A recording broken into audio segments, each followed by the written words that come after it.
Is that what I was doing?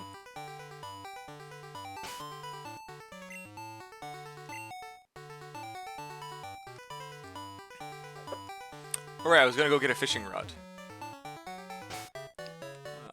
Probably south of Lavender Town.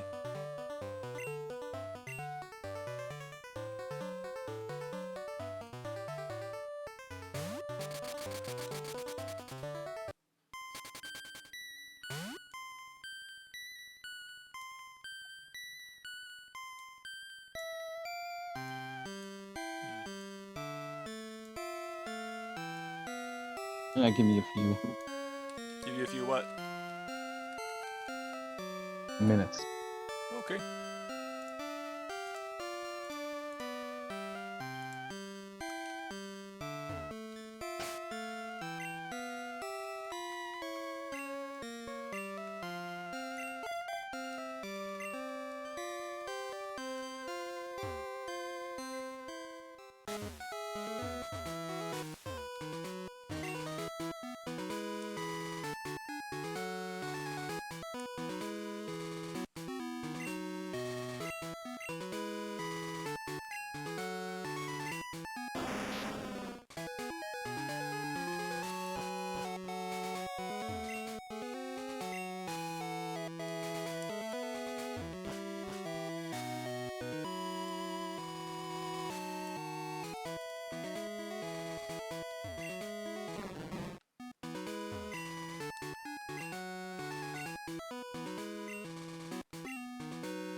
Well, that crashed.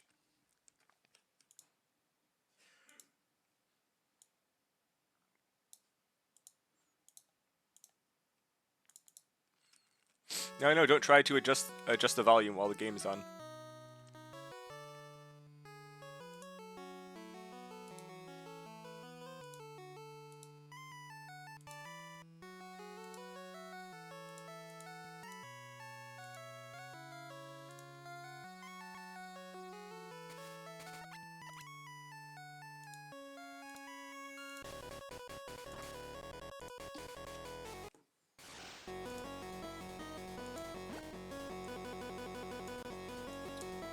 That's what I did that made the mistake. Okay. Now I see what happened.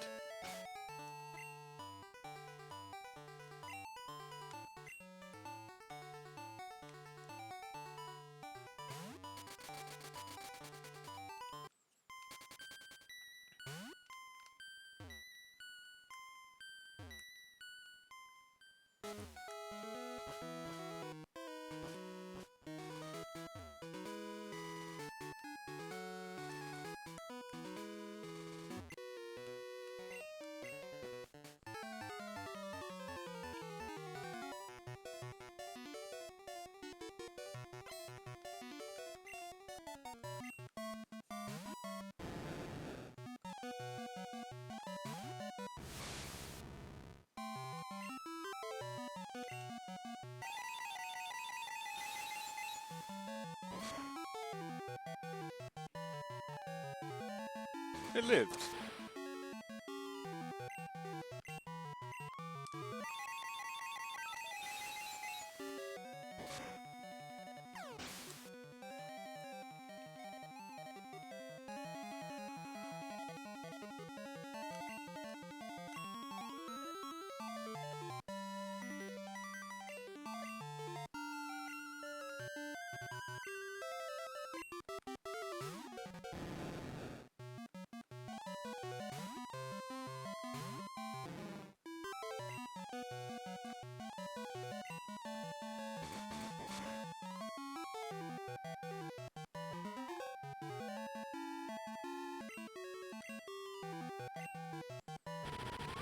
And that's just a flat 40, isn't it? Yes.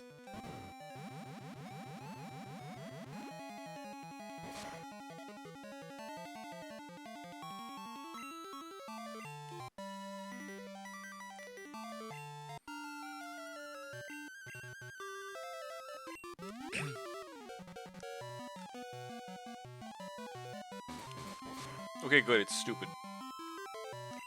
Gen 2 Pokemon, am I right?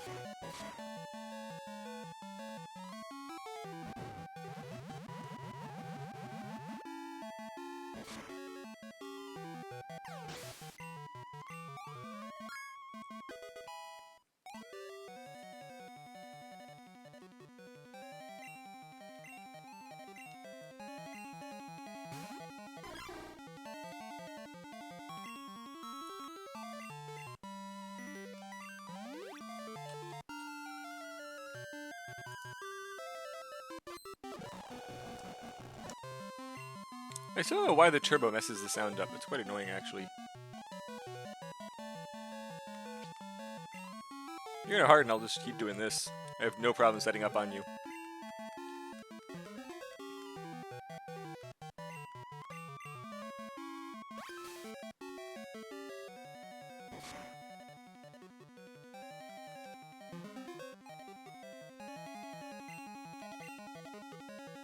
I don't know if Sludge Bomb or Shadow Bomb hits harder.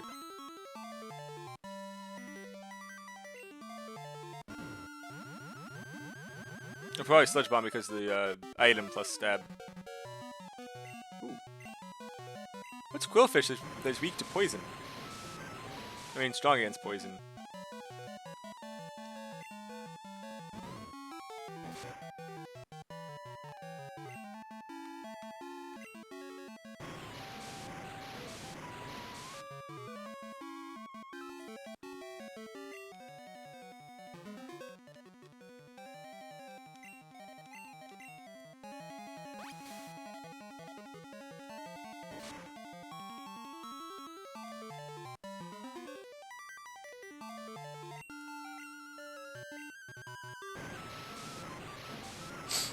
This guy's gonna get really annoying, isn't he?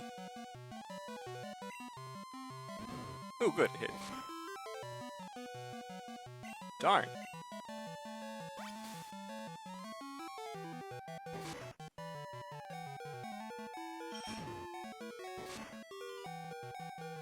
Good on you, blockage.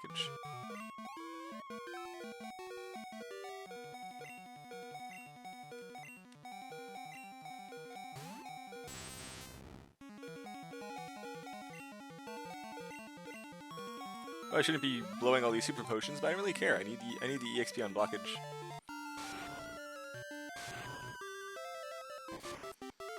Leaf Tentacle's also a tank type, so this should be quite fine. Sludge Bomb won't work, but Go should be good. It's gonna double wrap. Right, that's what it does. It just whittles you down.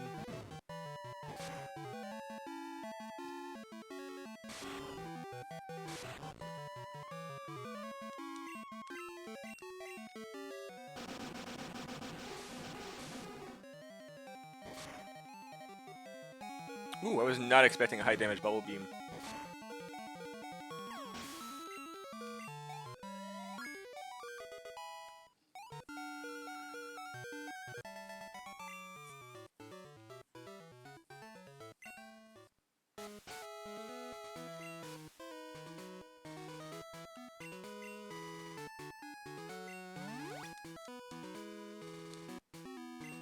I need to get a bunch of lemonade now that I have access to sell it on after this.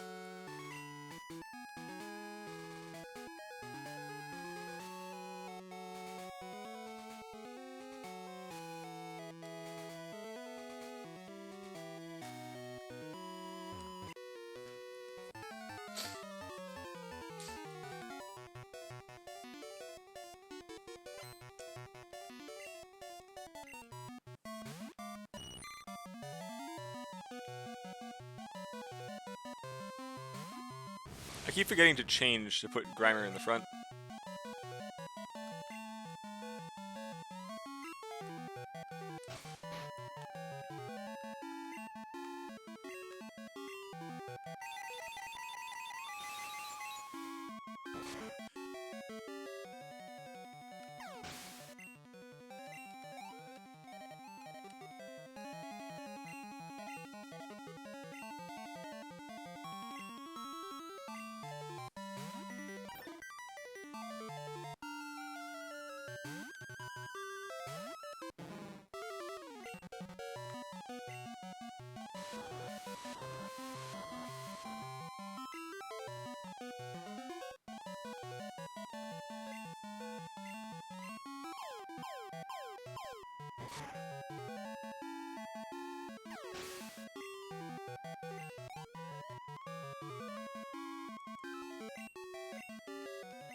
Grimmer's quite slow, but the defense is really good.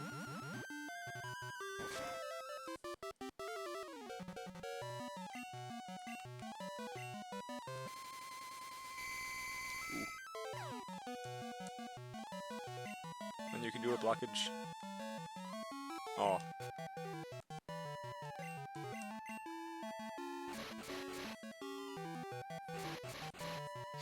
I know what the point of the flail move is then, if like 2 hits of Fury attack beat it.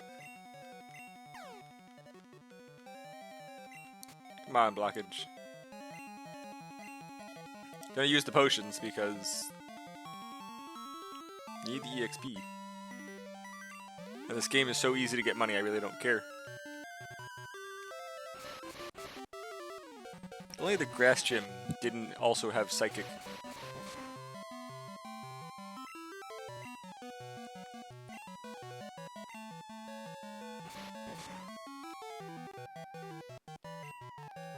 There we go.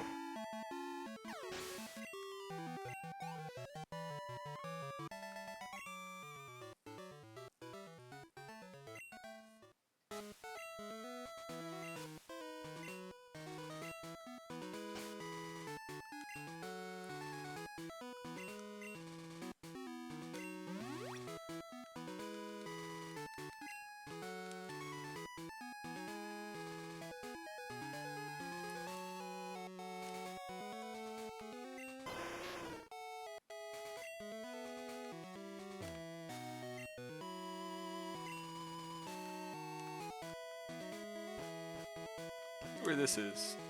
Alright, the Grillo Gorge.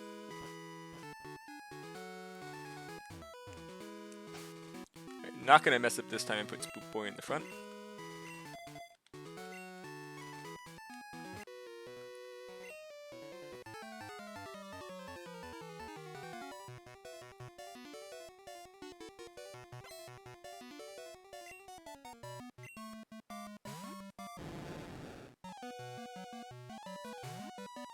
Should be good as long as it doesn't open up with Dragon Rage.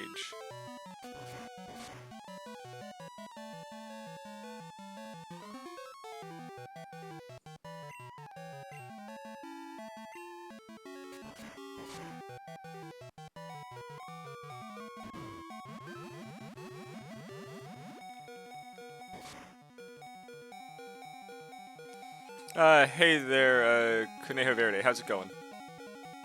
Currently trying to level this Grimer up. That Jawbreaker can go. So, how has your day been so far? I was watching Rodfile earlier. Somehow, freaking Nanoriet kept winning the marbles, and I don't know how. He won like 6 times in a row.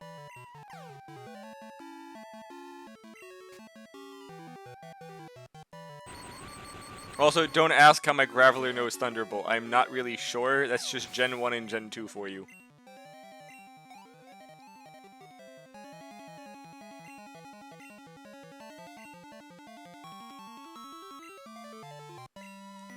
What?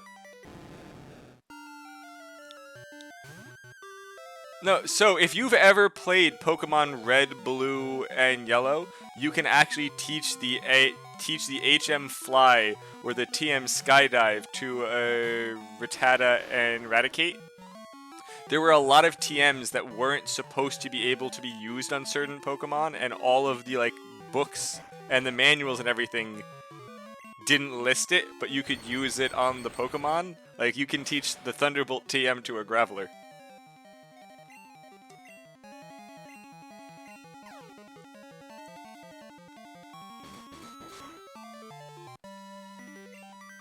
Really, I flinched? Come on. It's really funny, because if you think about it, Gen 1, you can just fly around on a rat.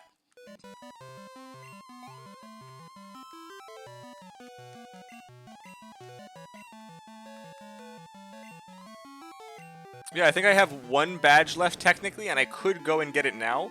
I just want to get my 6-party team together. Also not sure why I keep using Thunderbolt when I'm pretty sure Gyarados is flying, so I have Rock Slide. So because of the attack special attack, even though it's only double instead of quadruple, I believe Rock Slide should still one-shot it.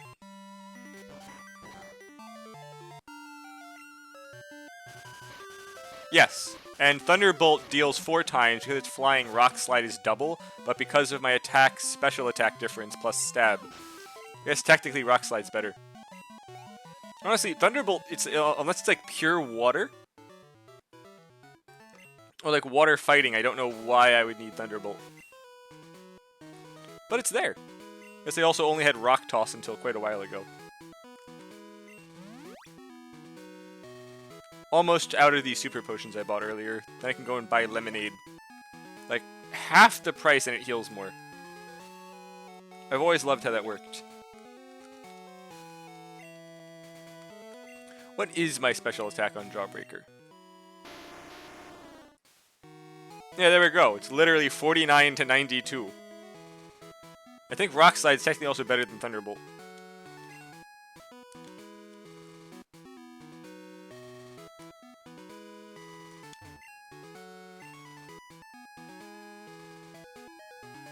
Where did this go? Oh, right. This was the Lightning Gym. Yes, Rock Slide does have more power. I think Rock Slide's a 70% hit chance. It doesn't matter. Give me the fishing rod.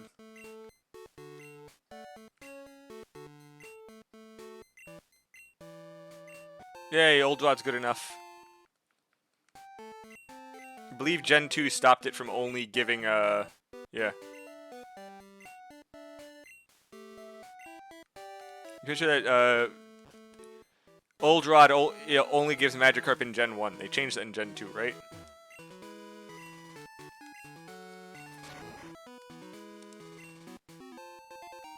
Ooh, Nugget. I don't need that at all. Excuse me, sir. Let us fight to the death. Right, so I hope you enjoy your D&D game later. I've always loved D&D.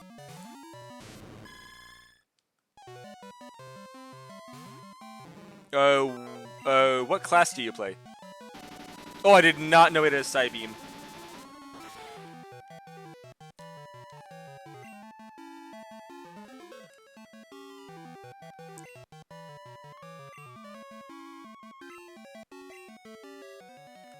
Honestly, oh, nice. So, it's honestly not bad. I actually leveled 2 quickly. So, here's the thing about Gen 1 and 2 that's different from the other games. Is that if you actually look at it, Gen 1, the final gym is only in the 40s. So, like, the first gym is like 8 to 12. The second is like 12 to 18, and then like the third or fourth gym is only like the high 20s. So besides the first few jumps, it actually scales quite well.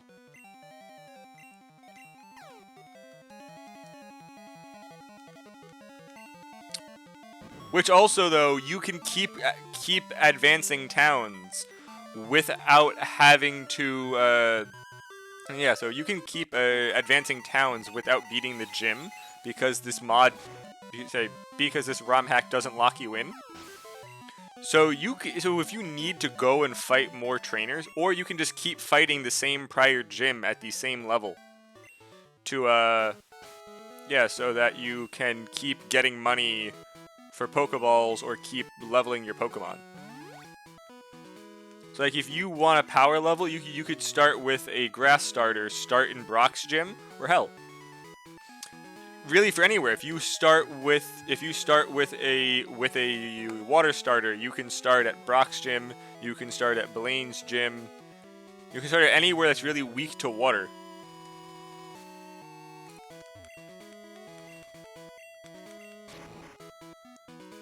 I forgot there was grass on this route.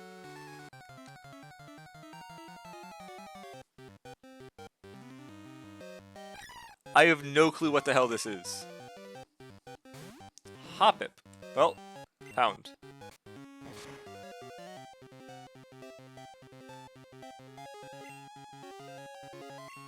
Yeah, actually, from what I remember, it doesn't get any attacking moves, right? I don't think Hoppip actually has a single attack move.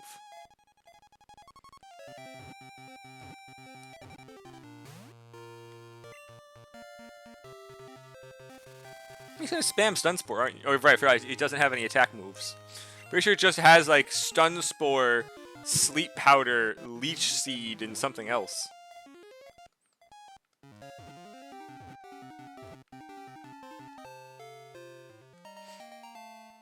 Synthesis, yes, yes. It's literally just a staller.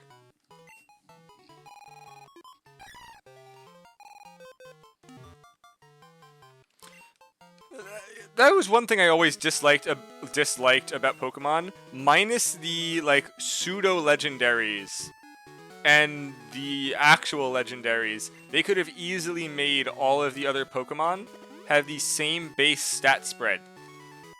Where, like, okay, you have 450 base stats split out along, like, split out along your stats to actually make it work. Like, if you look, Shuckle is perfect. It has the highest defense, highest special defense, decent speed, and great life. So what it lacks is actual damage, but its spread is still good. You can purposely use either buff moves or teach it Toxic and such. So that, or just other things to basically make it so it's a staller. I don't know how I just found this Chansey. If I remember, Chanseys are really, really annoying to get. No, but like, I can understand it for the purpose of freaking evolutions. Like, let's say, because there are Pokemon that have multiple evolutions, some of them don't, some have got baby forms. So if you really look at it, I understand why they all don't have that, but there's such a vast disparity to some of them. Well, like, if you have a single Pokemon that doesn't evolve, like, for a great example, Generation 1 Chansey, there was no way you were ever going to expect it to be something. Yeah, or just that there are some Pokemon that, because of their type, are completely useless. Like, here is a great example. Because of the type allocations, rocks are really great physical tanks. Steel, also okay physical tanks. They are a bit slower but have increased attack damage. They have a lot more resistances, which makes sense. A lot of rocks are tanky, but low special, but a lot of physical. Which again is great, but then you look at what they did with the physical special distribution, like Gen 1 and Gen 2 and Gen 3 Muck. Great HP, great attack, great defense. Okay speed, but its special is where it lacks, which is fine because Poison is currently all physical moves. But then following to 4th Gen and after, all of the good high damage Poison became special attacking moves, thereby making Muck 100% worthless. So while they could have moved the attack stat to a special attack and left everything else alone, they didn't. Which I think is also why the Pokemon that came out in fourth and like later gen Rubbish, which is a literal pile of garbage, has no special attack, so it's a worthless poison tank. It literally has stats to bulk up, stock up, gain all of this bonus stat that it then still can't use. I think Gulpin's the same way in 3. No, 3 actually, yeah, 3 they're still physical, so Gulpin's actually quite good. I think the move Stockpile. It's also like some of them have like really high stats but can't use it for anything. I think another good example is like the early generation Dragonite. Dragon moves are all special, but it's a physical attacker. It has above average, like really high pseudo-legendary stats, but its special attack isn't high enough. So its special, like, big move Outrage doesn't benefit from its best attack stat.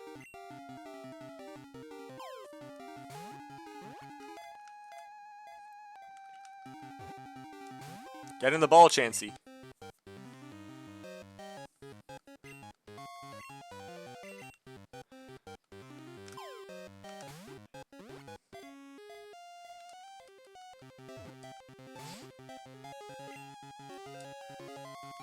And now it's gonna heal.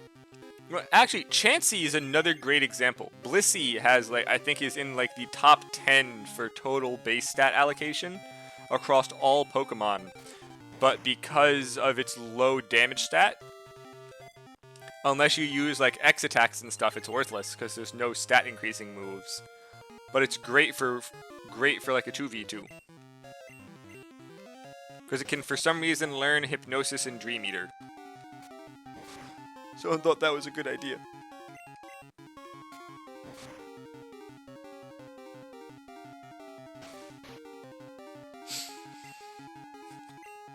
Or just the fact that they technically don't have to make new Pokemon every time. You only have a 6-person party. And there's so many Pokemon that even if they just kept making new regions and content with the same Pokemon, maybe adding some new moves, adding different legendaries, because those are one of a kind for the region.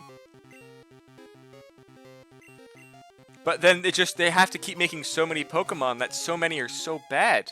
Like, one of them's a vanilla ice cream cone. The Pokemon's a vanilla ice cream, and then the evolved form is just 3 of them frozen together. Who designed that? But then you get, like, some of them that are gold.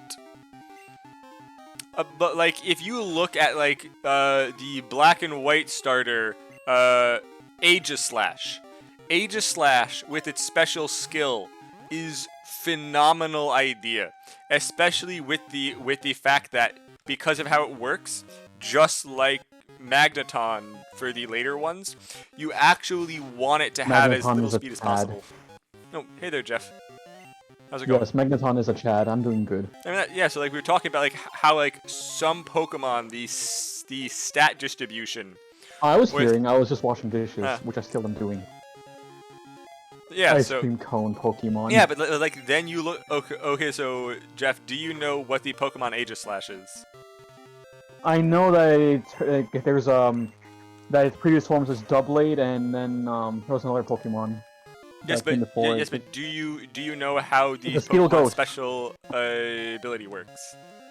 No, I just know that's a Steel Ghost type, which is a pretty cool combination. No, okay, so basically how it works is that so Aegislash starts as a shield, which in that form gives it increased, like heavily increased defensive stats, but then lowers its damage stats. But then when you use a damage move, it changes to a sword, which then increases its damage stats but lowers its defense, and its base speed is already fairly low. But then you can purposely set it up so that because it's slow and you start in shield form, you start with a damage move, so the other Pokemon hit you when you're in shield form, which then you're obviously taking less damage, then you change to sword form and deal a bunch of damage, but then the following turn you use Protect, which makes it so they can't do anything that turn to you, but also changes you back to shield form, so that next turn, again, they hit you when you're in shield form. Yeah, that is a cool function. So you basically use that to get, like, above... Okay, so your base stats doesn't change, technically, but effectively, you are a lot stronger than you should be. Which technically makes it as strong as a pseudo-legendary when it's set up like that. Without... I don't think that was actually the plan of what they ever made it to do, but people figured that out with that, like, a rotation, which honestly is fantastic.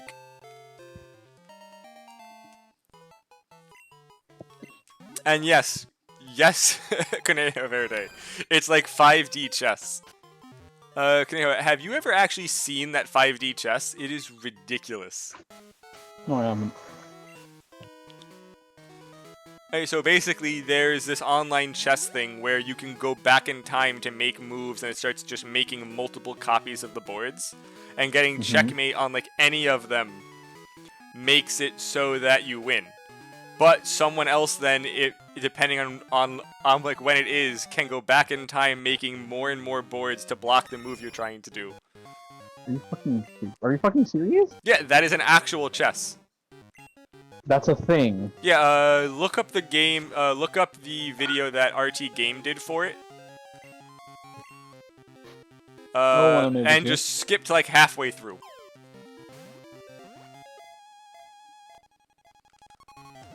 Also, on the topic of Pokemon designs, like the ice cream cone, one Pokemon I really like, one of the newer ones that I think looks cool, is Chandelure. It's a Chandelure Pokemon. Yes, yes, I believe it. Cool. I believe it evolves from that fire ghost. I think it evolves from a candelabra, right? I believe so. I just like that. It makes me think that like it's like a fucking. It's a haunted chandelier, which will be fitting in like a castle or a mansion. Honestly, a lot of the ghost Pokemon are pretty cool. Now the only thing that would make it better is if the Chandelure evolved to having if the Chandelure evolved to having Miley Cyrus writing on it. No. No? What's wrong with having Miley Cyrus writing on the Chandelure? We're not shoehorning Miley Cyrus into this. I mean, there's already stupid enough Pokemon. Why not Miley Cyrus writing the Chandelure for the third evolution? But that's a person, not a Pokemon. Pretty sure a bunch of Pokemon are humanoid at this point. You have freaking Gardevoir. Humanoid, but not human. Yeah, you just put like... Yeah, exactly. And it is a ghost. Ghost Pokemon, based on lore, are dead people or dead Pokemon. But they're not... But they don't maintain a human form. They're not... They're still incorporeal. I'm pretty sure that there's a rock ghost Pokemon that basically looks like a person. Was it a Golurk? Probably. That's a ground. Wait a minute, exactly. Conejo Verde has a great example. What about freaking Machoke? Machoke's just a buff dude with a duck face. No, that's Machamp, and he has 4 arms. Machoke is just the de-evolved form that still has 2. But he doesn't have a beak. Kinda does. Point is, those ones look like people. Well, I guess I have everything here. I'm not gonna spend too much time. And also, Voltorb is literally just a ball. If you think about it, Voltorb... Think about how many Pokemon look like Pokeballs, but Pokeballs came second. Why did all of them assume that shape? The Voltorbs came first, and they don't know why they made the Pokeballs. Yeah, but then there's also the fungus. There's like a bunch of Pokemon that are shaped like that. Amoonguss? Yes.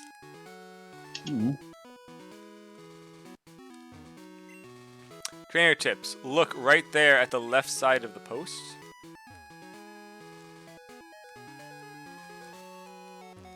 I don't get it. Among Us.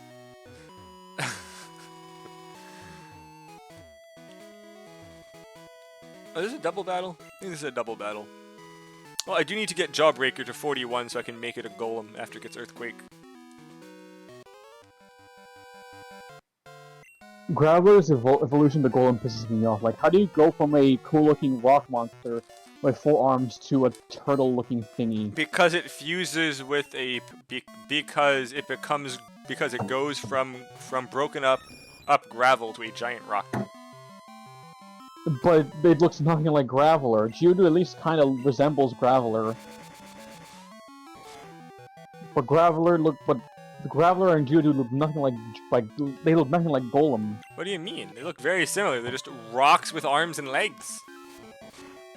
Yeah, but they don't have like reptilian hands or whatever. I don't think it has reptilian hands either. They don't have lizard heads. They don't have lizard hands. I don't think they don't have lizard heads either. Like a lizard. Golem looks like a lizard, just with a rock body. Oh, let me Google this. Yeah, look at Golem. I mean, it makes sense to me. Oh, you saw what it looks like right now? Yeah, I just Googled it. I mean, Graveler's fine. I see completely how it gets there. I'm just not sure how Graveler loses a pair of arms. I don't look at how it loses a pair of arms and it gets a lizard head. I mean, how does Keith get a freaking lizard head? No one knows.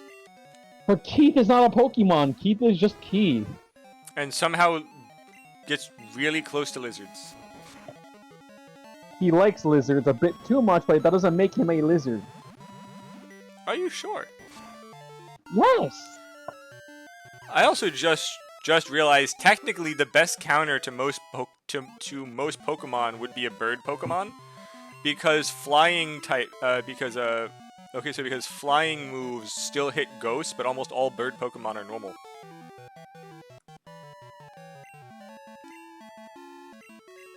Food. Yeah, but then you zap a bird, the bird dies. Yes, but almost every ghost Pokemon has shit special attack. No, I mean like electric Pokemon hitting the bird. Well, yeah, the point is using the bird against a ghost, not using it against an electric Pokemon. But you said Pokemon, not ghost Pokemon. No, I said ghost Pokemon are the best counter to ghost Pokemon, because anything else like psychic or ghost is also weak to ghost. Honestly, I love Dunsparce too. Dunsparce is probably one of my favorite Pokemon. Dunsparce looks great. It looks stupid, but I love how it looks. When I did freaking Black and White for the first time, I used only a Dunsparce the whole way. The first route where you could find Dunsparce, I found a shiny one, and I just used it for the entire run. And I don't know why it turns green, but you did it. It was a design choice. But you cleared the whole game yes. with just Dunsparce. Yes, because it's got How Roost. How do you handle the ghost types? It's got Rollout. Oh, right. Also, it's normal type. Ghost can't hurt it. Literally, it's literally, again, it's normal, it can't hurt it. It gets Defense Curl, Rollout, Roost, and I think Thunder Wave was the other move. And you just roll that shit. Roost is a dragon type move, what? No, Roost is flying. The fuck you talking about? Oh, Roost, yeah. I don't know why I thought dragon. Also, it's not. Also, Dunsparce isn't flying, but it's got these tiny ass wings. It was enough to give it Roost. But is it just purely normal type? Honestly, the best way to beat Whitney is just kill her. Or just a single sand attack. Honestly, actually, that is something else. Milk Tank is also a good sleeper. If you look at its base stat freaking distribution, it's got average speed, high HP, high attack, and high defense. It gets Stomp early and Roll Out early. And it can heal itself. It can evolve? What? It can evolve? I didn't say that. No, I'm just looking at it right now. It says it can evolve. Yeah, but which gen? Let me look. Skyfall, so that seems like a Gen 5 or 6, I think? Let me see. Like, again, Gen 1 and 2. Freaking Grimer with Sharpens. I still don't understand how Grimer learns Sharpen. It's goo. Can someone explain that part to me? What's Skyfall? I don't know, never heard of it before. Let me see what Dunsparce looks like.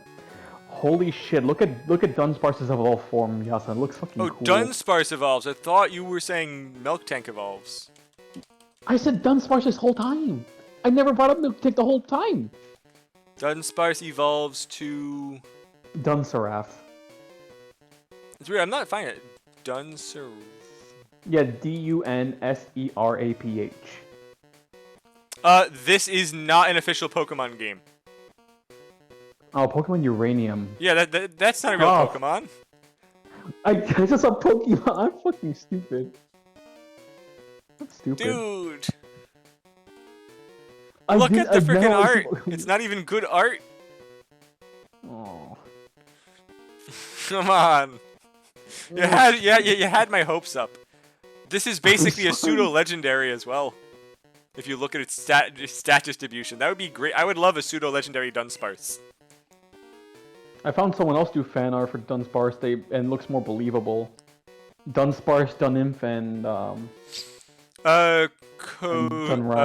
Conejo. There is one difference that you want to do for that.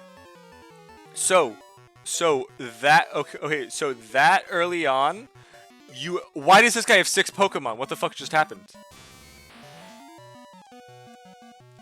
So, I don't know.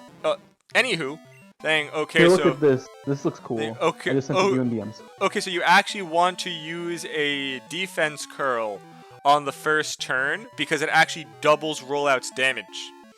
So, okay, so... Okay, so, it is right. okay, so That's weird. opposed to doing 20 to 40 to 80, it starts at 40, goes 80, and then 160. It basically doubles every time, and the final hit when Milk Tank comes out is just explodes. That's also, amazing. you have you have higher defense, and her first Pokemon does like no freaking damage. Yeah, so basically, they don't get to do anything. Okay, so here's the thing about it. Until like Gen 4, Defense Curl doubles rollout's damage. After Gen 4, which is also when they split to Special and Physical, using Defense Curl just adds 20.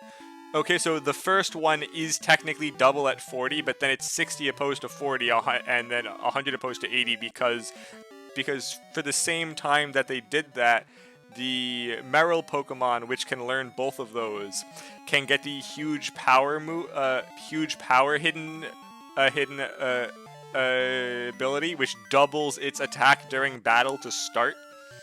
And early on, you would just steamroll basically everything with it. Yeah, so basically using Defense Curl because rollout's power is doubled technically costs you 0 turns for damage output, but makes you take like 30% less physical damage. It's quite nice, actually.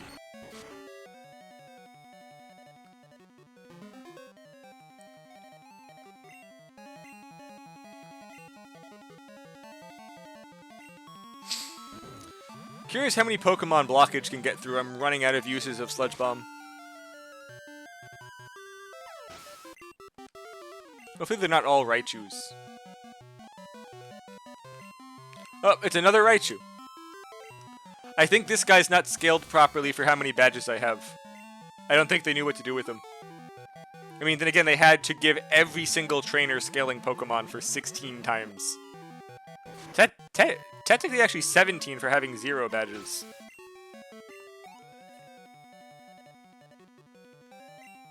So I can see that they got lazy with some of them.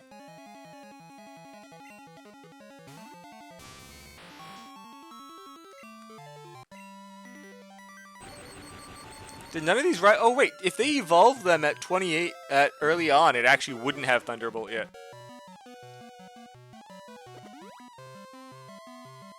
Jerk. I actually don't care about the berry. Well, this is Blockage's last Raichu. I'm out of healing items.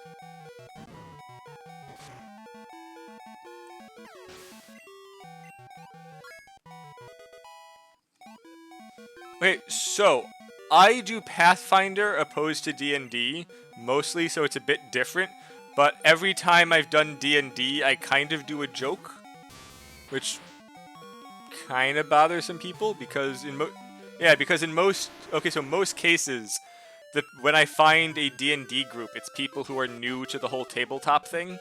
So if I do anything serious like a freaking warrior named Bab Thako and just full to dead everything in one turn, it's not fun. So I do shit like an otter thief. Sorry, like an otter rogue with like an intel of 4. So I'm just a barely intelligent otter. So I just grab everything that's shiny. That was good. Every time they found something shiny, a gem, a key, I would just grab a rock and try to break it open on my belly to get clam meat out of it. It's fantastic. But like all of my points into swim and survival.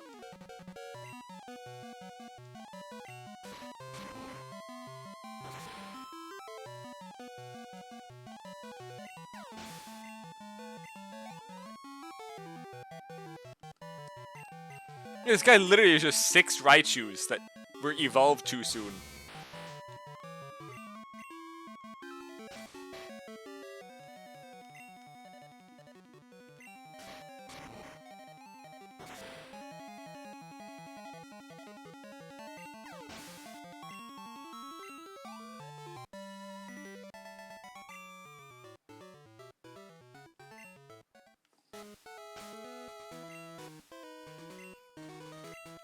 Yeah, so when I do D&D, I kind of go for RP more than an actual like setup.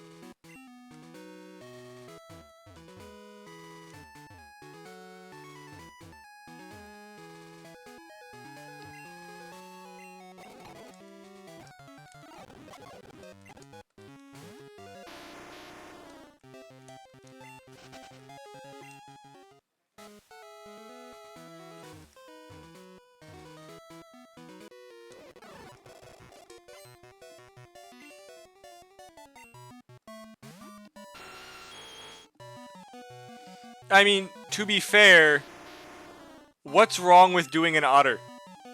I did the rest of my job right. I just didn't want to build a pure damage, because at that point, it's just not fun when there's new people. Which is kind of my issue, is that if I'm going to play seriously, I'm going to min-max the best thing I can, and if there's new people who also aren't doing that, it basically ruins the game for them.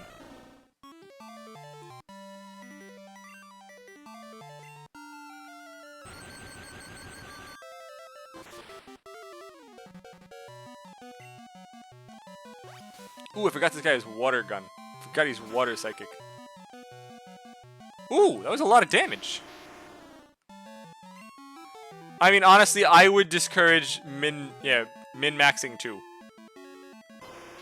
It does get in the way of role-playing a lot, yes.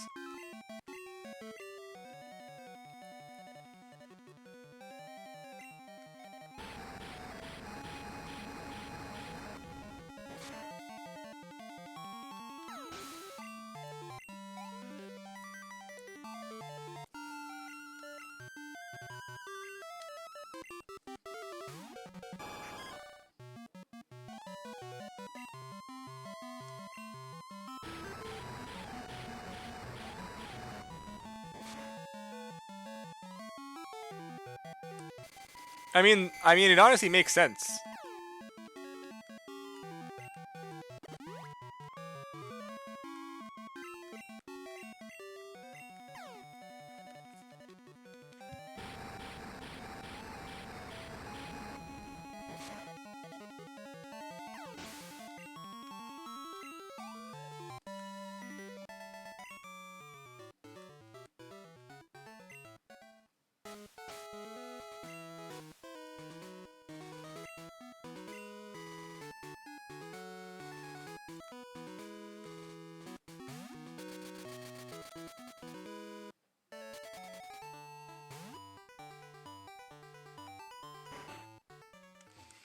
I mean, honestly, a good DM can purposely give a struggling newer player help to catch them up. Like, honestly, it's literally sometimes just give them an early magic item that gives them, like, some strength or some stats, or just something that will fix the issue that their character's lacking to catch them up to the other people, who, if you're doing D&D with people, should understand this guy needs help and won't bitch if they get something to catch them up. Yes, while not every character needs to be max damage, especially when there's a new group, their characters are not going to be balanced the same way for skill. Because they just don't know what they're doing. There's no way they can be.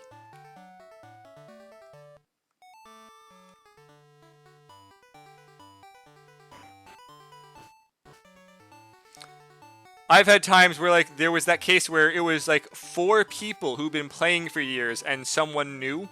The person, because we were rolling stats, they were playing a bow ranger, not realizing that you need dex to hit and strength to, like, deal damage. So they put their biggest stat into wisdom for casting, not knowing that they needed strength for damage. So the guy gave him an item to increase his strength. And frickin' one of the people was, like, bitching for, like, 3 weeks.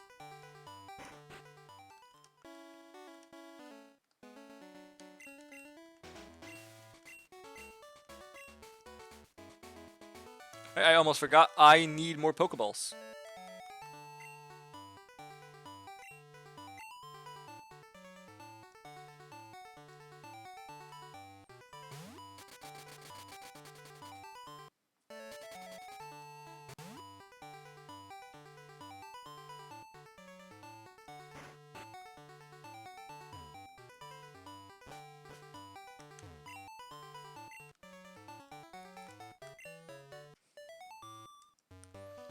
50 Pokeballs should be enough. Well, yes. At that point, they're just maxing out strength and dex, having the enchant on the bow, so it scales based on how much strength they have.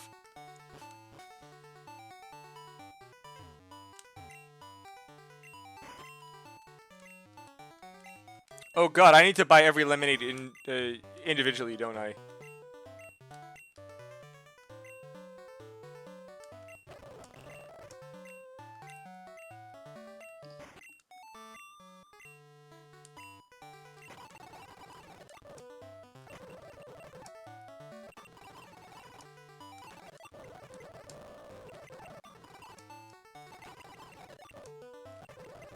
Who's the sound?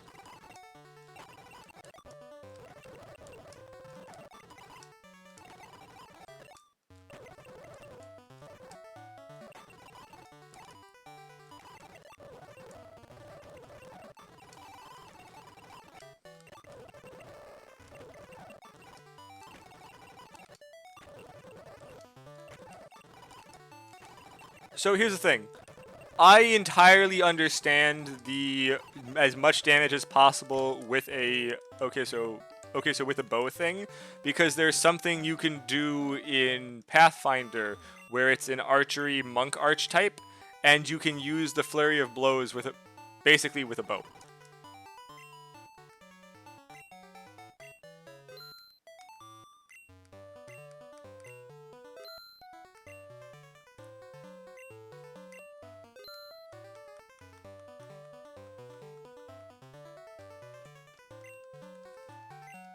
And yeah, finding people who want to play those games is really a struggle. Okay, so I have a question. What is your favorite kind of archer?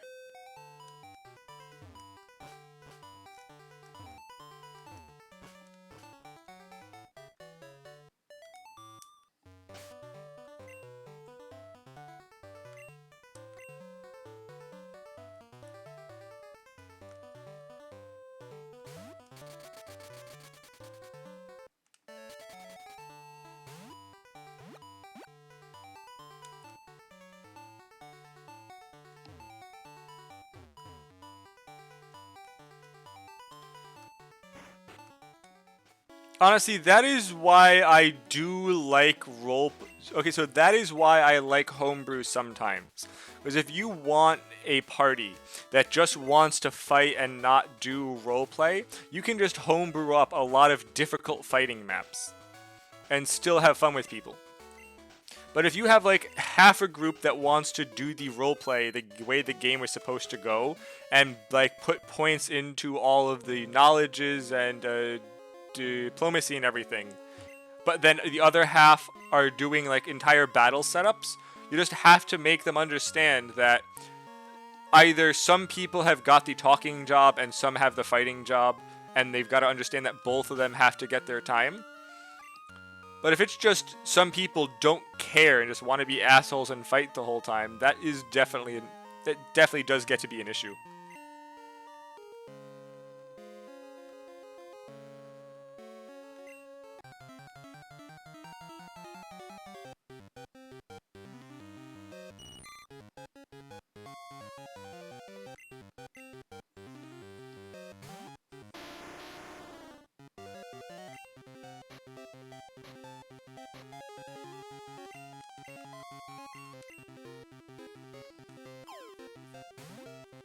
Especially if you've got like one or two people in a 5-man party who are freaking murder hobos. So anytime they meet just a random NPC, before anyone can talk to it, they just walk up and kill it.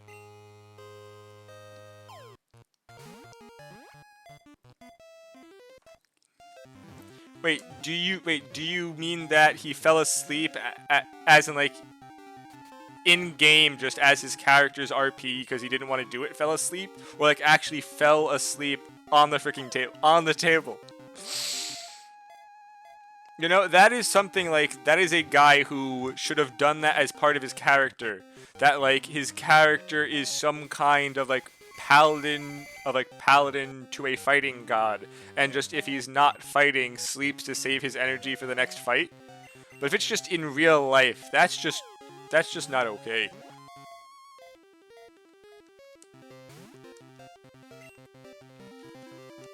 Like, again, like, if it's, like, interesting shit like that, I don't mind doing a bit of homebrew for it. Like, there was someone who was a cleric. Sorry, okay, so he was a cleric of war, but his thing was that it was some custom god that basically celebrated alcohol. Okay, so he could only cast while he was drunk. And he didn't use that, though, as a reason to just do stupid shit. He would just take the usual drunk penalties, but do everything else properly. And if he failed a roll for like an acrobatics check or something, opposed to just failing it, the RP was that he would trip and then he'd have to use a like movement turn to get back up, which is fine because he didn't like abuse the crap out of it to do stupid stuff. You're just actually falling asleep in real life. God damn it, Goldine, get in the frickin' Pokeball. Thank you.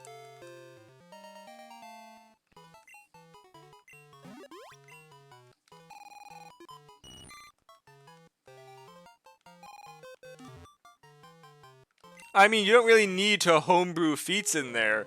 That was literally just how the game works. If you're drunk, you get stats. The only thing was that he could only cast while he was at least slightly drunk. It's not like he had to get smashed. It was just I basically gave him just a bottomless, it was just a bottomless freaking tankard of like alcohol, which was part of his backstory. I'm like, okay, you can have this. You just can't sell the alcohol. Just have to use it for RP of drinking. I think Blind Sense is actually a feat, though. At least in Pathfinder, Blind Sense is actually a feat.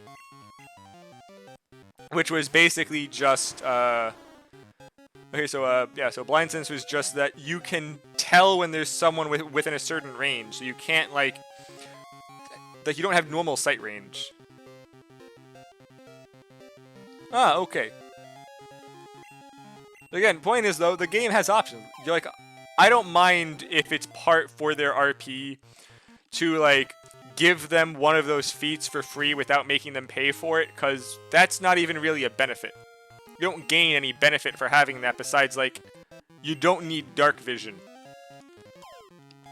But it's still, at that point, it's still like a freaking trade-off. Just like how there are people who are freaking monsters that have tremor sense. Doesn't work if anything's flying.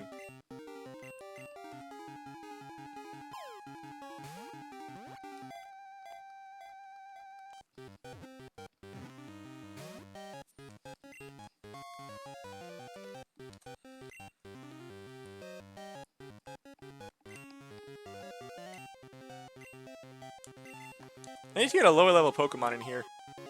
I didn't realize that the Safari Zone for this, I actually had to use my own Pokemon. I mean, it's a nice touch. I was just not expecting it.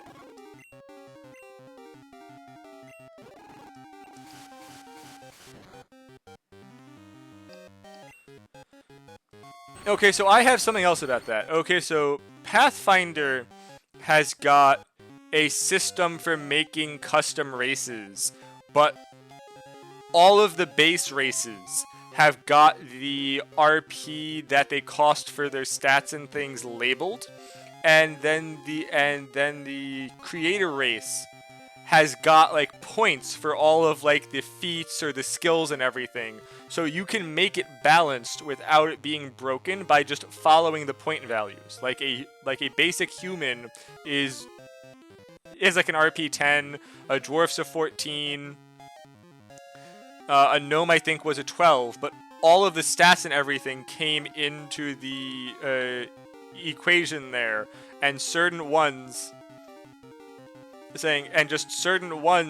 have got like like there are certain feats where to get the feat or to get that racial perk, you have to have prior ones to build into it.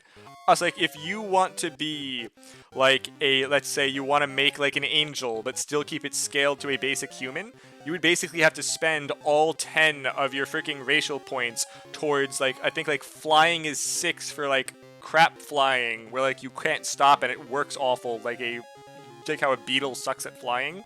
And then just even to get like decent flying, you'd basically have to spend all 10 of your racial points. So here is a human model where you have literally not even racial stat bonuses, and all you have is you can fly decently. Now you've got this flying thing that still has decent flying. You still have to bother with wind. I don't even think you can fly in place and hover. You have to make fly checks. So in the end, it has its use, but it's not broken compared to like a freaking regular human. Anything with a bow can easily make a called shot at your wing, hit you and knock you down. You have to make a fly save. It's not really egregiously broken. Also, something with that flying can't fly freaking indoors or like anything with like less than a 20-foot ceiling. So Pathfinder has it set where you can make it and it's not broken. I'm going to assume that though, like anytime I've seen someone try to make a freaking custom race, they come back and it's like RP 42 with all of this broken shit on it, and you're like, why did you think I would allow you to make this?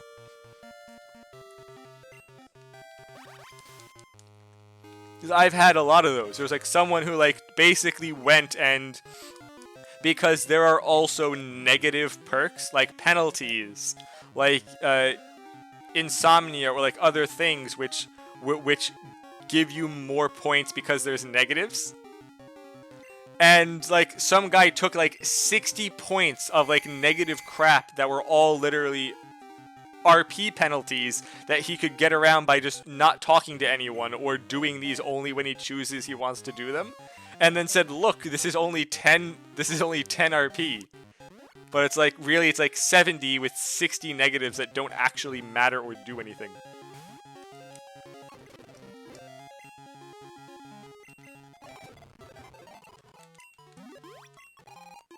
Honestly, I can understand. Yeah, exactly. And then he was trying to say that even though all of my character creation guidelines that I use literally say that I have discretion about allowing a custom race after seeing it, he was like arguing it for like a week.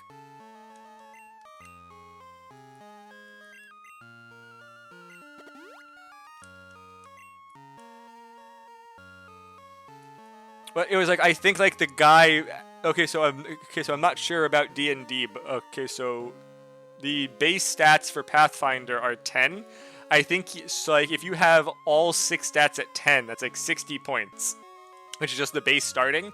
I think he had like 210 points worth of bonus stats. Like half of what he picked was just freaking bonus crap, and then he was using also a banned race. That basically the race was that for every level you get in, sorry not race, it was a banned class that basically what it was is that every level you get in this class, you get the regular base stats and health, but then it has no like feats or anything, and it's just that you also gain a like level in this different class. So it's really just you gain double levels, and one of them is just stat buffs. But then to make it better, the race that he chose was called, the class he chose was some other banned class called Godling, which is basically for every, so this class has to be your highest or tied for your highest class. And so it's basically you have to level a second class with it, and then just for as many levels as you have in this class, you can have 3 other classes at the same level minus 1. So basically, if he gained 20 levels in this freaking one class, he would have 20 levels of stats, then 20 levels in Godling, and then 19 in 3 other classes, on top of all the other bullshit. And was arguing that I wouldn't allow it. Wait, what a guy. Wait, and then there was other people doing like freaking basic vanilla monk. Literally vanilla monk. Exactly. I share those exact sentiments. Fuck yourself.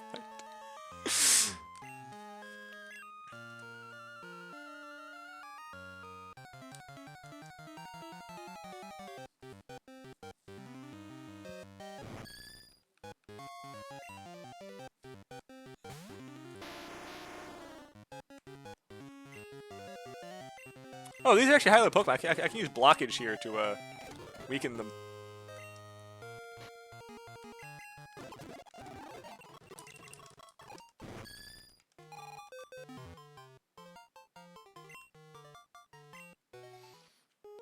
Yes, but did he argue afterwards?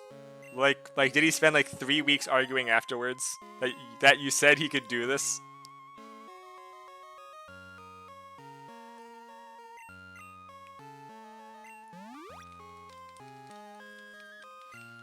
Love it.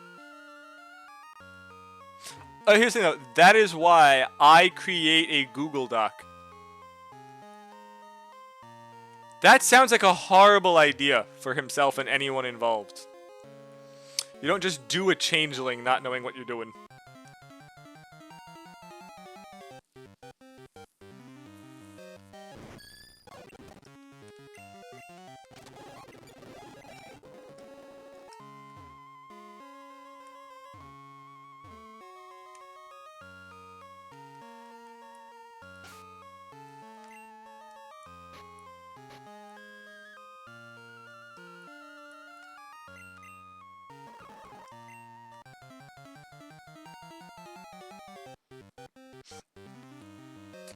Ooh, a marrow.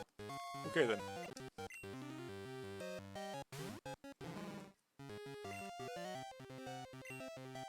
And let me guess. The guy left.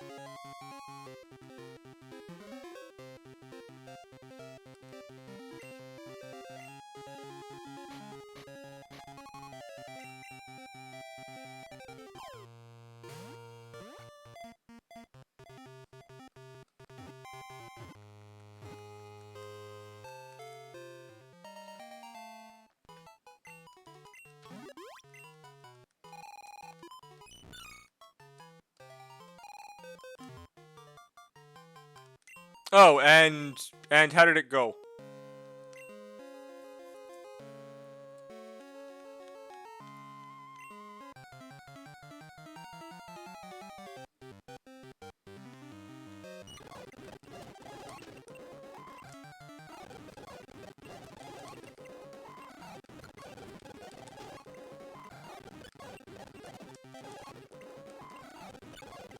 Oh, we got the same table the guy fell asleep.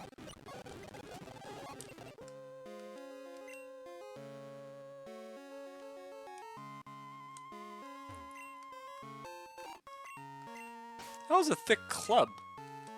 Oh, that's for Cubone, isn't it? Yep.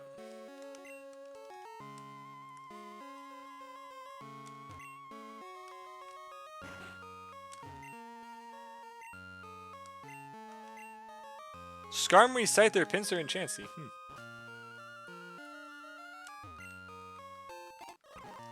Keep finding brick pieces.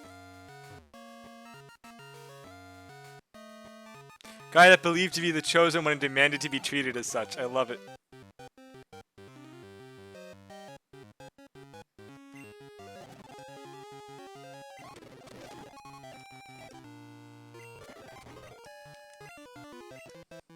Oh, right. I love how many people join and then just expect to be the chosen one of the group and get all sorts of bonuses because they want to live like their RPG fantasy experience, not caring about anyone else in the group. Those are always great as well.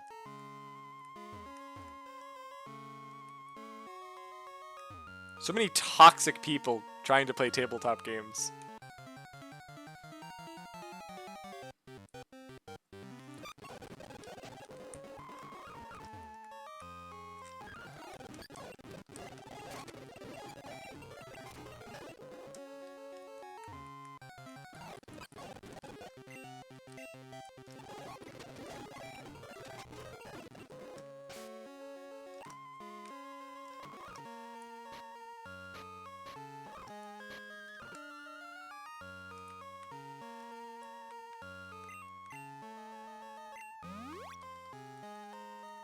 You have more stories. Perfect.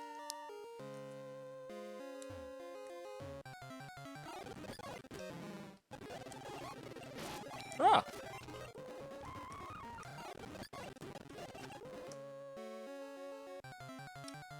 What do you mean by they never ended?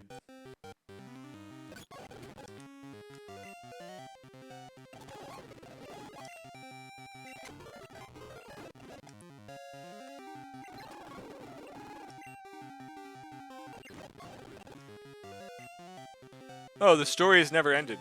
Oh. So basically, it was just... So it really wasn't D&D, it was just getting people to listen to him talk the whole time?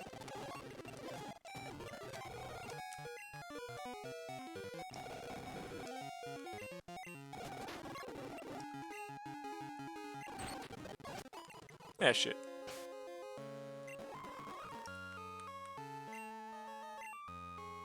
Oh, bunch of D&D nightmare stories. So if he's just giving you D&D nightmare stories, why would you want to play with his group?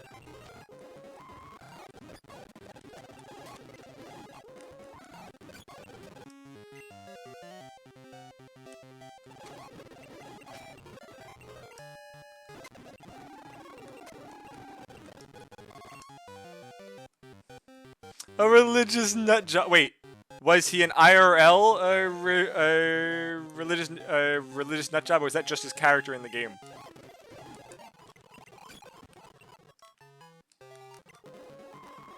No, in character. Okay, that is at least somewhat better.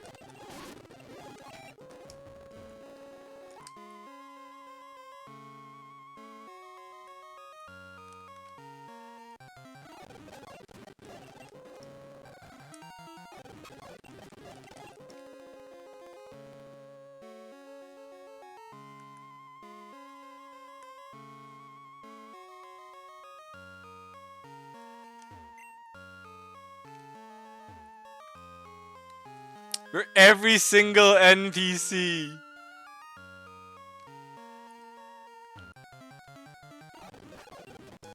Every single NPC.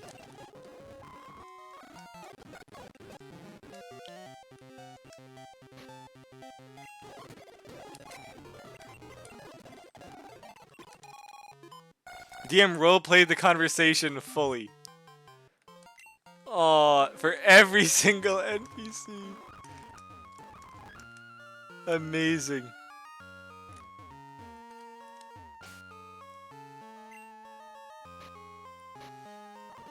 Why?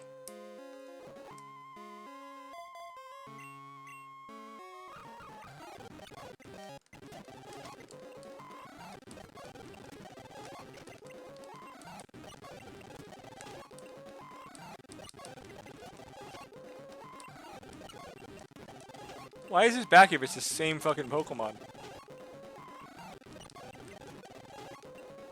Gnome rogue that wanted to find cool forgotten treasures.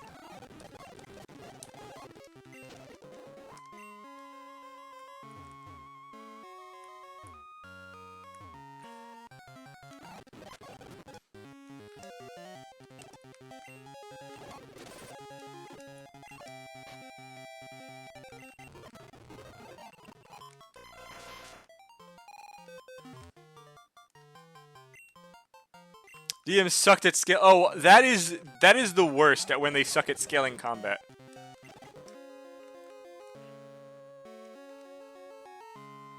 That can drag shit on so long.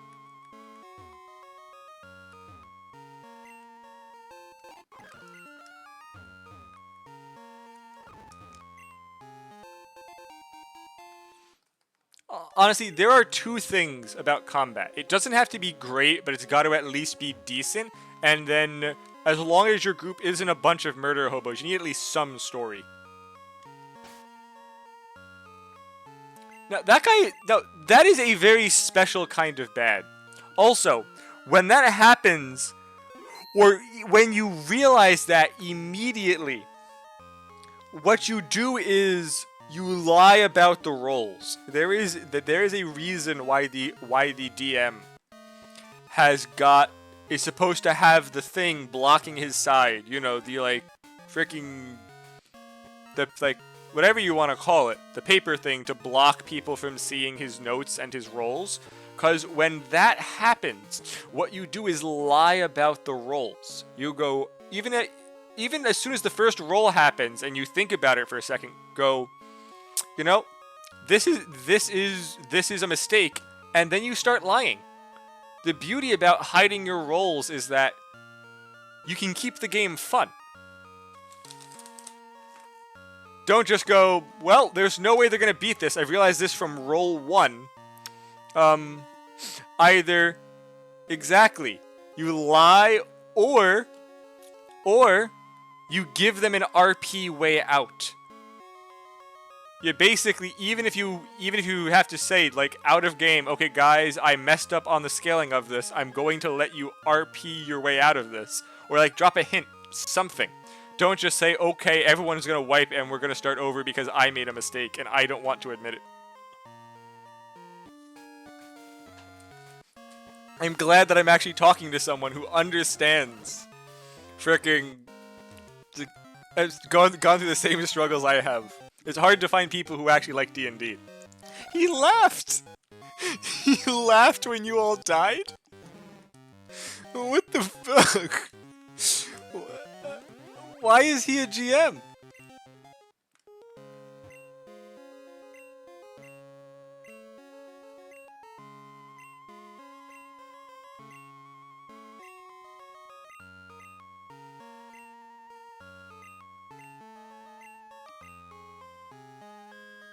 Hell if I know. Well, I just found a hidden battle in the Safari Zone. Well, let's see. Is it going to be like level 70s? The hell is this?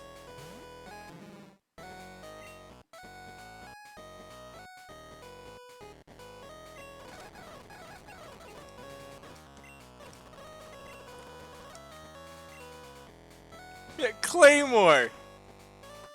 I mean, it does look like a. I mean, it does look like a Claymore the bomb, just not a Claymore the sword.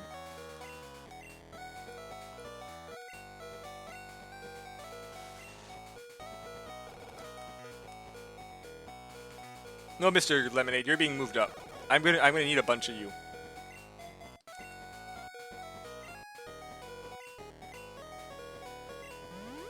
I can't actually change.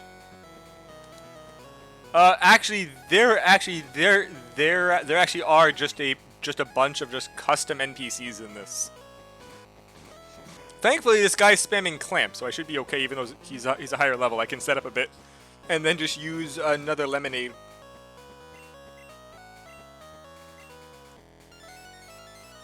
Okay.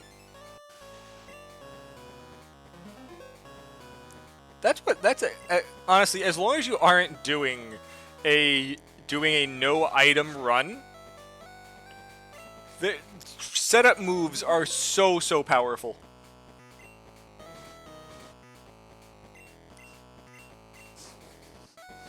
Like, if I actually get this off, which it looks like I'm going to because he doesn't actually deal damage, I think 1 or 2 more lemonades will do it.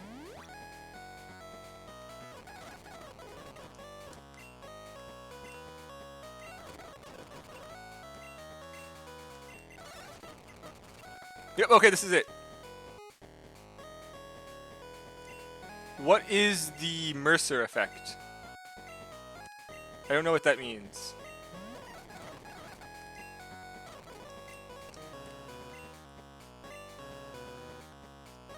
In theory, this should do a ton of damage. Oh, it's not very effective, really? How high is this guy's defense? Oh, like critical roll. How many times in a row can you... Oh god, he just fucking exploded. Oh, I was not expecting the explosion, to be honest. Ooh.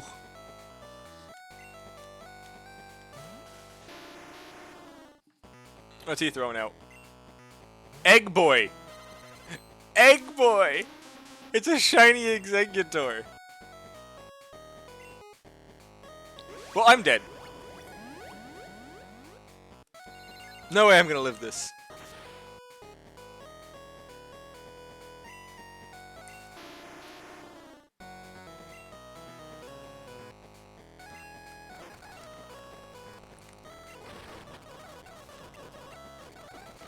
You fucking jerk, a full restore.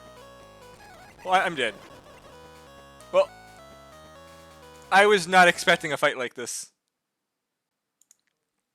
I'm going to take the L. OSTs from Sonic.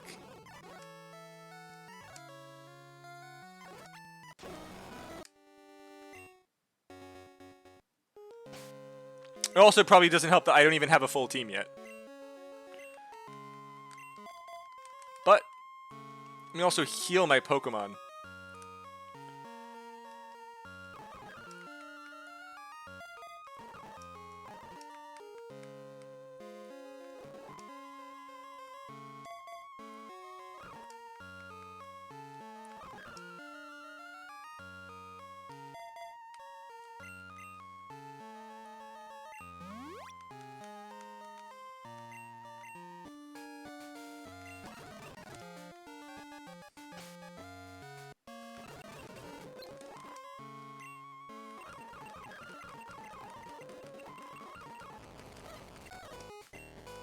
Is this from Sonic?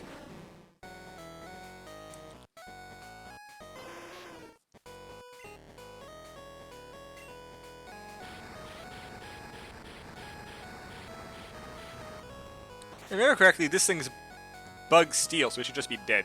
Yes.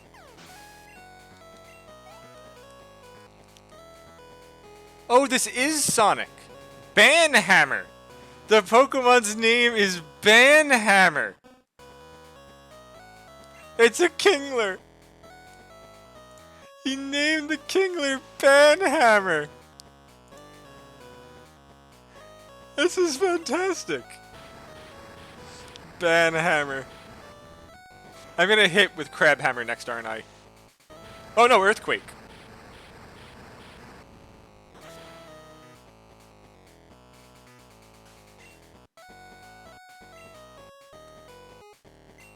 Probably isn't gonna work, but let's see.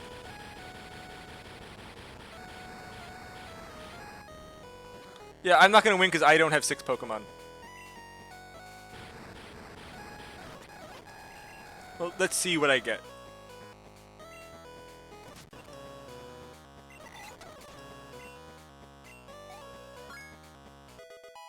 Alright, it is Escape from the City.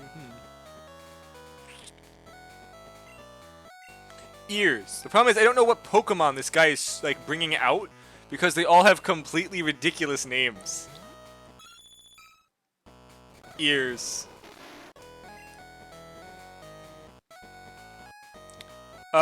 The Pokemon one? Yes, I have. Why does it have Iron Tail? Really, I missed FU game.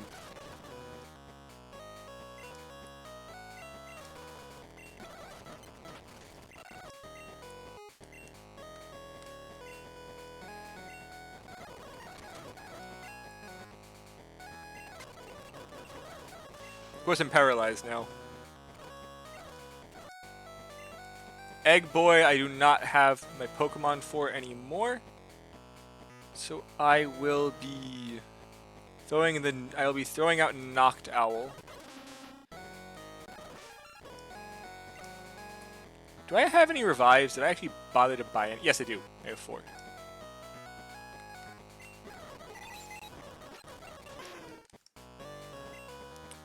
Fire Blast should just kill it. Okay, good.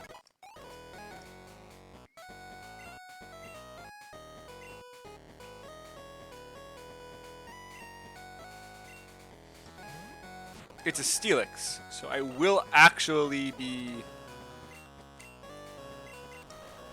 getting Growls a lot back up.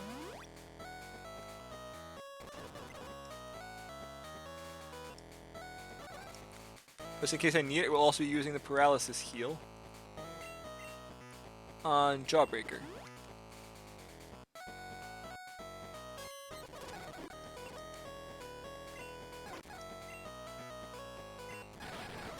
Okay, it's dead. Oh, Ferrin. Ferrin's like, isn't Ferrin like Spanish for iron or something? Or ferrous? It's some like either scientific or different language for iron. Oh, electrode. I don't know why I thought it was...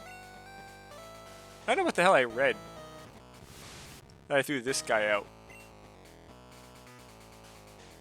Oh, I read Crobat. It's Crobalt. You're just gonna use explosion, aren't you? Oh, it's not. Probably some scientific name.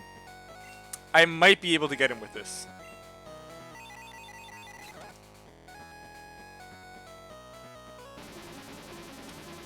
And now, boom.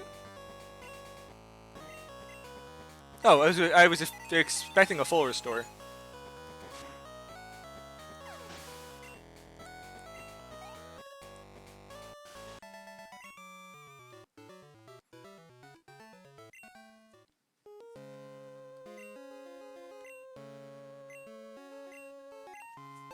Five heavy. What the hell's a heavy ball? Oh, it's telling me. Oh.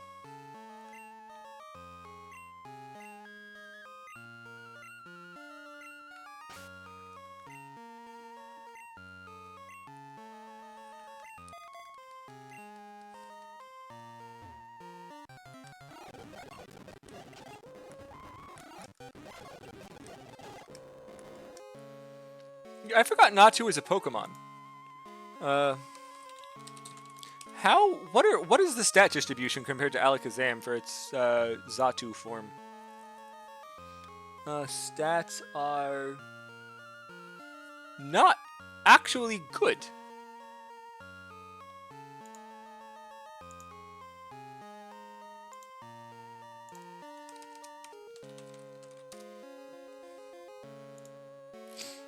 For a bird Pokemon, it does not have what it's supposed to have. It is less paper than Alakazam, but if your Alakazam's getting a hit, you're doing it wrong. Or at that point, you've already not have the purpose for having an Alakazam.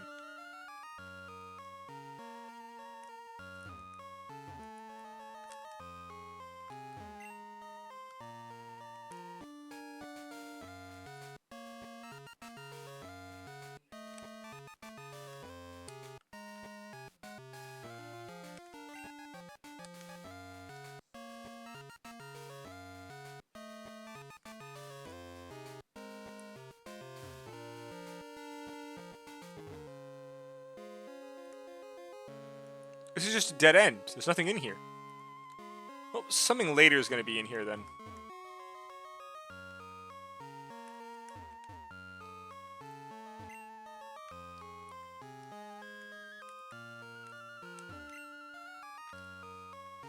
I love how this is called the water area. There's no water. Oh, look, it's a Shuckle. Is this just only Shuckle? Oh, it's just a giraffe. Yeah, nice water area. You have to come here when it's like raining? If you come here when it's raining, is it just going to be like flooded? Oh, hey, look. That's actually that's a Miltank. Yes. You're a tank, yeah. If you should live a Sludge Bomb. Good.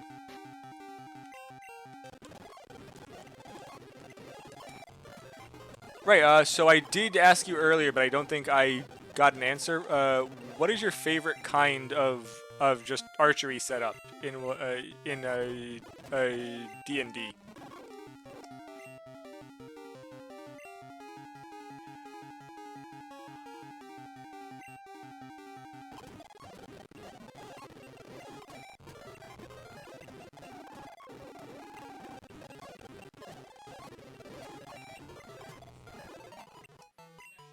Oh, those heavy balls caught a Miltank. That's good.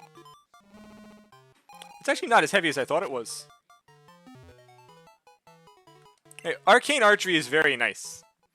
I'm not sure about D&D, but Arcane Archery in Pathfinder has a really, really broken skill.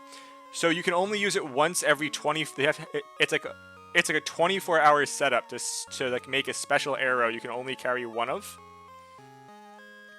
Let me just get you the skill, actually.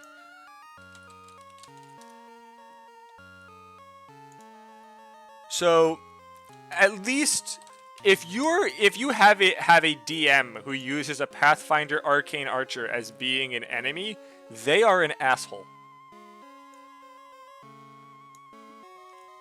Now, this is basically a max level skill. But this is something that if a DM can pick if they want to be an asshole.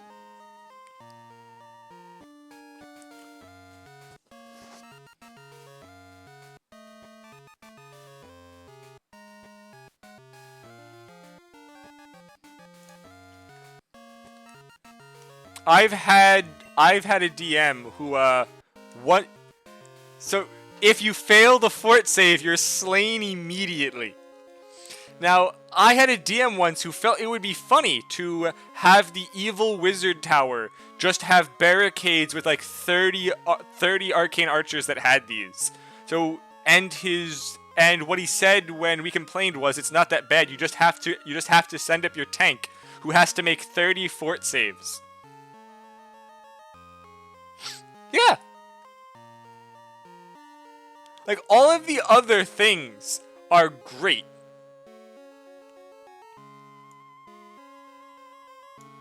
Like, there are other things the Arcane Archer has, which are great, though. Like, this is really cool. You can launch an arrow that, as long as he knows someone exists within range, it'll go through all non-magical walls and barriers to reach the person. And it just counts as a touch hit, like a touch spell. And there is a limit. They can use it like once every day at level 6, and can use it one more time for every 2 levels up to, so you can really use it like up to 3 times at max level. Again, fairly reasonably balanced. But that death arrow is, why does this exist again?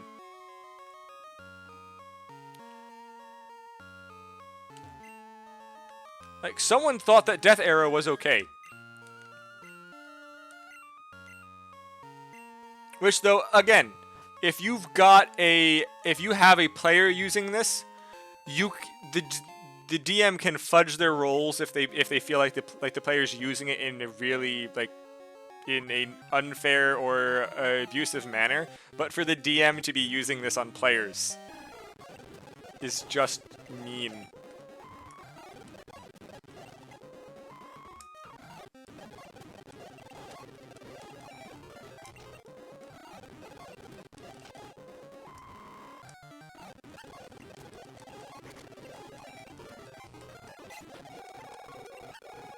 Fucking giraffe rig, just let me go.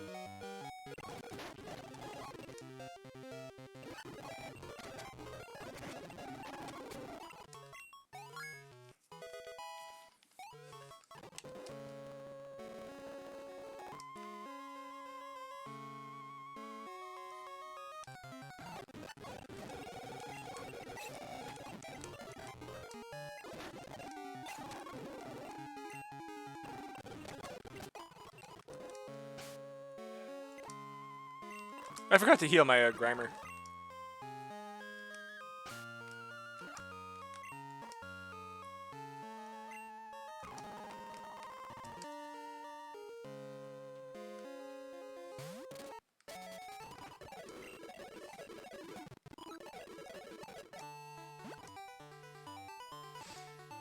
Oh yeah, lightning bolt. Oh right, your groups probably didn't have too many flying people or like archery people, did they? A lot of groups, for some reason, are just very heavily melee. And it kind of gives them issues.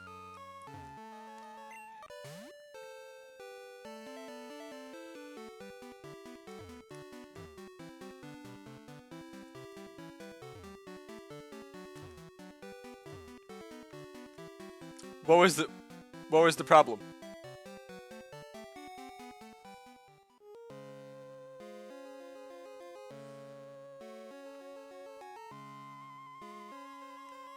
They're standing in a line formation. He stood in a line. Really? Oh. It's dumb.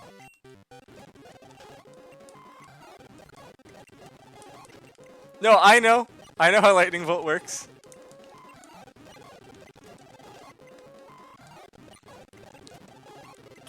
Wait, and allow me to guess.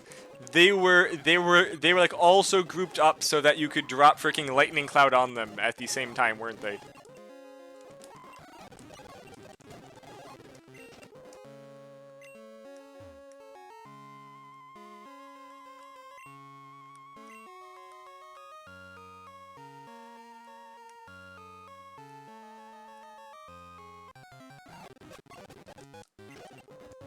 Oh, granted, that was probably all that he really needed, wasn't it?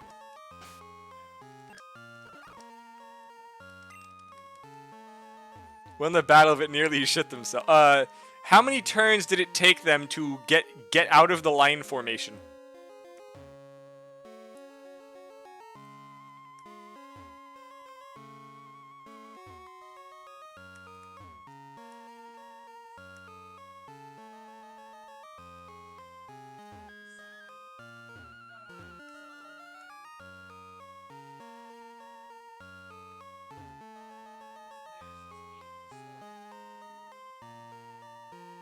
Immediately. Okay, at least they weren't too bad.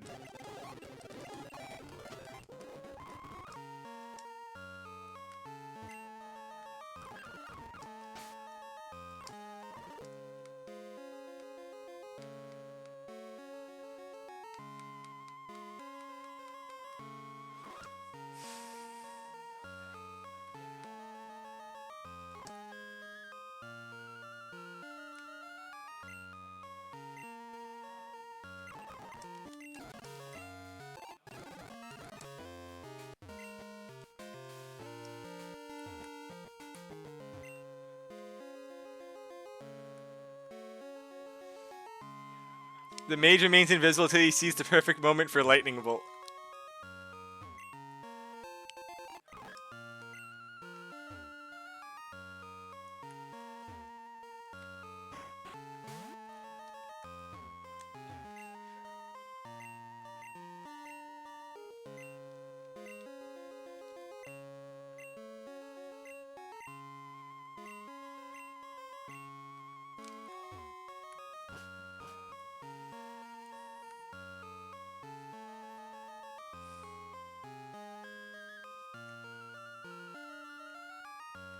I mean, it's still better than giving a new group at freaking level 1 the Tomb of Horrors.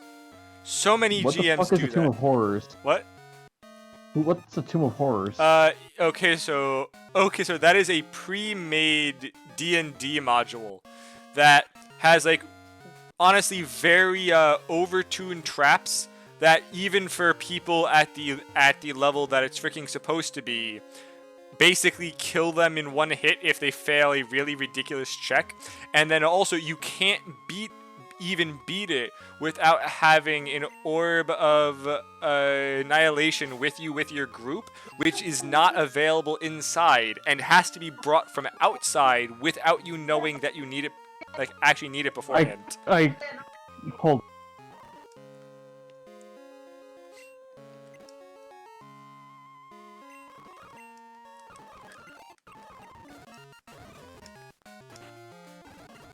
I didn't catch anything you said because my family was talking to me just as I asked what you were talking about. Okay, so it's basically, it is a pre-made D&D module that even when it's used at current level has traps with a ridiculous save roll that if you fail just basically kill you. And then this whole thing is just awful if you don't know what to do for it.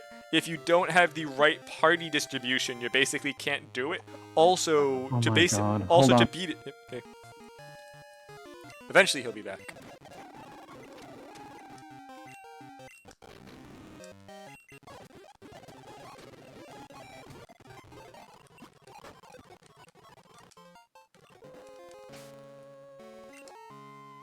Who gave you a Tarrasque at level 1? Why?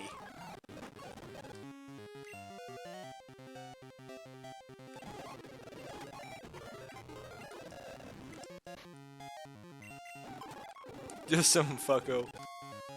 I mean, it really is kind of asinine.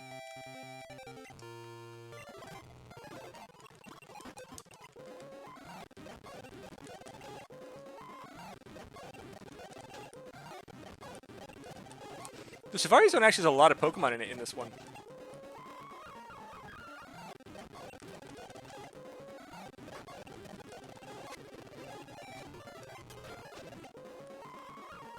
Oh, I'm gonna try 2 more and then go on my way.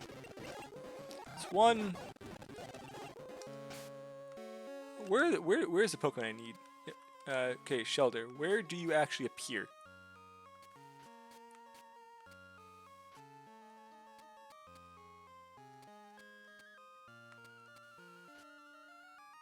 Just appears in the tunnel.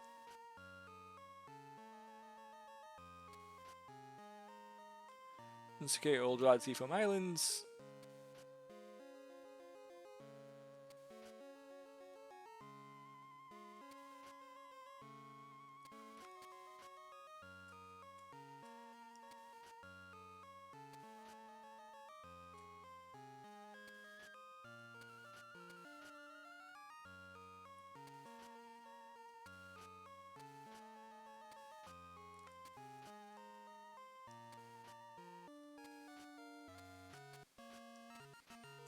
Oh, Good Rod in the Safari Zone. That's why I couldn't find it. Fuchsia in the city. Okay. Of course I need a Good Rod in all the Safari Zones. Here, where do I get Dratini? Pretty sure I've seen one by now. I have not seen a Dratini, actually.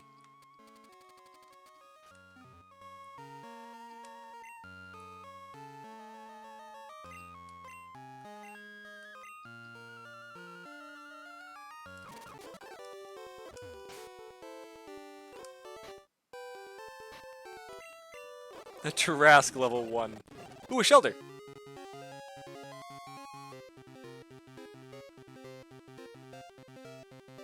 What do you mean by both wolves and spiders tag teaming each other?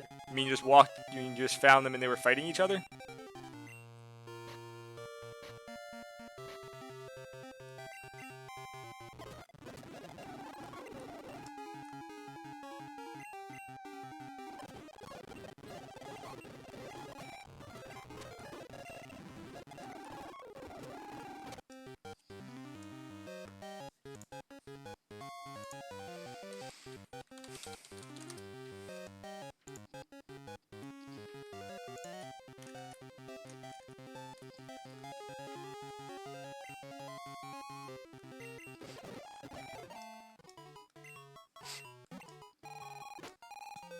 Okay, what should I name this shelter?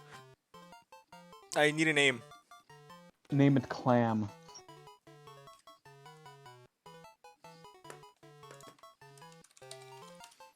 Okay, back. Okay, so just to finish, what was the last part you heard when I was explaining what the Tomb of Horrors was for you? If you had to roll for a save, if you mess up, you just die. Yes. Okay, Kaneho. I don't know what Concha is, but I will name it Concha. Conchu? No, name it Conchu. No, he said Concha. Oh. Why not name it Conchu? Apparently in Spanish it means both clam and then the female genitalia. Name it Conchu because you hate conchus. But it doesn't roll. But a shell is a conch. No. What do you mean no? So, anywho, okay, so I was saying, yeah, so basically if you fail to save, you're dead. Also, the best part is to actually finish the dungeon. Okay, so you need a rare item, which is an orb of annihilation, which is A, not available inside the dungeon, and B, you don't know you even need it before you go in. Huh. So basically, here is this cave where odds are at least half of you will die. If this is even like proper level content for you, which most times people throw it at you way too early because they need something to do because they forget, that Or probably they're half assholes. of you will die, and odds are, and like 99% shot, and I know if you can before giving this to you, you guys can't even do it because you don't have the item you need. That's fucked up. Yeah. Why? It's actually, Conejo, it's actually a male Shelder. Do you want me to still give it that name?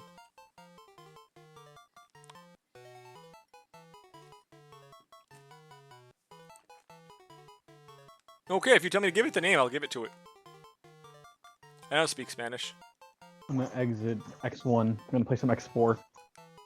Jumping around? What do you mean jumping around? You're jumping between Between the games? different X games. Yeah. What's wrong with that? There isn't. Okay. Now, what are your how good are you? What are your EVs? Oh, it has a 0 for defense, but everything else was fantastic. And the Pokemon is the Shelder? Yes, which is the entire point of having a Cloyster is high defense and has a 0 for the EV.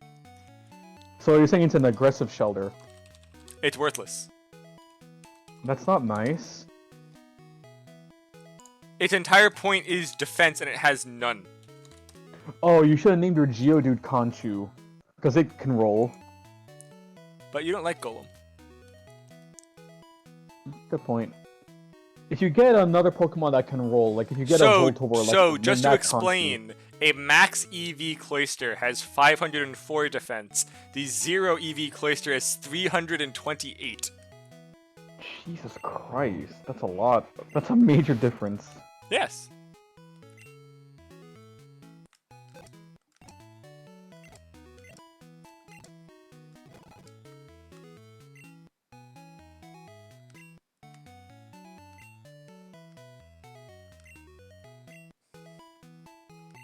Actually, let me play some X5.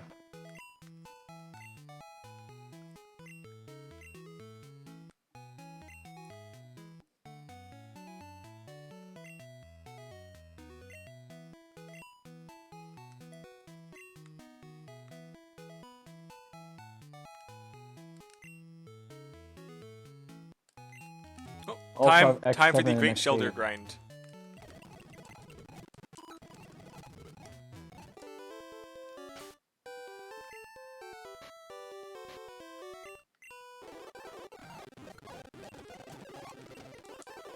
Or do I want to torture myself with X6? I don't know. What's wrong with X6?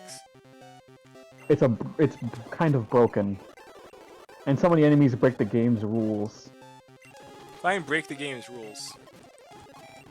Back in X1 or X3, your projectiles could go through walls.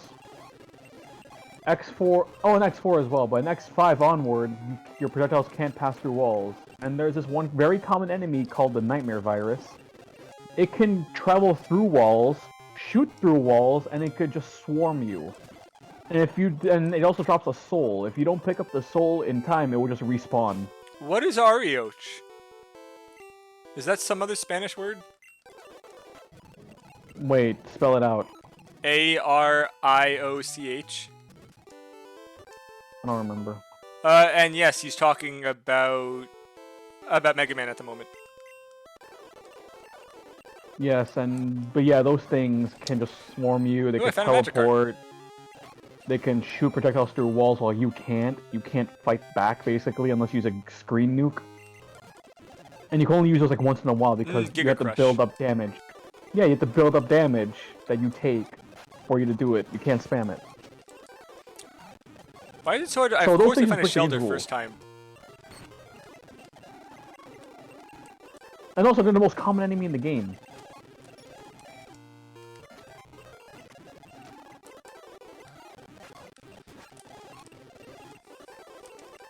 Actually, I've never played X7 or X8. Let me start with one of those. Arioch I've never played them. Sure. Probably shouldn't Google this, but let's see what you're telling me to go check out. Oh. Weird.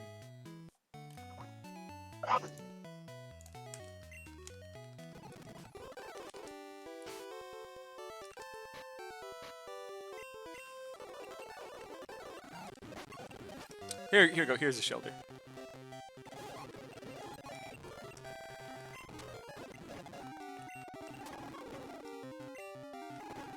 Well, yeah, so I'm gonna play X7. I never played this, and I know it's infamous. Let's see how this goes. Gonna throw a moon ball, hoping it's gonna be a good one.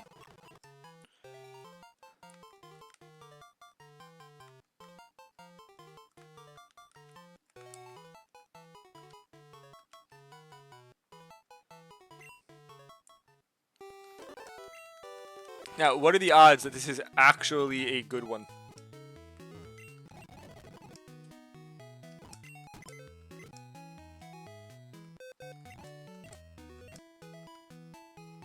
Ooh, it's got an item on it. It has a big pearl. God, Axel's voice in this game is so bad. Ah, so close. It was so close to being good, but I will be taking that pearl off you.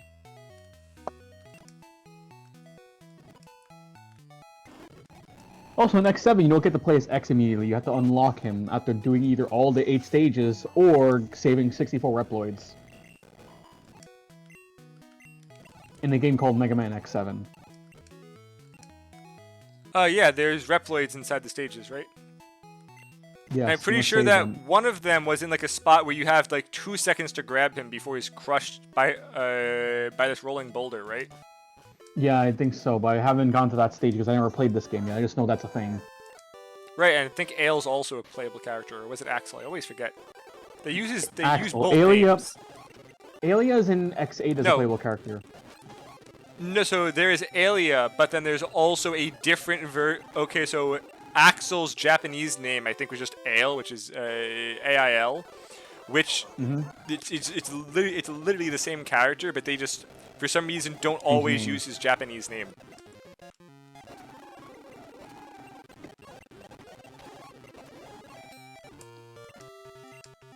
Come on, Shelter, get in the ball. Come on, you can be the one.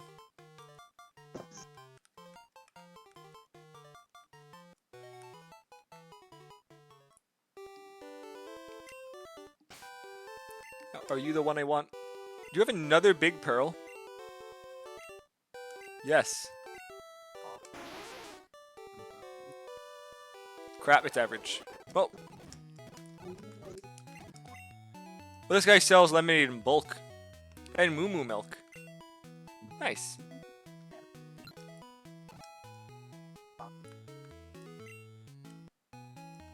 What do these big pearls sell for? X became couch bitch in this game. Oh right, don't you have to do like 4 stages before you can actually get them?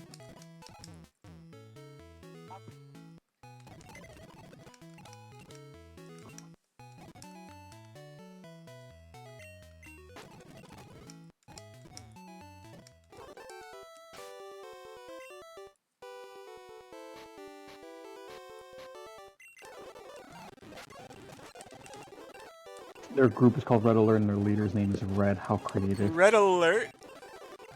Yeah, it's one of the rogue maverick hunting groups. And their leader's name is Red. Very creative. Actually, really bad. I've made like no progress at all in this game the 2 hours I've been playing. I've just been catching Pokemon. I'm like 1 gym off of the freaking Elite Four and I could easily do it now. Let's say you're dicking about. Yep. The plot for all of the X games is trash, according to Kaneho. The plot in all the X games? Yeah. But at least the games are fun in X1 through 5.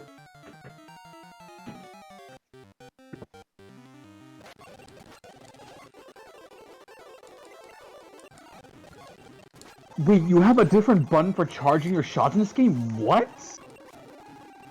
Yeah, why not?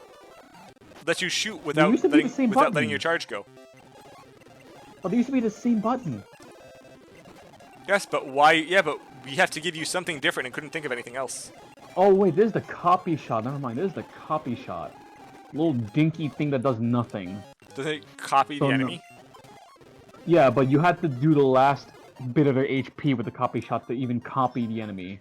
Otherwise, it doesn't work. Otherwise, it doesn't matter. Yeah, just kill them with it. But the copying is so situational; it doesn't even matter.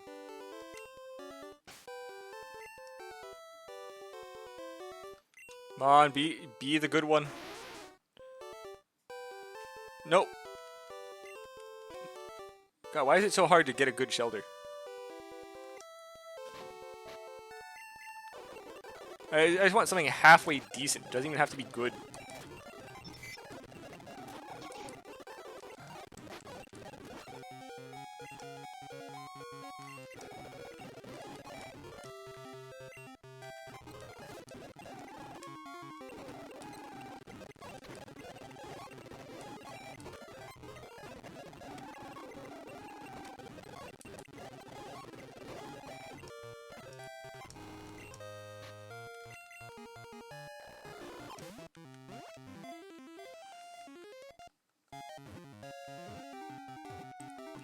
Yeah, honestly, that is actually, I am very surprised at how the Mega Man X games were so popular, and yet somehow just the plot for all of them was awful. And then there's other games that have great plot yet somehow don't get a following.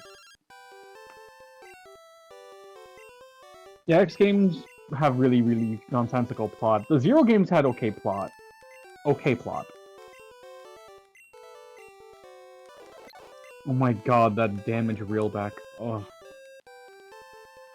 What do you mean by damage reel back? Like when you get hit, the knockback, it takes stagger, an eternity yes. in this game. The stagger is so long in X7. Hold on. Be right back. It's always the gameplay.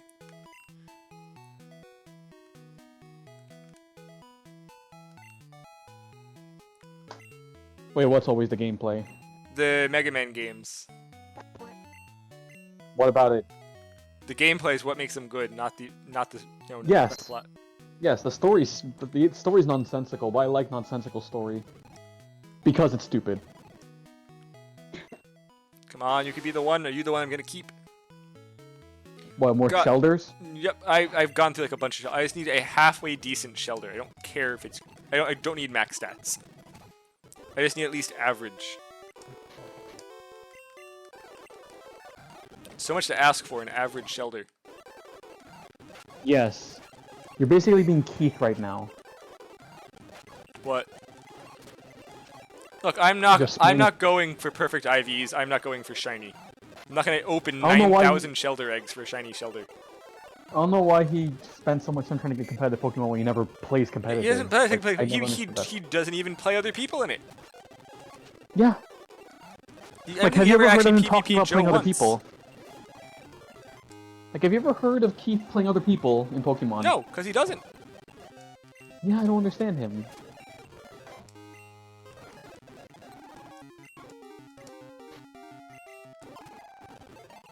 Made completely zero sense to me.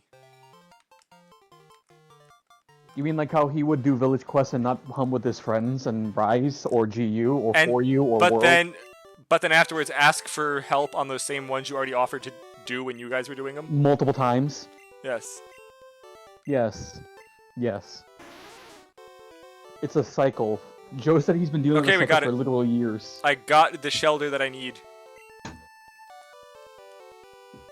Well, yeah, Joe said he's been doing that cycle for years now, like 2-3 years.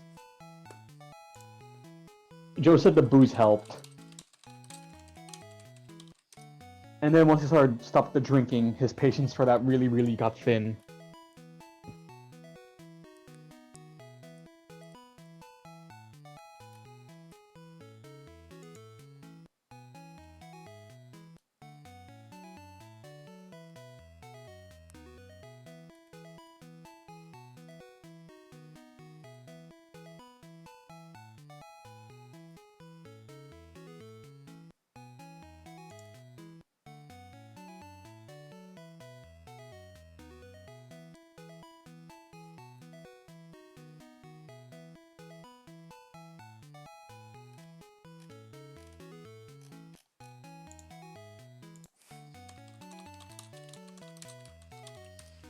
I actually forgot where you get a Dratini in the second gen games.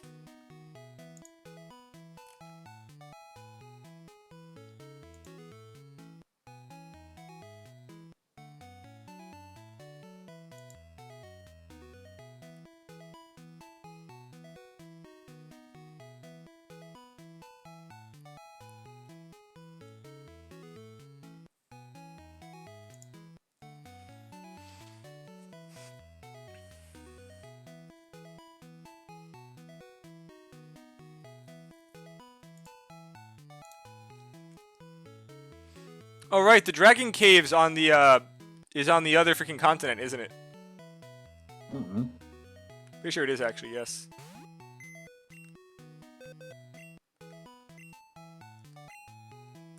Well, thank you for coming. You've been a good help.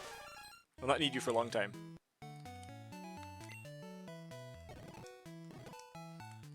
But I can take the item off you. Item has to go in the box.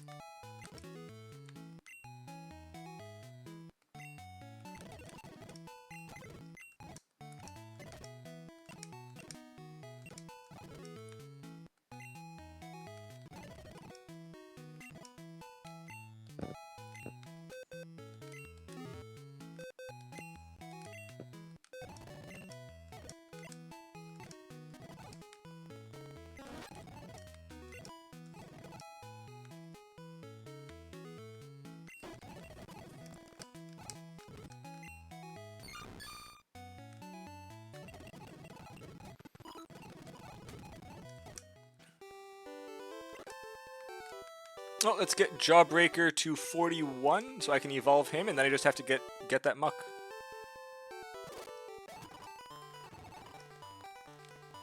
Yay, finally to actually get farther in the game. Woo. Right, I forgot about this entire route.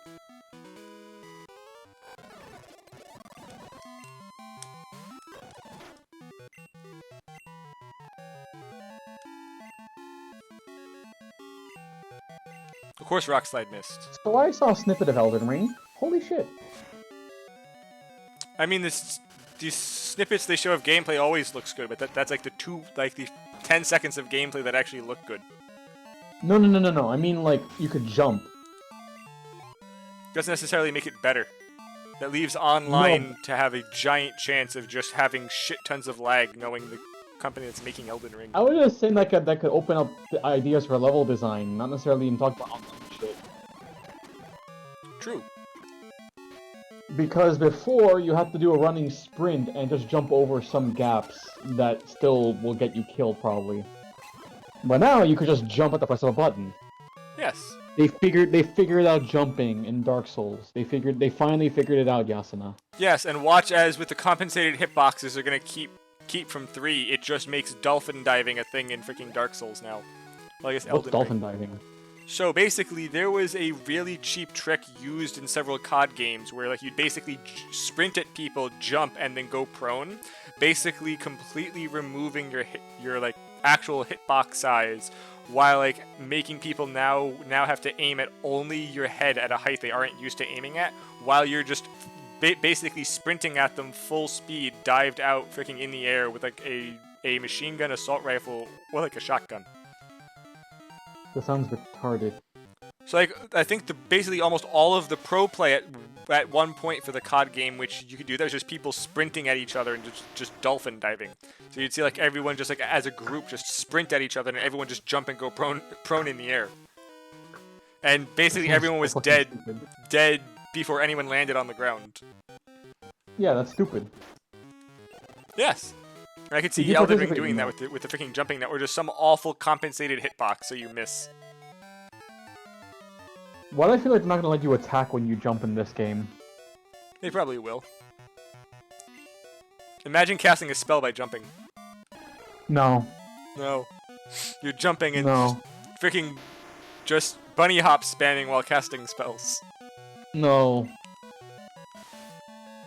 I don't want to play Elden Ring like it's fucking Quake.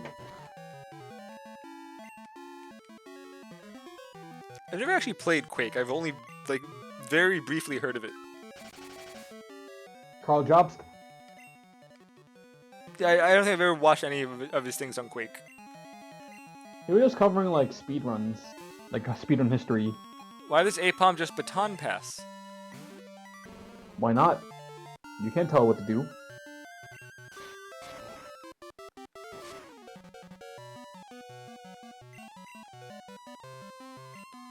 Well, I'm pretty sure the guy just brought in died without actually getting to do anything. Good job, Apom. Like, I understand if it like did like a stat buff or something in Baton Pass, like a swagger, because it would Baton Pass the buff over without the confusion. Actually, no. I think Baton Pass passes the Parish Song, right? I don't remember, because I never fucked around with Parish Song. Such a good sleeper move. Just like using freaking Future Sight on a...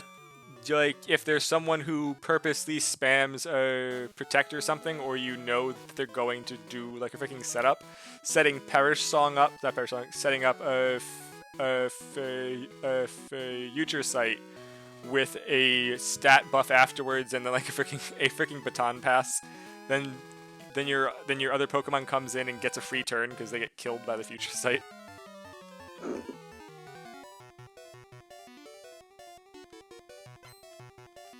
We're just constantly doing that with tanks, so that so that you basically take like no damage. A lot of fun things you can do.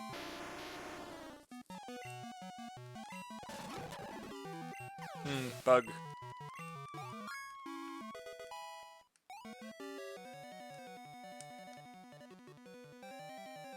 I can get rid of Thunderbolt soon. Earthquake's an 80% hit chance, was it? No, it's 100%.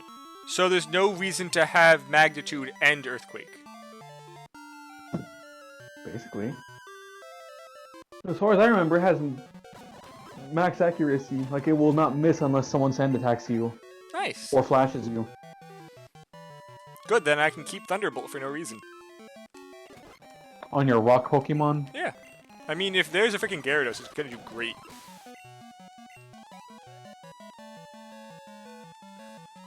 Because they'll be immune to Earthquake, but then they get destroyed by the Thunderbolt. Yeah. Gotta love that Forex weakness. I know, friends, most people don't build a Gyarados for water damage. Let's just get that straight. They go for the several dragon moves in Thrash. Oh god, Thrash.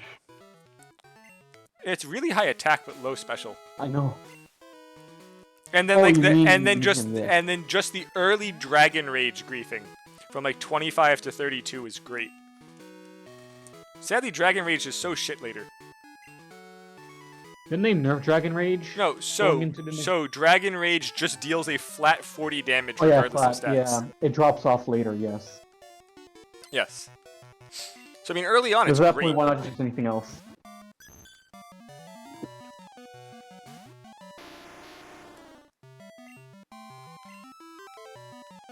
And how goes the stream overall? I'm pretty sure just the one person inside chat has been here for a large portion. I don't think anyone else is actually going to watch. Oh, because it ain't like Armored Core or some other No one watches game? those. I mean, again, the people who usually watch are at nighttime. I don't really... Oh yeah, that's right. They're not day watchers. None of them show up for the weekend streams, which again is fine. I'm honestly having a lot of fun with this game. You just want to enjoy yourself. Yep.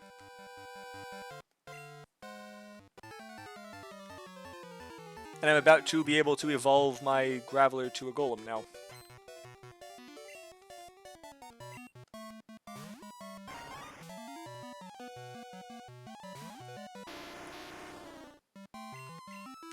Oh, that was the wrong button. That might actually just made me die. Oh good, it used Stun Spore instead.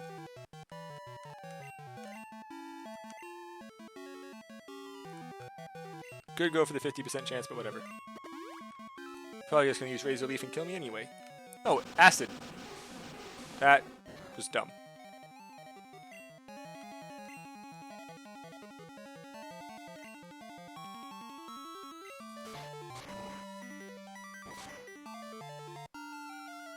Alright, Weeping Bell's not poison.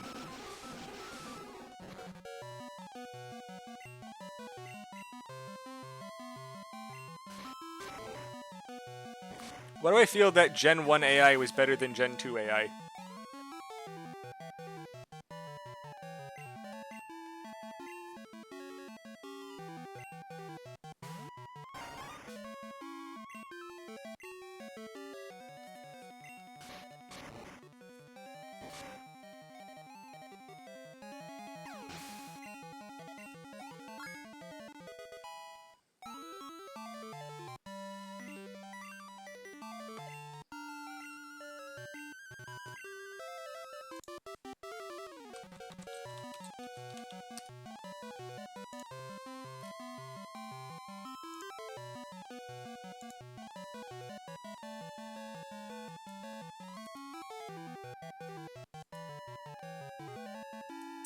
And I'm pretty sure I don't want Earthquake on it, so that's fine. Also, I mean, not Earthquake. I don't want Explosion on it.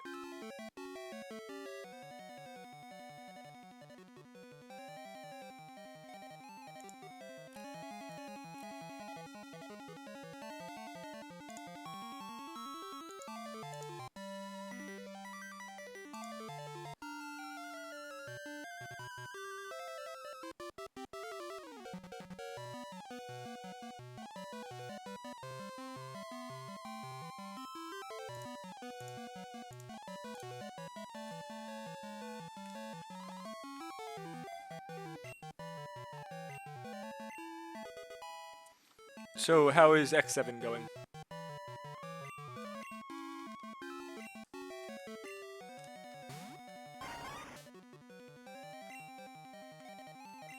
It feels so awkward. Sounds fun. Not really. Like, the gameplay translated poorly into 3D. Oh, right, there's those weird 3D sections, aren't there? Mm-hmm. There's 2.5D, fixed 3D, where you go left and right and then shoot ahead of you, then full 3D, like free 3D. No. And also, once I finally get Zero, I'm just gonna feel awful because I've seen gameplay of Zero and X7, I'm just thinking to myself, Zero, what did they do to you? His combat translates poorly to 3D. It's sad. They gimped my boy. Could be worse.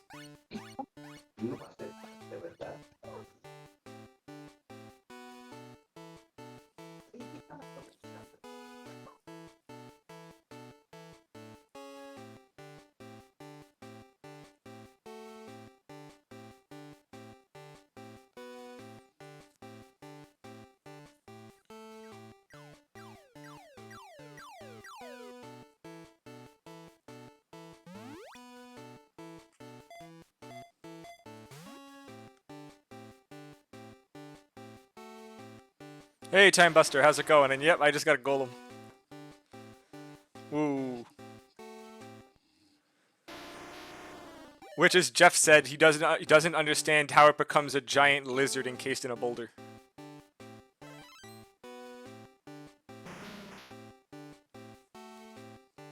What did you say, Asuna? That you don't understand how it becomes a giant lizard encased in a boulder. Yeah, I missed the context. What happened now? I just changed my Graveler into a golem. Yes, I still don't get how it goes from just a big rock with arms into a fucking rock lizard.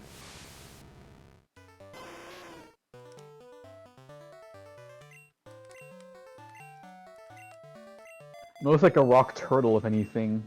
It's just that its entire body is round instead of having a flat belly.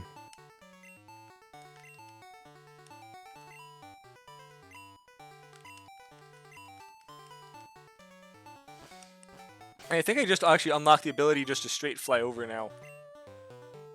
Where is the place where you get the charcoal? There's a Pokemon Mart here as a charcoal.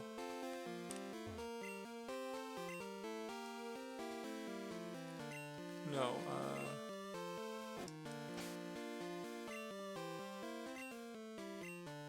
probably the next town. Something to do with lumber. I wonder if the other guys are gonna join us for stuff.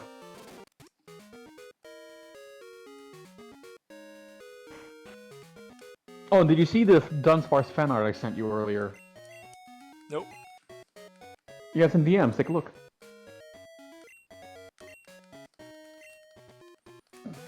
It makes more sense than the other thing you saw.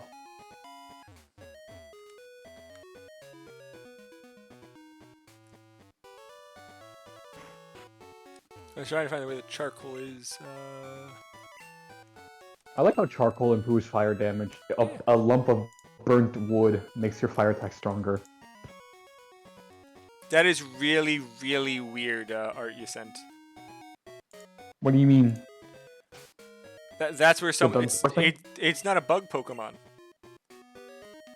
It has little wings like a little bug and a little stinger. It's better than the other thing, at least. Yes.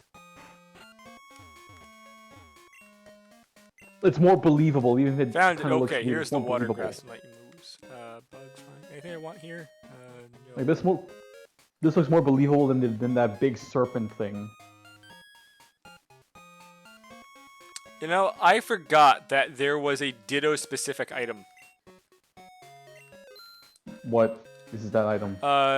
It was the metal powder that just increased Ditto's defense. Oh, and that was only specifically for Ditto? Yes, just like how Farfetch'd had a stick to increase attack, Chansey had a lucky punch to increase crit rate. And Cubone had the little club to increase its ground attacks. Cubone is cool.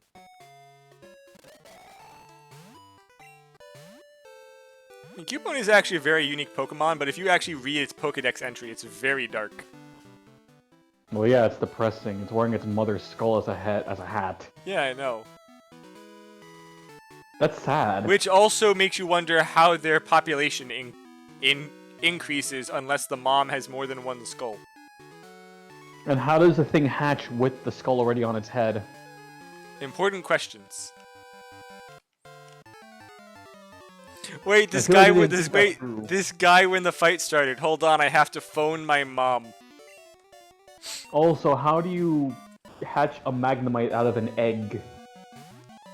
How do you hatch a Voltorb out of an egg? Yeah, these are little machines. How do you hatch them out of eggs? Not even that. How do they hatch already having their how do they hatch with a Pokeball included? The game doesn't make you have a Pokeball in your inventory for that, but it does for the freaking Ninja. Huh. And of course, he's just going to self-destruct. Why does the AI use that so much? Self-destruct? Yes, an explosion. It's like, okay, turn 2. I've taken no damage yet. Self-destruct. Fuck you, basically. The game just says fuck you.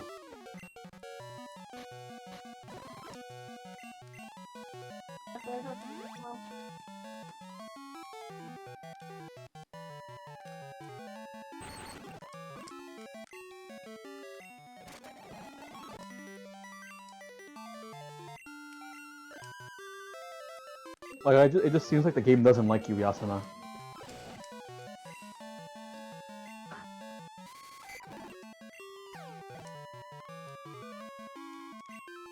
Forgot Sludge Bomb doesn't work.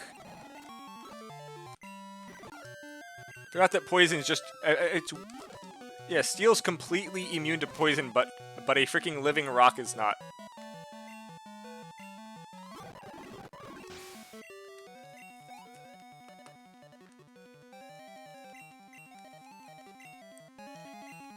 And is Voltorb also Steel?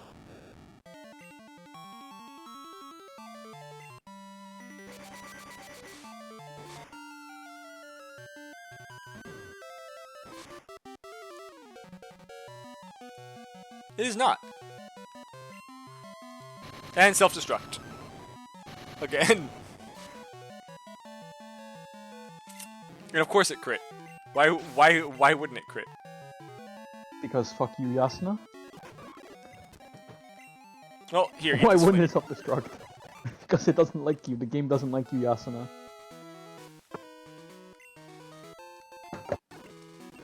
The game decides that you don't get to play the game. Just eat the explosion. Tank it with your face.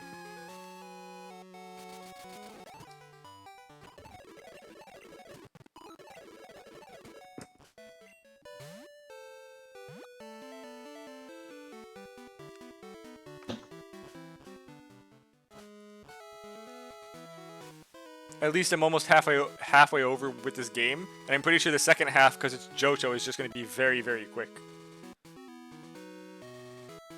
I don't remember Johto actually taking really just because of all of the story elements, but I remember Kanto taking longer. The thing is, because back in the day, it was scaled to post-game content, so I guess it took longer because of that. I don't know. I mean, Johto. I mean, the Johto in this is going to be scaled to post-game content. Right. Maybe Johto will take probably about as long. I don't know, but we'll find out, won't we? And you went to Cerulean Cave, yes? I just got Surf. I haven't gone in yet. But I could go there and catch Mewtwo now if I wanted. They put Mewtwo in there? That's where he was in the first game. Yeah, but he's not there in second gen because the cave is gone in second gen. They brought it back in Soul Silver, Heart Gold. Yes, but the cave is now back inside this one also. True. I wonder what they're gonna have in there aside from Mewtwo. The regular things are Raichu, Rhydon, maybe some extra strong ones. Who knows? But will it be scaled to you? Really? Why did the last one do 1 more damage than all the other ones? This game. It literally just did a 5-set freaking Fury attack, with the first 4 doing 10. The 5th one, if it did 10, I would have lived having a single health. And it did 1 more damage because fuck you? Yes. That's amazing. That's fucking wonderful. Like, that's the biggest sit down I've heard from that game for you, Yasa. You just said sit down. I just need Grimer to get 4 more, like 3 and like a 10th more freaking levels. And then I'll become a muck? Yes, a muck, and then its stats go up a lot actually. It's really weird how much they increase. Well, yeah, they're more mature, so they get bigger stat bonuses. Yeah, but I mean, it's just the difference is really high.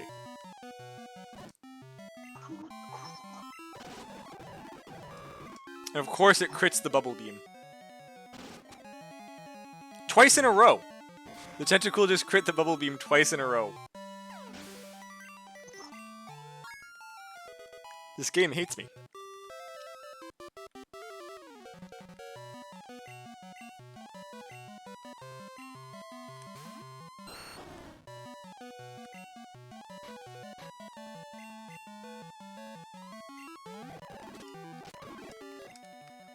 And then somehow the Razor Leaf doesn't crit.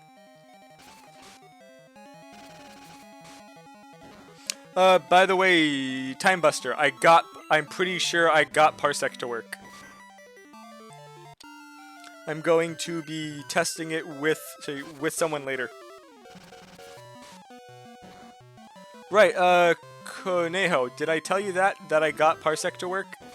I'm pretty sure I got it to work so that we can play the old Armored Core games with people online. Yeah, I'm actually not sure if he's still here. And who's not still here? Conejo Verde. Oh, Green Rabbit? I guess. Because that's literally what it translates to, Green Rabbit. Makes sense then.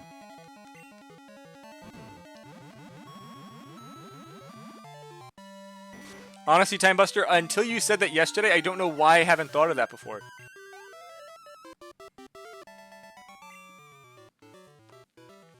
And what's also great is I'm pretty sure that Armored Core 2 has got actual like co-op multiplayer stages.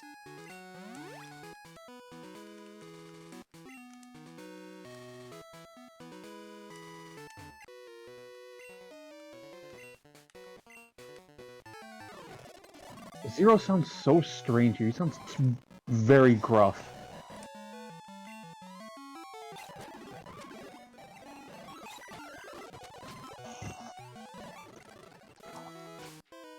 AC4 doesn't, but AC4A does. But the thing is, the co-op for 4Answer is using the online 4Answer server, so I will have to somehow figure that part out.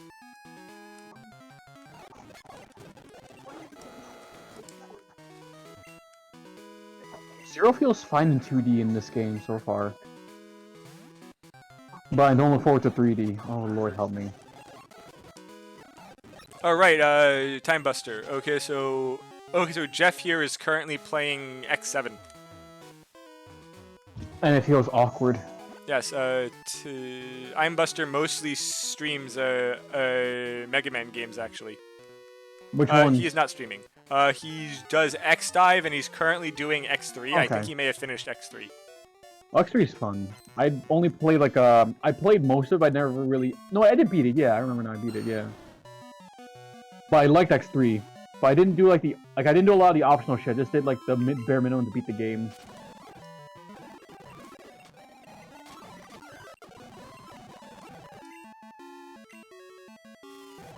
There's gonna spam sleep powder, isn't it?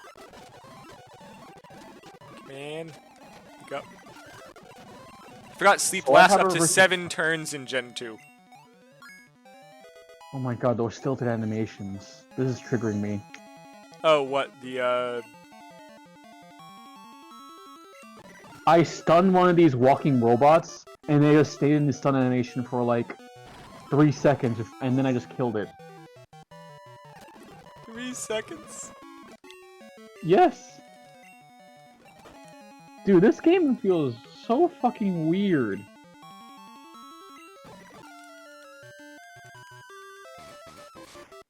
Oh no, I'm in full 3D now. This is gonna suck.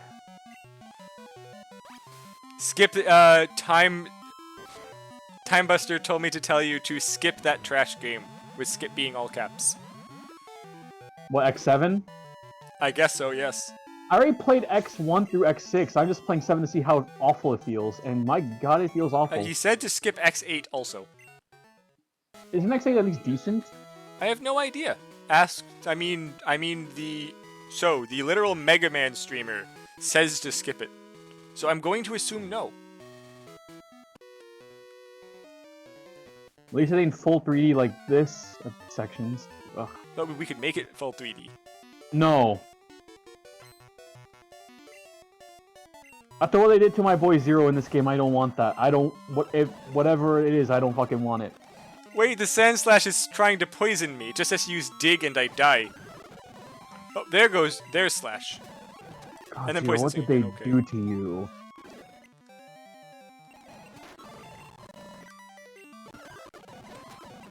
There's Magnitude. I shouldn't have gotten greedy. Golem, go. Well, Golem shows up barely on your screen. It shows less Golem than it shows Graveler. So it's like like the back of a ball? No, it's like the top 1/8 of the ball and like half his left arm. Wait, what? Yeah. No, I didn't hear you right. What was that? It's like the top 1/8 of the ball and the top half of his left arm. Oh yeah, I remember that, yeah. So you see his claws. Nope, you can't see his hand. That's stupid, I thought you could. You see like part of his hand, but there's no claws. And back again, because goddamn freaking... I should have changed Pokemon and didn't. It's okay, Wait, Grimer, you'll be tanky if soon. this guy can hear me, like, what is... About X6, what is your opinion about X6, since I know you hate X7 and X8? Yep, Time Buster can hear you. He said YOLO. He said X6 is solid. It's aight. It's awful. It's a stupid game. It's a terrible game that I like to play. Those might be fighting words. Dude, you could literally break the game with Zero. It's so stupid and it's amazing. Like when you go to Commander Your Mark stage, you're on one of those roly-poly like machines. You do like you crouch and then you do a saber spin. Yeah, it's Saffron if you City do time. that, you get damaged, but then you pass through the machine, and then literally nothing can touch you. You're permanently invincible. You can walk on spikes. Okay, you can break so the fucking level. Okay, so he just said X5 is where it quote unquote ended, but it's okay. Yeah, I know. X6 was made out with at the, like against Keiji Inafune's wishes. I know. I learned that when I was like, I learned that years later, like 2-3 years ago. I learned that, but I liked playing X6 when I first played it when I was like 12, 13. So I loved playing it, but it felt worse to play than X4 or X5. X7, X8 is a state Grimer plus Muck ratio 9-ball? I don't get what that means. I don't know either. But I do know that I'm not walking the Grimer into... Oh, trash. His answer was trash. I never played X7 or X8. I just want to see how they feel, because I've never played them. I've played X1 through X6 into the ground. Oh god, Axel's voice is so bad in this game. And Zero sounds way too gruff. Yep. What do you, Jenna? It's fine.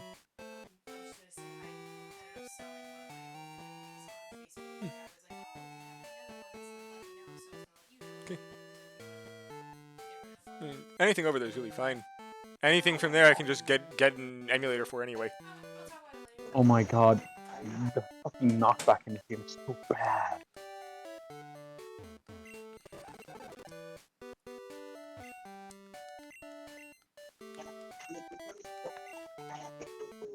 This big robot is not even afraid to walk so slow. Where's the danger?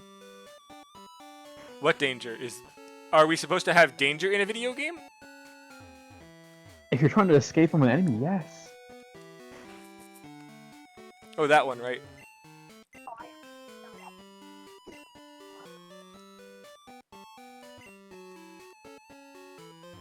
What kind of turn animation is that? What the fuck? It pivoted in place without moving itself.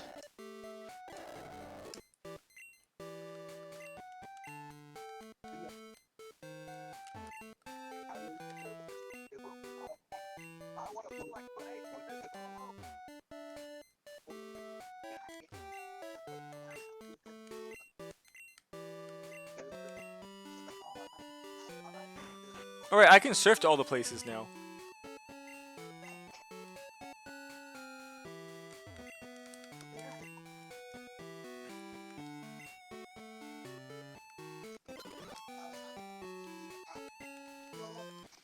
I forgot, did Crystal and just the second gen do anything with the rocket base in Saffron?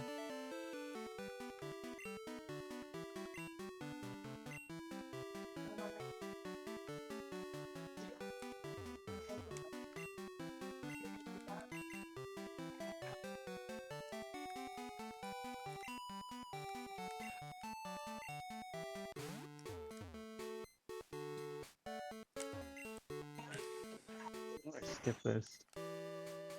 I can't skip this cutscene. Are you serious, game?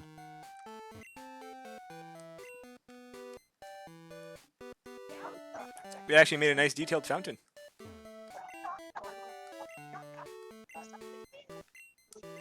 Duck.exe.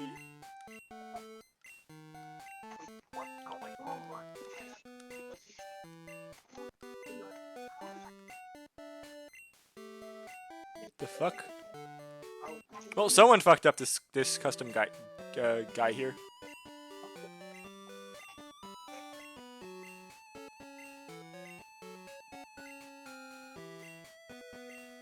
Well, someone messed this up.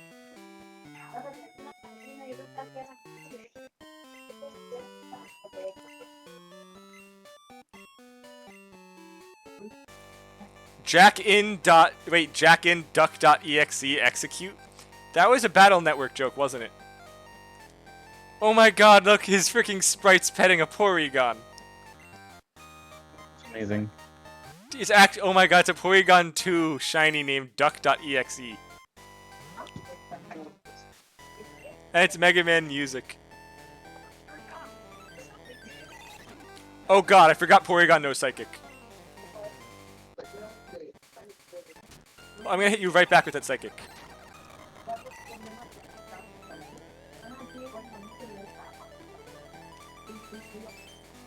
Well, Firewall I assume is a fire type, so go Jawbreaker? I don't know. The custom name Poke... Oh, it's a shiny Arcanine, you asshole. Wait, no, it's not shiny. Why is it purple? Earthquake, go. It has Dragon Rage. Why? Why does anything at level 36 still have Dragon Rage?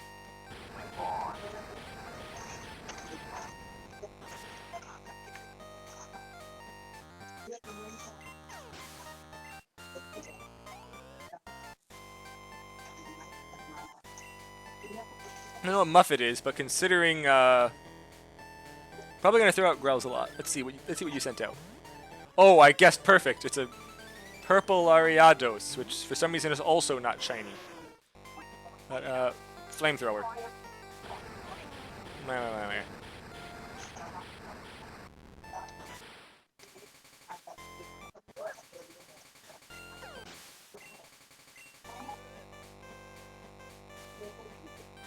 Well, don't know what overflow is, but sounds like water, so, let's see if Alakazam can take it out.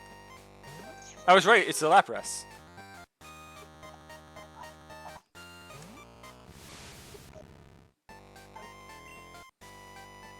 Gonna bet on recover.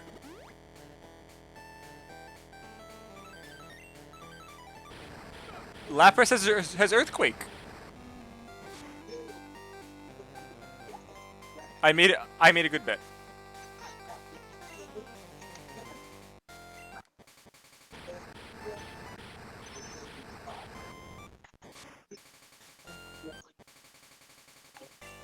Let's use this lemonade.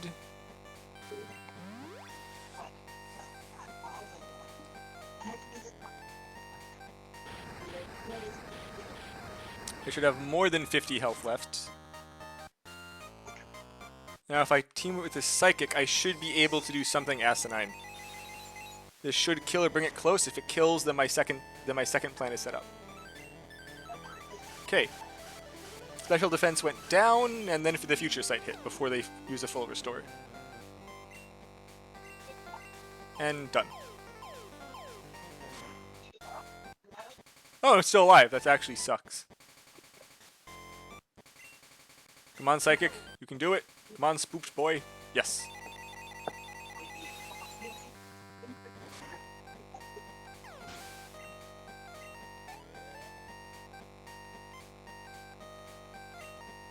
Collie. Sounds like a bird. It's a Murkrow. Okay.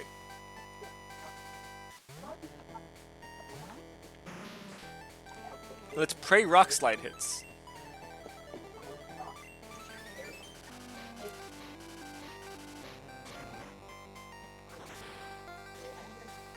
Should be the bird. I honestly like how it's not just single type boss battles. That's honestly how most Pokemon games are. The gyms, single type. Elite Four, each of them is a single type. This is like an actual fight. Can't just have one guy. Okay, perfect. I put in Growlithe and Arm 9 is a Magneton. Which technically only has 6 arms. But, Flamethrower, go. God, I guessed a lot of the types well for this.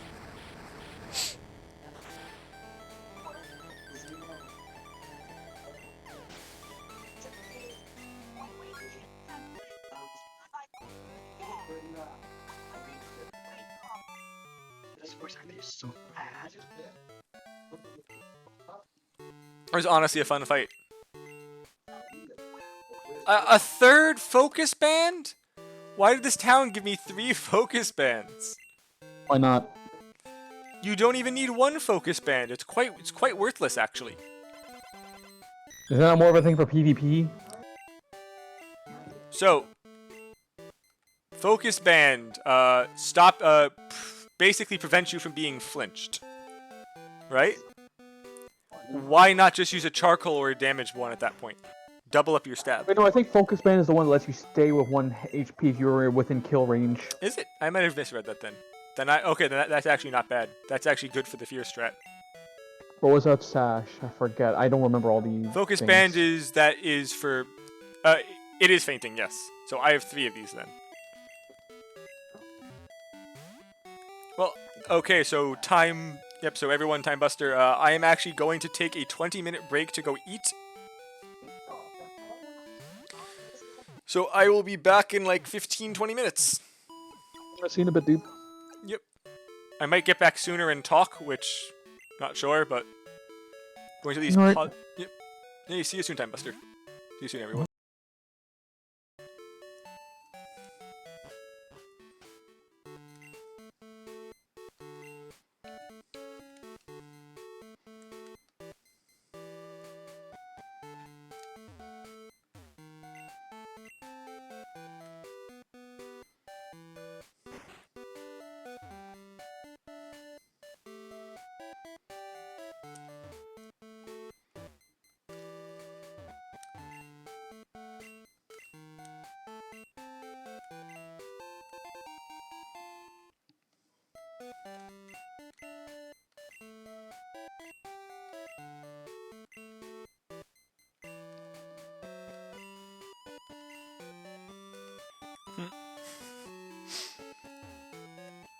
I love the nuances of this game.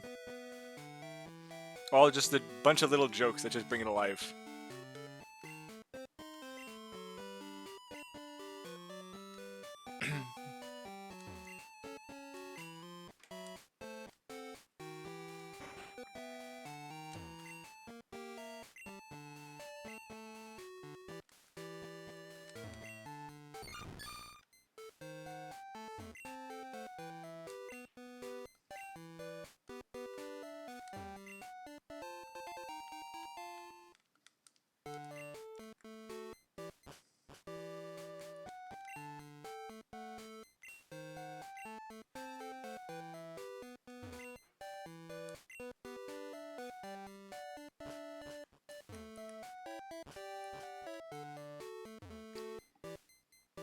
Hey, something else I never bothered to look at. How is the stat distribution for Rhydon? What about Rhydon? Are its stats actually good? I don't know. I just used Rhydon because I like Rhydon. Actually, eh? What is me? So, it's got really high health, really high attack, really high defense. Obviously, the special attack isn't high, which you don't need, but the special defense is abysmal, and the speed is even more abysmal. I'm not surprised.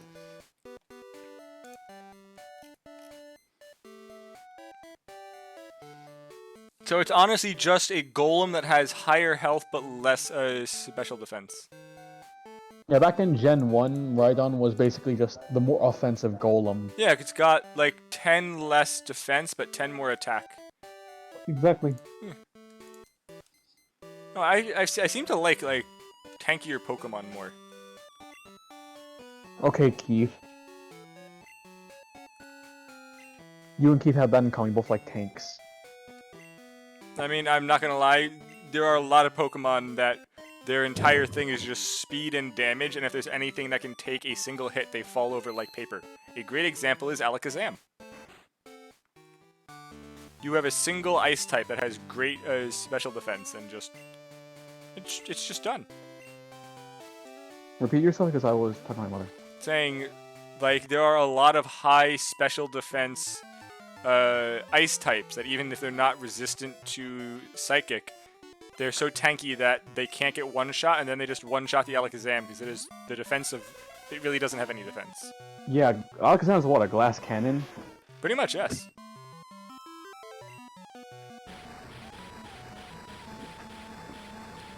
Which I think it's my only glass cannon attacker on my team.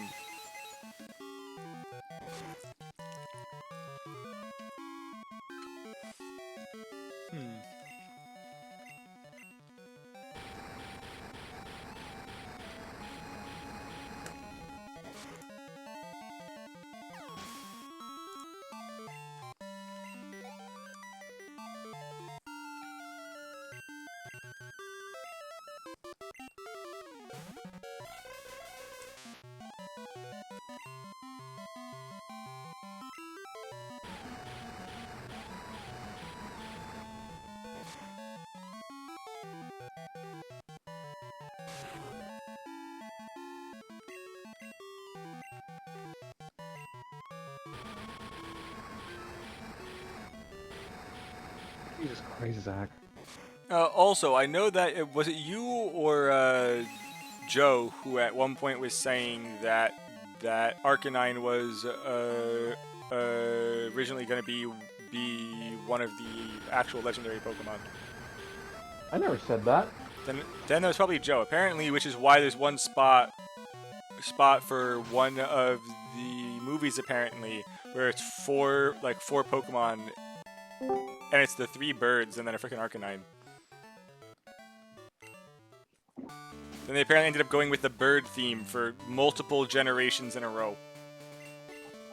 I think because Arcanine is literally on the Pokédex, its Pokemon, like its Pokédex entry literally says legendary Pokemon. Because it was apparently supposed to be. And it's supposed to be 3 I believe others. it's pronounced Arcanine. Hello, Joe. Hi, Joe. So Joe, what were the other 3 legendaries supposed to be before they just made the pile of birds? I think they only got as far as like I think it was Moltres was the one that was added later. It was originally Articuno, Zapdos, and Arcanine, but they decided they would rather have the aesthetic of 3 birds as opposed to 2 birds and 1 dog.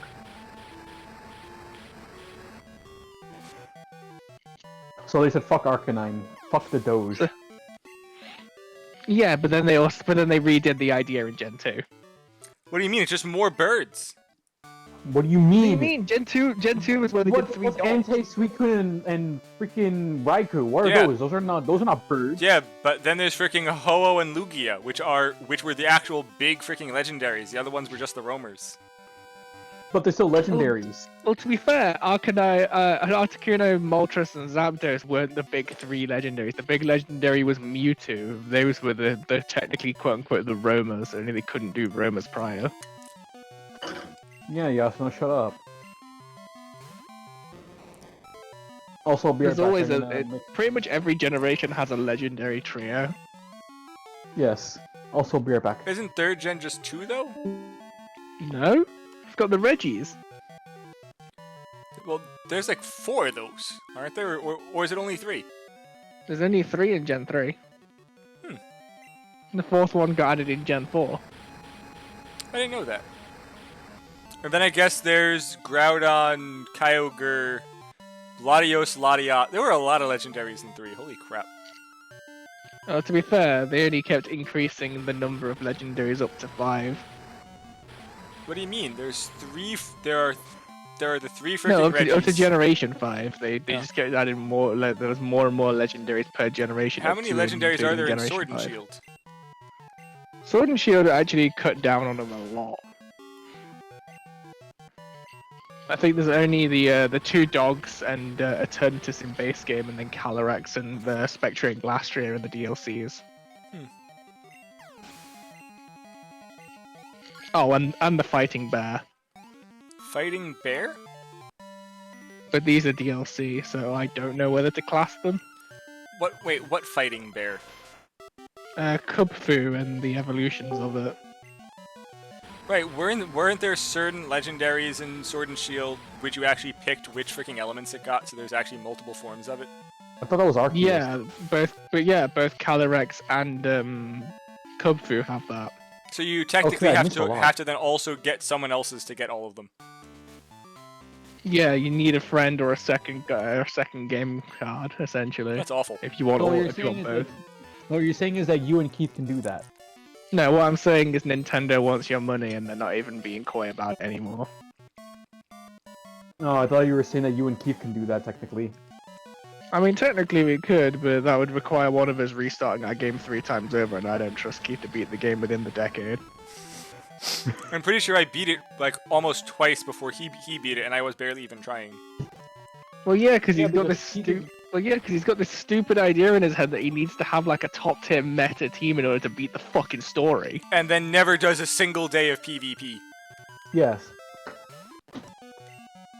For the life of me, will never understand why to beat a story you need a Milotic, a Garchomp, a fucking Gardevoir, and all this other like crazy OP bullshit. I'd probably just pick a ragtag team of Pokemon that I think look cool. That's really all you need. I don't It's even the do that. story. I'd pick like 3 Pokemon that I like the look of, and that's it. You don't even need a team. You need 3 at most. They just cover each other. And even then, that's a stretch. You don't even need to do that.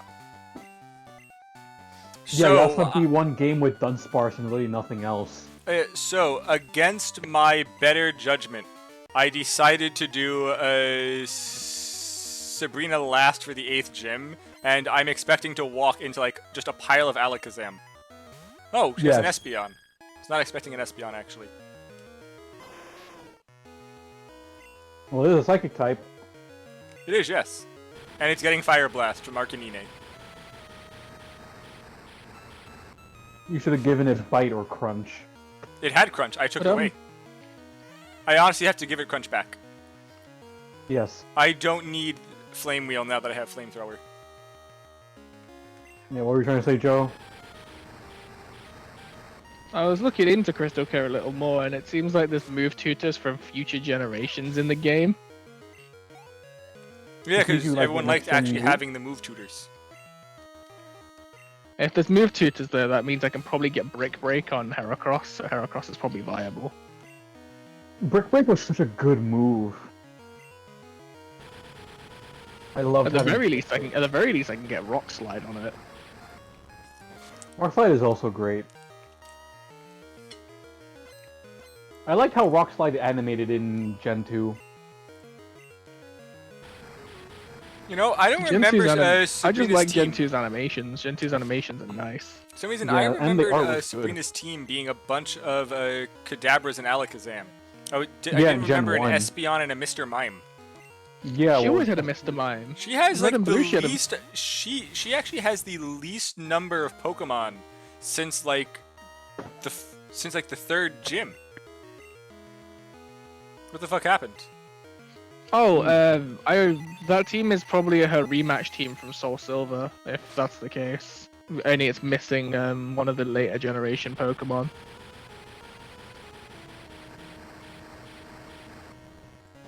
Because Soul Silver had the ability, Hargo and Soul Silver had the ability to rematch all the gym leaders once you beat in the Elite Four, and they had rematch teams.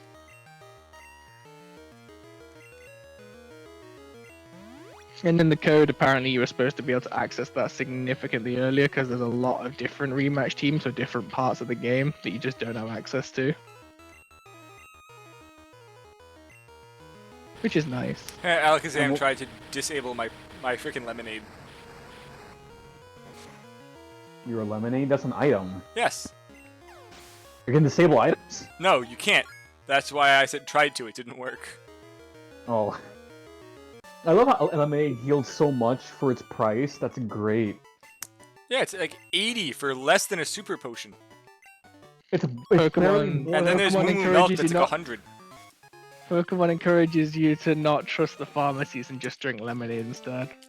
Or fresh water. For whatever reason, fresh water gives 50 HP for the price of a potion, if less than that. Soda also no, it's less does than a heal potion. you. A fresh water is 200 Pokebucks, and then the potion's 300 Pokebucks, and the fresh water heals 2.5 times more. Yes, Excuse and me, then what? there's also Soda Pop. Like, how does Yeah, that... so if you ever get ill, don't go to the doctors, just drink fresh water. Yes. This is your certified Pokemon approved message. There's your Pokemon PSA. Fuck the healthcare system. Just drink water. Fuck healthcare, just touch grass, loser. Oh, I'm being called. What, Mom? What is she calling you? That's not our business. No, he said he was being called. What's he being called? His actual name, Connor.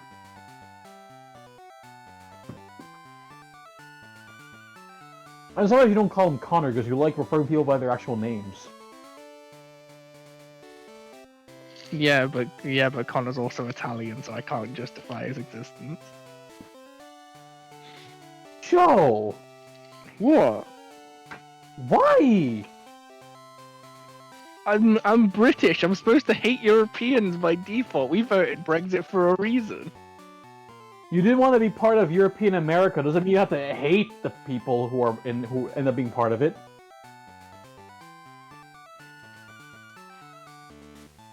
You Dude, can't come tell on. me who I can and can't hate, yeah. Apparently, the scissors are missing. Is that why you don't like people of the nose variety? What? Well, the news people have always been a problem. It's just they're becoming more on and more stream, pronounced. don't you dare start. Jeff started it! And it's saying, Jeff, don't you dare start it. The nose variety. I didn't think they saved that. No one's stupid, Jeff. No one's stupid. They know what you mean.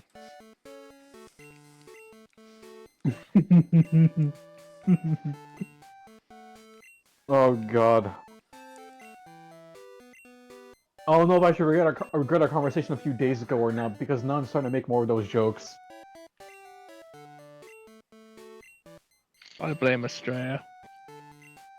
Yeah, nothing to do with our conversation about like how we view the world around us. That had nothing to do with other people. That just was literally between you and I.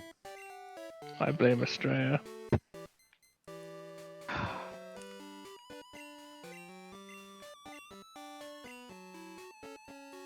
Mint chocolate is so good.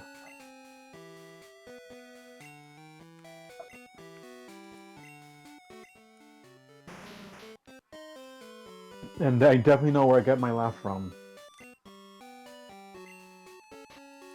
Is that one of those jokes we're not allowed to make on stream? What, about laughs? Because I said that I was basically just saying I know where I got my laugh from. I got it from my mother. Because she cackles a lot.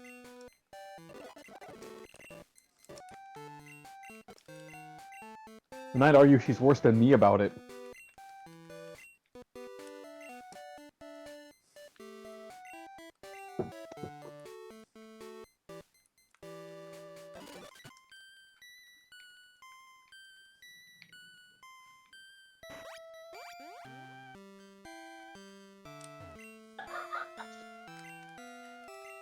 As you can hear.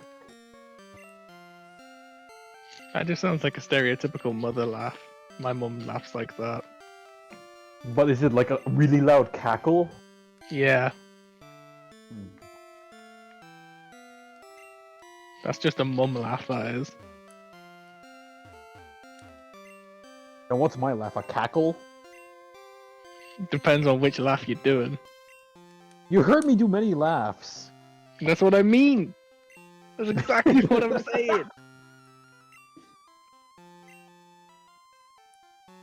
Depends on which laugh you're doing. I don't see how I can be more precise. Which laugh sounds like a mom laugh then? Your mum laugh. Oh, which one is that? It's your mum laugh. I can't give you a time and a date. When you hear it again, let me know what it is. I will do. Thank you. Because now I'm curious. Though I think we all have the mom laugh. Just not Yasuna.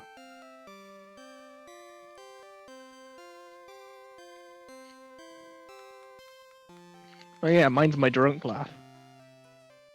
You mean your sincere laugh? Yeah. I've heard your sincere laugh even when you're sober. It just has something has to be sufficiently funny. Which is kind of rare. I remember you letting that out when something happened to Keith in GU a few weeks ago. Yeah, but that's because Keith does the stupid. Oh yes, Keith does do the stupid quite a lot, doesn't he?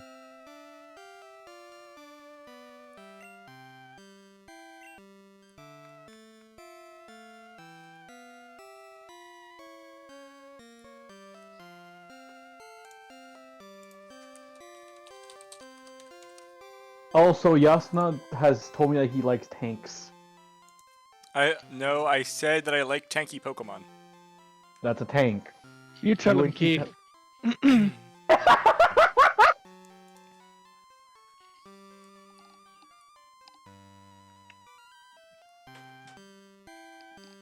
I don't think he wants to be called Keith, Joe. You tell him, Keith. What was that, Yasuna? Oh, I thought you were saying you didn't like being called Keith. Yeah. Oh, you don't care? Why would I care? Okay. You definitely care more than Keith, because Keith doesn't like being called Keith.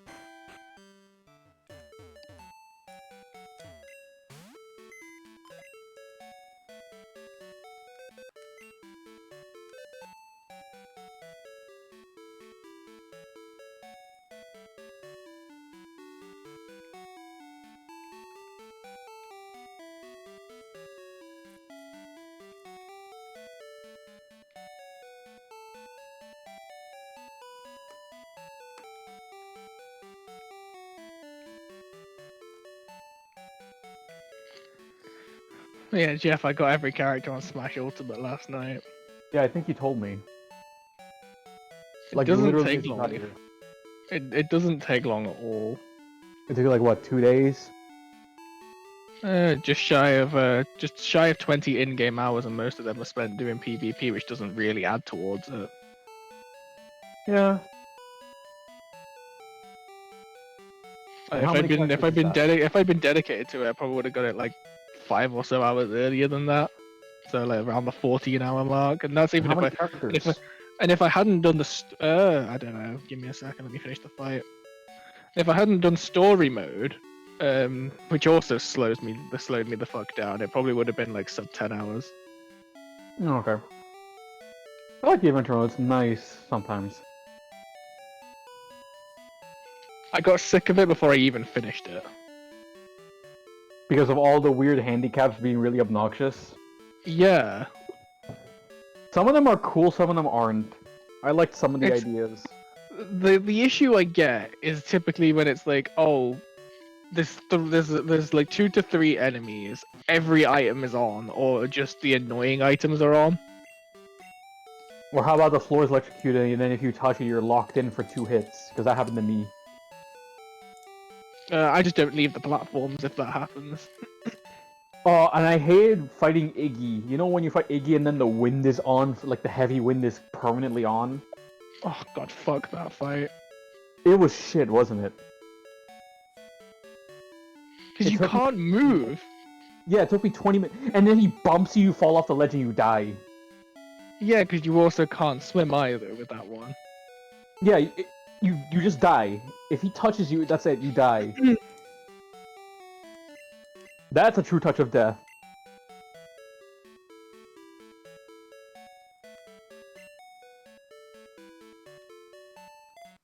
Hey, Time Buster, you're back. How's it going?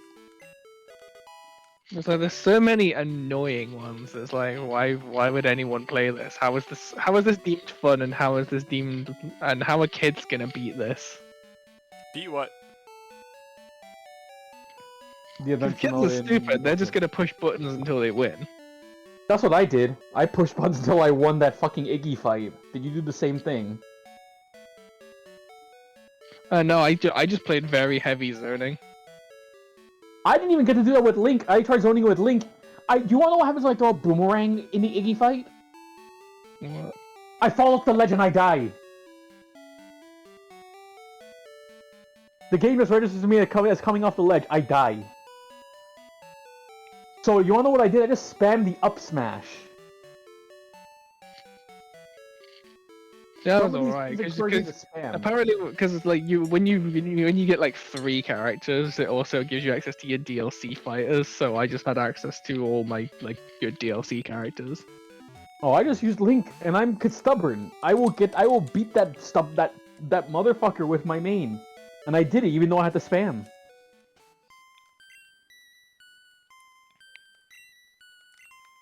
It made me so salty. I just didn't express it yesterday while it was happening.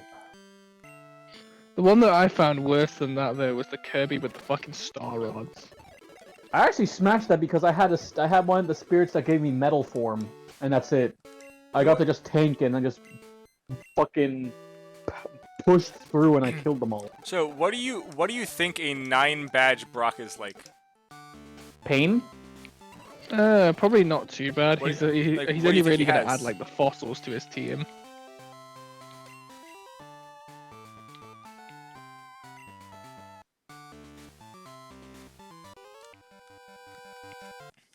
Honestly, it's impossible for rock types to ever be hard. Irony. They got too many weaknesses and not a good stat distribution, especially in the early gens.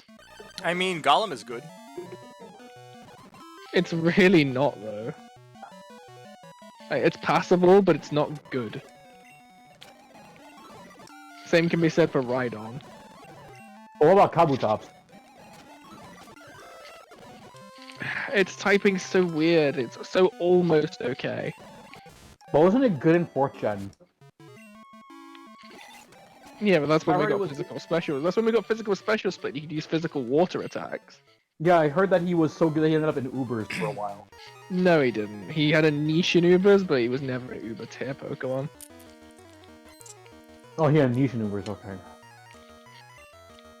Isn't it Ubers restricted Same with a lot So of he has it. 5 They had a niche there. There was something that was specifically designed to kill. But they did really well in. But Kabutops did really well in OU. I remember that. Ooh, he had a giant level spike. First Was one's a it OU or 41 UU? Graveler. He had his big niche. What level does Rhyhorn evolve at? I think 28 or 27. I don't know why he has I'll level double check. 41 Rhyhorn. But Golem is gonna sweep Brock probably. Ooh, Amistar. Oh, no, wait, 42. Yeah, it's 42. I was Well, wrong. oh god, that was 41 fast. is one off. 41 is one off.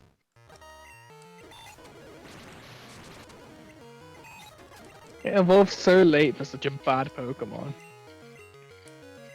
And aren't there wild Rhydons are lower level? Yeah, and Victory Road.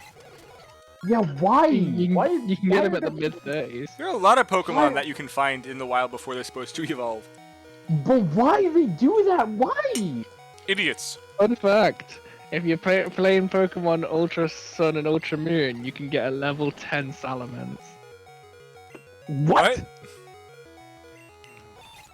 Yeah, by doing chaining, you can get a level 10 Salamence. Are you fucking kidding me? No, it's hilarious.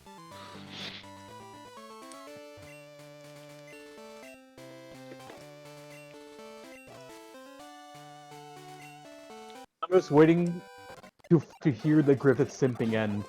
I can't wait to start laughing Oh, I'm already laughing. because I described that she's simping hard. Yeah. It's great, isn't it? Again, I'm if more likes than her. if she likes cute boys with long hair, I'm single. I just can't. I can't believe. Like she was so on the nose, but doesn't realize it about what he's going to turn into. She's so close to getting it, and she doesn't realize it. All the pieces are there. At least she's watching the good anime where Casca's actually black. Wait, Wow, the Casca's freaking white- Graveler managed to get the 5% Casca was chance whitewashed in of the magnitude 2016 10. anime. It was Why? disgusting and I hated it. Why? What I got so mad. It's like, no, she's But supposed to be why? black. Who is? Casca from Berserk. And they made her white? In Yeah. the 2016 anime, yes, the Why? really bad anime. That's what we're saying. Why? It was not Why? necessary. She's supposed to be black. It's an even more of a contrast and it adds to her character. Like, even in the manga, she's dark-skinned. Like, why did they whitewash her in the anime? I blame Joe. What do you Joe's mean me? I complaining. want her to be black! Joe's complaining too. Yeah, Exactly. what do you mean? Exactly, they did it out of spite to piss off Joe. It's pissing everyone off. They did it especially for Joe.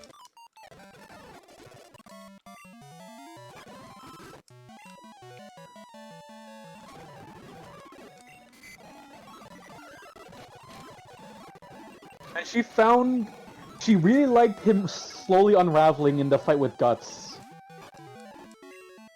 The second fight, that is. I don't know why the fuck I just did that.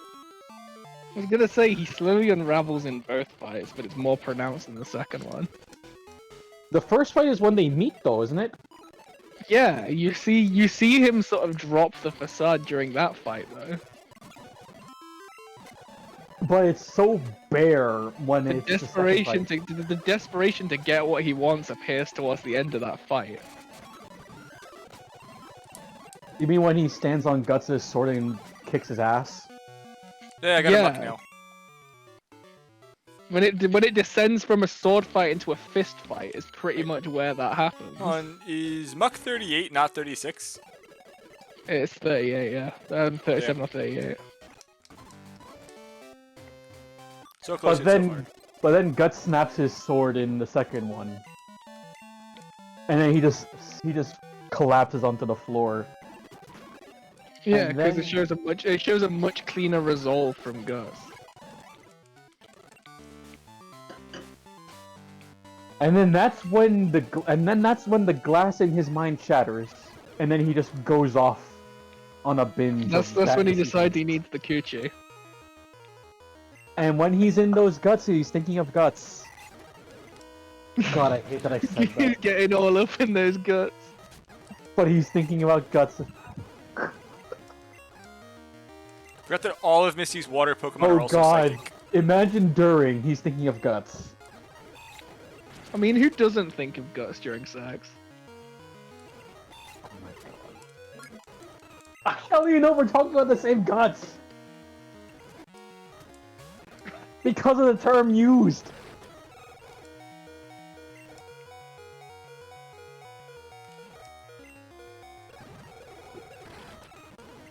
Hey, you can't tell me you haven't thought about guts during sex.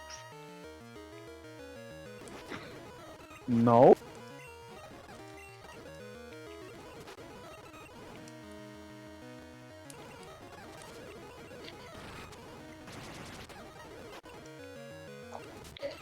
I have, but that's because sometimes I have deep conversation during sex because I like a secondary distraction.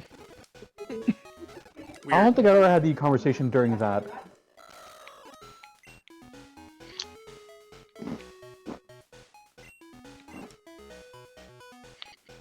What did you think I meant? The term people use when they say they're fucking someone hard. Why? What? Why are you guys having this conversation now? It is pertinent to the conversation we're having. This is a natural free flow conversation. All the juices are flowing naturally. Oh, so are those in the bedroom with Griffith. Or in the anywhere with Wild. I just killed a level Joe! 30. Guys, Joe, I just killed a level 37 Arcanine with a level 16 Knocked Owl. Amazing. But Joe, why'd you go there? Oh my God. It's gonna get a bunch of levels now, isn't it? Yep. Joe, why? Wait, did you just ask Joe why he did or said something? Mm-hmm. Why do you think it's Joe? It's pertinent to the conversation, according to both of you. Yeah, it's pertinent to the conversation we're currently having. But I know what Wild did. Why? What didn't Wild do?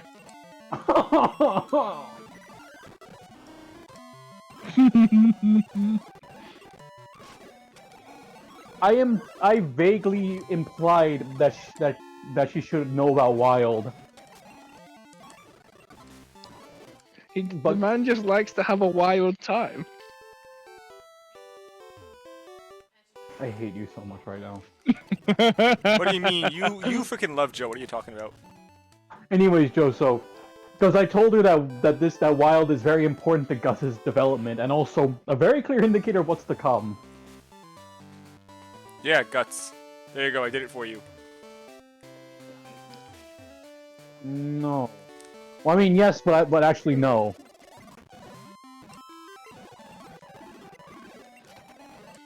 There was an attempt, I guess we can use.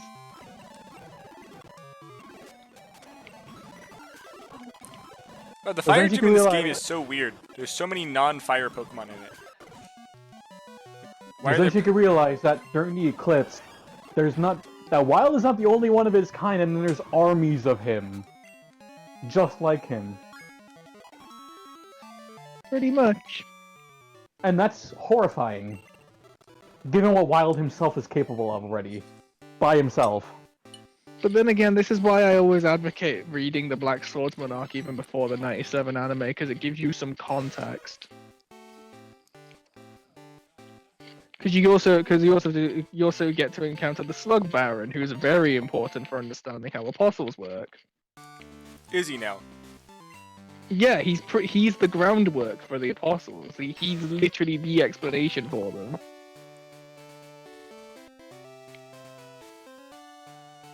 That's his primary purpose as an antagonist, to sort of explain how apostles are and how they work. Also, when she gets to Griffith's torture, she's not going to understand why the king sent him to be tortured. You and I both know why. You and I both know why, but the anime doesn't go over it. There's 4 main apostles in Berserk. that serve a purpose before we reach the overarching narrative after Conviction. The Snake Baron is there to explain Guts' mentality of Black Swordsman. The Slug Baron is there to explain how apostles work. Rosine is to paint them as morally grey. And then there's the Hound Apostle, which is where Guts first starts fighting apostles and explains how he gets like all of his kit and how to use it. What level is the then Elite Wild Four happens, again right? in Pokemon? Yeah, in the first. Oh, Sorry, Wild is to show how a normal human stacks up to an apostle. Because Guts is still within the realms of humanity at that point. And shows what they're capable of for the most part. Well, the Especially Slug against Baron normal did people. that to a more effective degree, if you ask me. Yeah. But was the Slug Baron was he presenting as human prior? Because I don't remember. Yeah, he was. Okay. All right, fair enough. I think, but was he as brutal as Wild? Because I know Wild is brutal and horrifying. I don't know. Eating someone's family alive in front of them. Yeah, Piece that by is pretty piece, bad. slowly. Pretty much shows it. It's pretty fucking bad.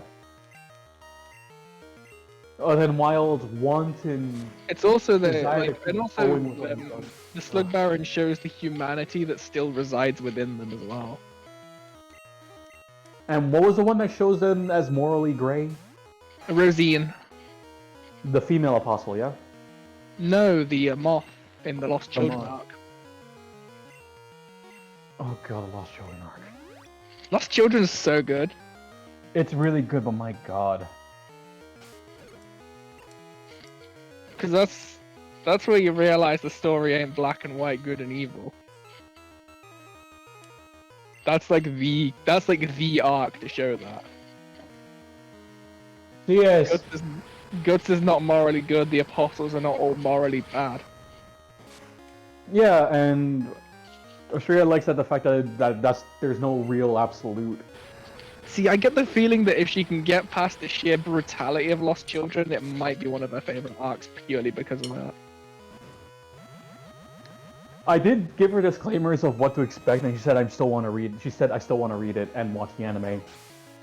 So I think she'll be okay with what's that. It's the arc you need. It's the arc you need the strongest stomach for, but it's well worth the read. It was something. There's a reason I go back and reread that arc specifically quite often. Because of how impactful it is. Yeah, just how important it is. Which is why it doesn't. Which is why I think the animes all do a disservice by skipping it. They could have at least alluded to it if they're not going to animate it. Like acknowledge its existence, you know?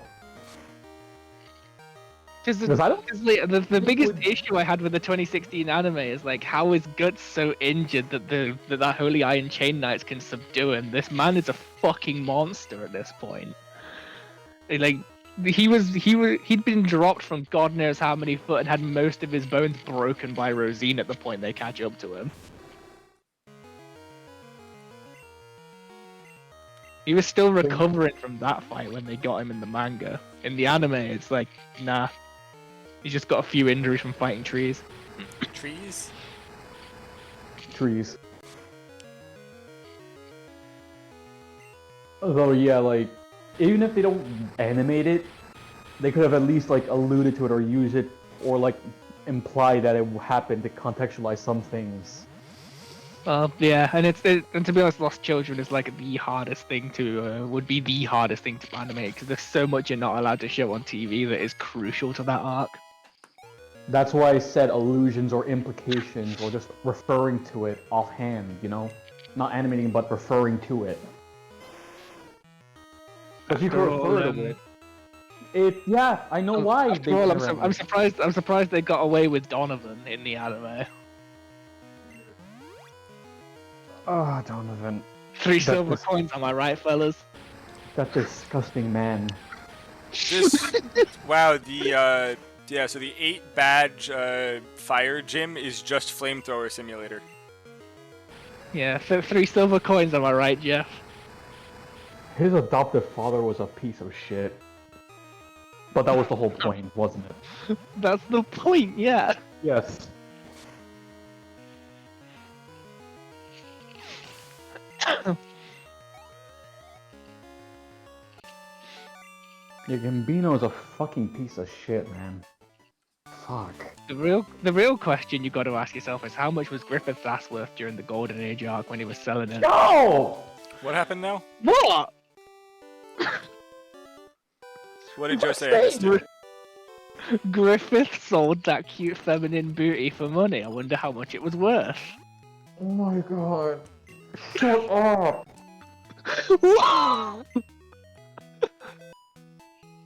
Hey, you gotta pay the bill somehow. Yeah, that was his ethos for doing it. Exactly. So, hypothetically, how much do you think it was worth?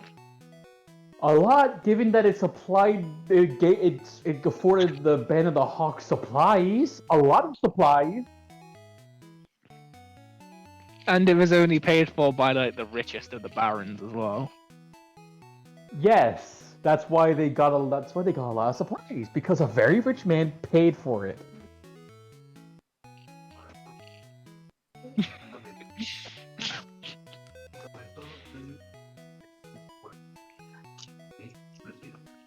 Right, why are you acting so offended by all this? You're acting like prostitution isn't a choice.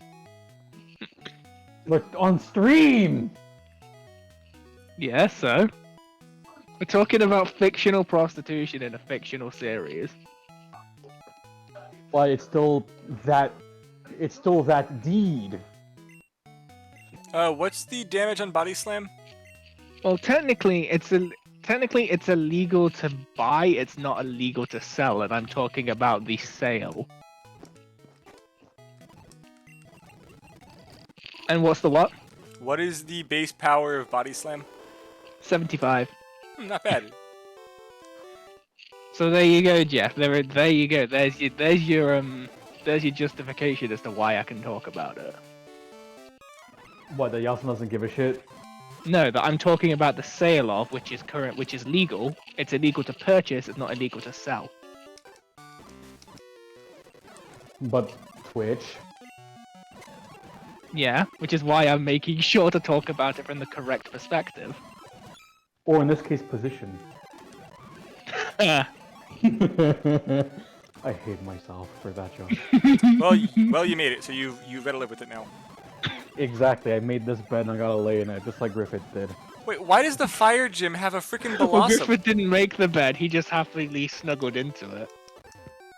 Happily, I don't think so. He was not down for that. Are you sure about that? I don't know. I've never actually watched Berserk. All that I know is that all I know is that the enemy is trash. On the brighter side, at least he's got plenty of hair to pull. Oh my god. The 2016 anime is trash, Yasuna. The 1997 one is really good. But the manga is the better experience. Well, yeah, it literally is the whole story. And the 97 anime is just the Golden Age arc. They could have at least done the Black Swordsman arc. They almost did. They only did the Snake Baron in the 97. They should have done Slug Count.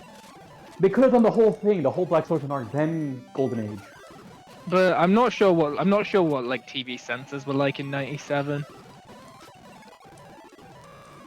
They might not have been able to get. They might not have been able to get away with eating family alive. Lager. Yeah, they might not be able to get away with everything that was shown. They could get away with a fair bit of it at least. They could have just omitted some of it, but they could have done most of, if not the whole thing. Just conveniently showing the awful thing you're not supposed to animate from the viewer's perspective of that event. They also cut Skull Knight out of that anime, and I'm not sure why. So she's probably gonna have to reread the Wild section anyway. I could have sworn Skull Knight was in the anime. At the very end. Not in the 97. He's in the 2016, not in the 97. That's a shame. So I actually think you should tell her to reread from the 1 year time skip because it's so different in the manga. She only read up to where they were fighting like a group of enemies in the forest with the Band of the Hawk. Yeah, but that's literally That's the not point that where you far. should switch. That is quite literally the point you should switch. You should switch to the manga because it misses out on the early introduction of Kushan assassins in the sewer system, which is why Charlotte leaves them early on. Wasn't that also introduced as Salat? Salat is in the anime, but Salat comes earlier. right. There's an Yeah. additional there's an additional sect of the Kushan assassins, which I can't remember the name of. Let me just go grab the manga. I think book 12 is right. Also, the online translation is really bad. Apparently, like it's shoddy. Now you have to get the physical copies. Oh, that's the Eclipse. That's a bit further on, or at least right before. Open it to a page of Slan being a whore.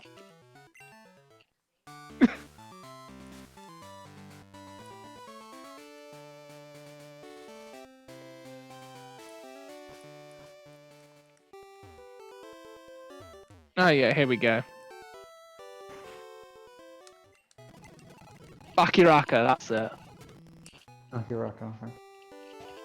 Yeah, the early Bakiraka assassins, which do come up later because that's who Salat works with. Also, bear in mind, I actually did not read very far into the manga. I just know the existence of some things that are later on, like Ganishka.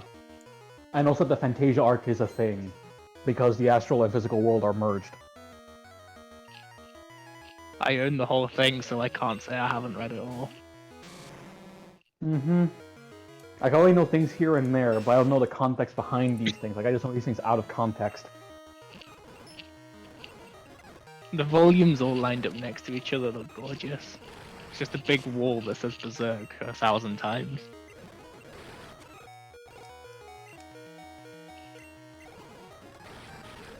I bet getting all the volumes will not be cheap. Oh, it's not. I also Even wouldn't at, know a where to put it all. even at a discount, right? This is about £400 worth of manga. Yeah, it's about $600. There's a lot. It is a lot, but I built it up slowly over years.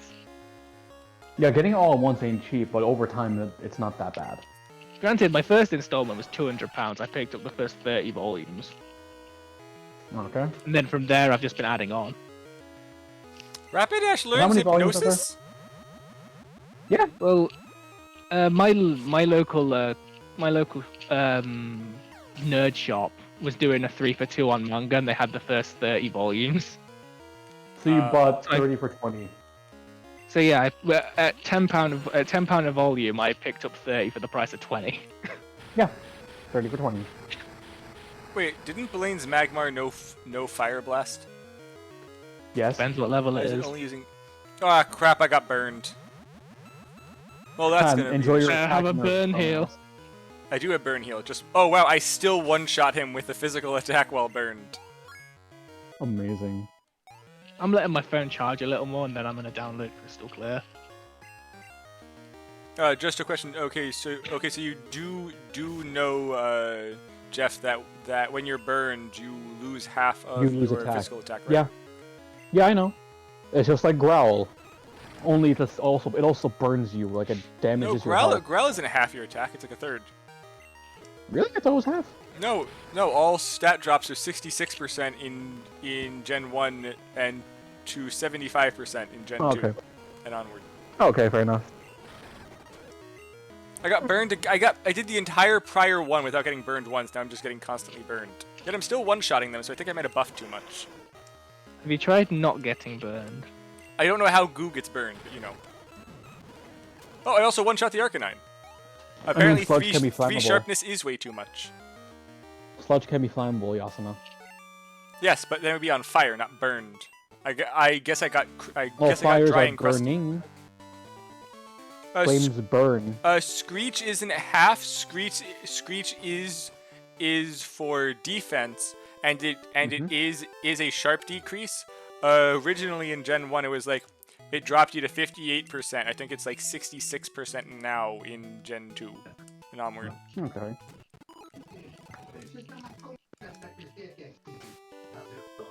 Alright, I'll be right back and make a call.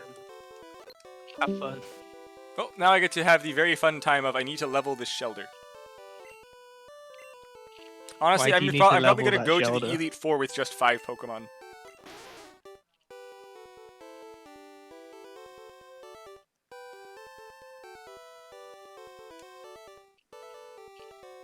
I have 0 special on the shell. I might actually need So a with the different Shelder. Elite Four, do you challenge them after 8 badges or 16 because you have access 8. to everything? It's 8.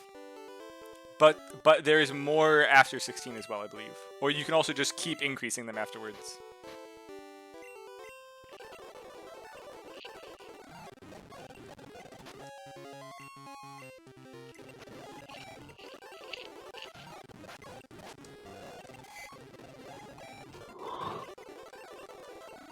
Give me a better Shelder? Okay. Well, I guess I'm going to be using this Shelder to catch a Shelder.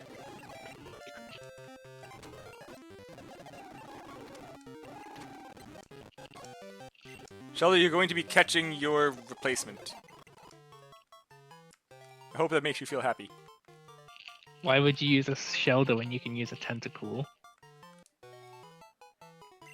Because it's tanky, I guess.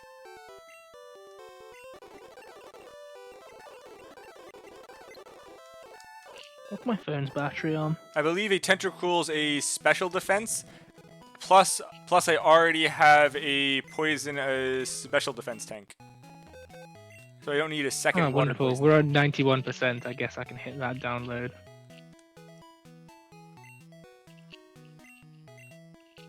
UKH. So is that a good enough answer for you? Sure, why not? You even listen to what I said? Yeah.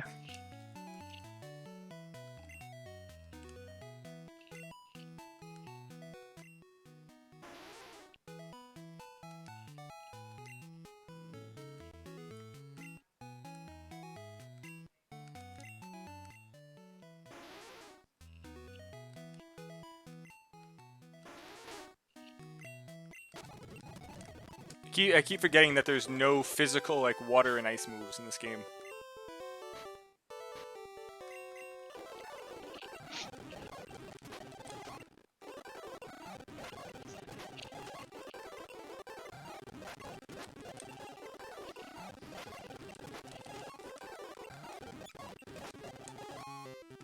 Oh, that's actually a horsey. I haven't seen one of those yet. Actually, how is Kingdra? Kingdra's alright.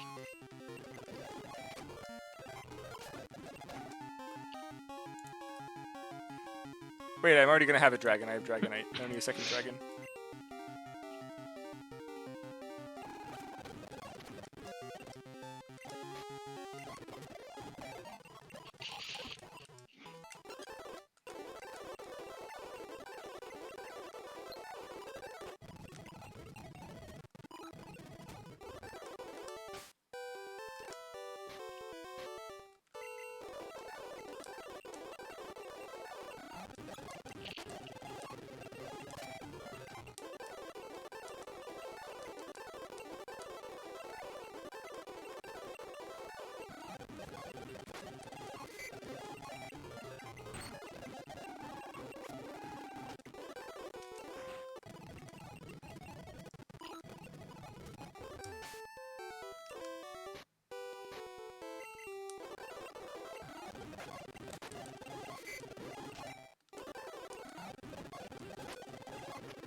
Okay, I've got it working now, Yasuna. I'm about to start my Pokemon journey. Yay! And cool, I got a and the good news is I got a good shelter. I'm back. I'm playing Pokemons on my phone, Jeff. I'm playing Mega Man X.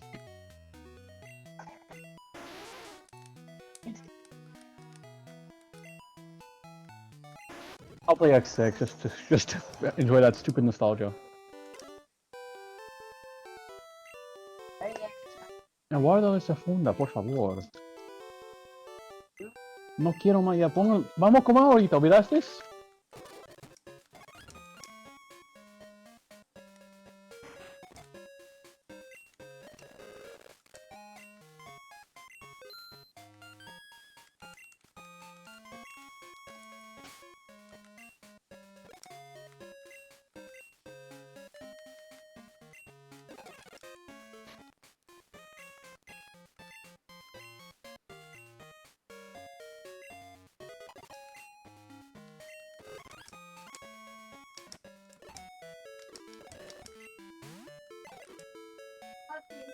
Yo sé.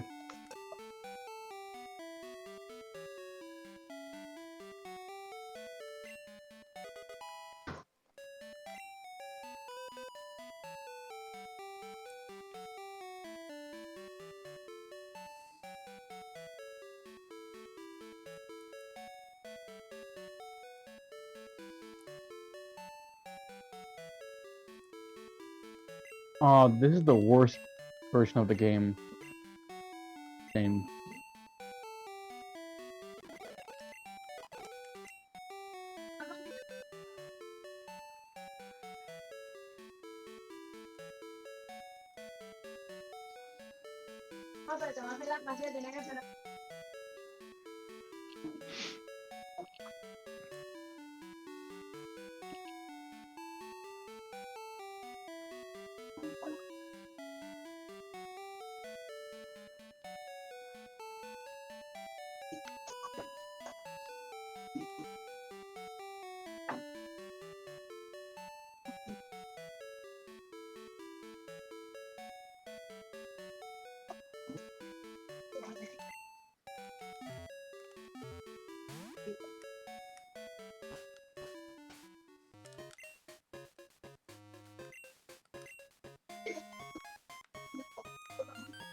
Time for the long grind of getting the shelter up.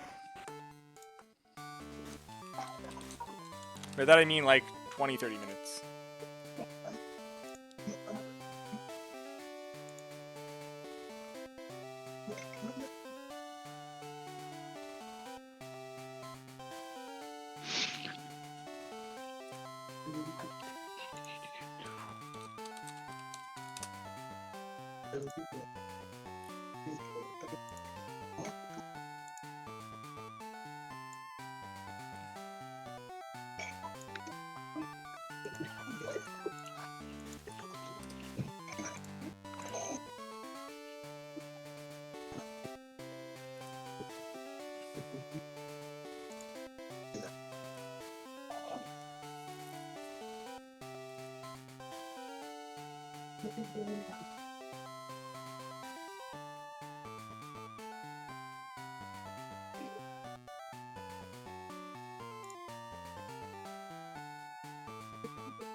I have to get shelter to level 49 before I evolve it. That sucks.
Actually, if I remember correctly, wasn't Brock like a much higher level in Pokemon Yellow for no reason compared to Red and Blue? Yeah, he was. Yes. I think like the Onyx was like 16 or 18 for no reason. Yes, it was. It was, yes.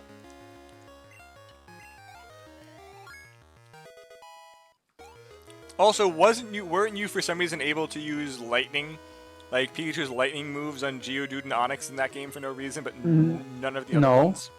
No. That's still anime only. Good, that was stupid. It was stupid, yes.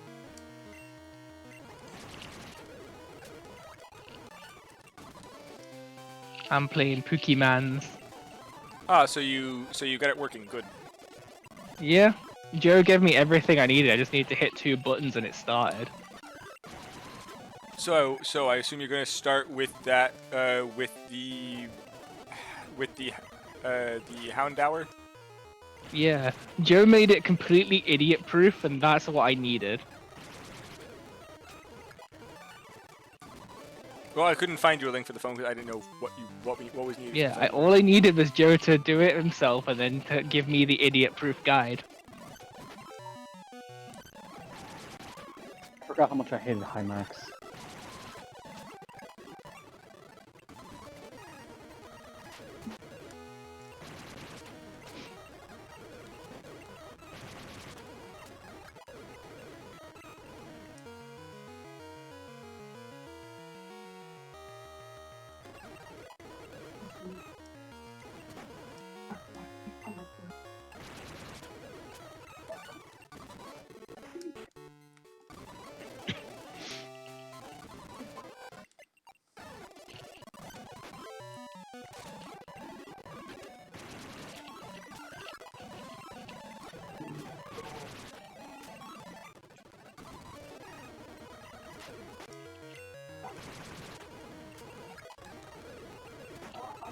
Oh my god, the localization is still bad. They never fixed it for the collection. Oh my god. What did they fix? They did not fix X6's localization. I do love that they brought back the color spectrum thing that was in the Japanese version to allow you to customize your character. Yep. Wait, what? The Japanese version of Pokemon Gold, Silver, Crystal had the ability to fuck about with the colors of Pokemon in the Pokédex entry using the color spectrum. But this game has reincorporated that as the character creator. Yeah, that is pretty cool. Yeah, Which is nice because it means that people are going to look unique in battle. Oh, give me a second.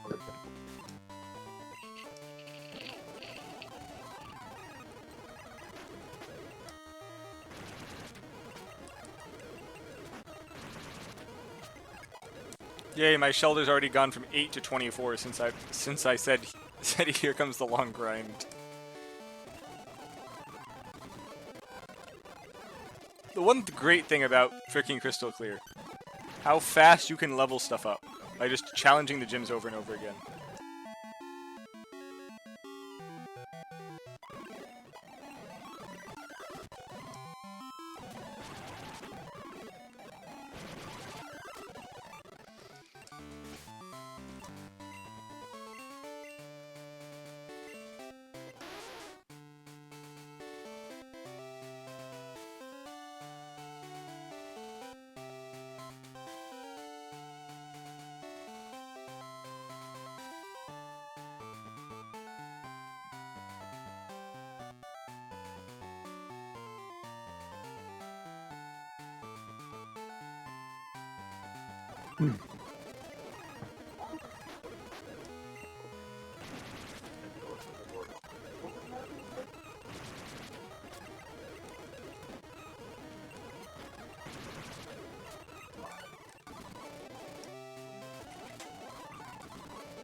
Alright, time to play an awful level of many awful levels. What do you mean? X6. Oh. I thought you were doing 7. I can't. My tolerance went down. I'm gonna do that maybe later.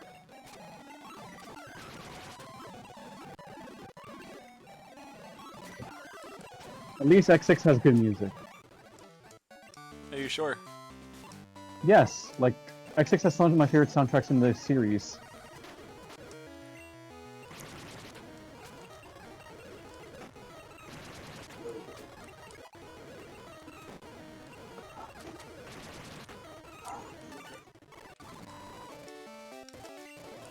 Why did they introduce respawning mantises, though? That's so Well, I already have unnecessary. Rock Shim at a 7. Am I sure what? Hold on, Time Buster, is he sure what? You know, I'm assuming it's regarding the soundtrack.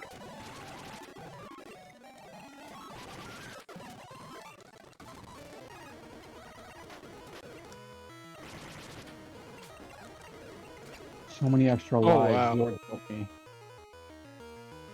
The music, he's okay. He does agree that it's actually pretty good. I love the music in X6.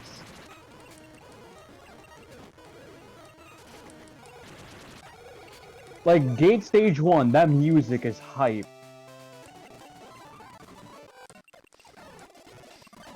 Yeah, Shelter's already 32. God, the sand attack spam. It learns Leer at 33? Fuck that noise. 33!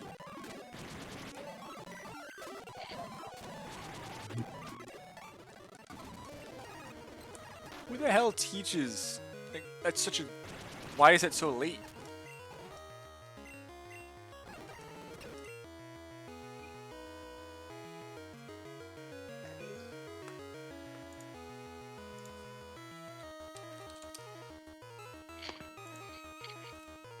That'll do.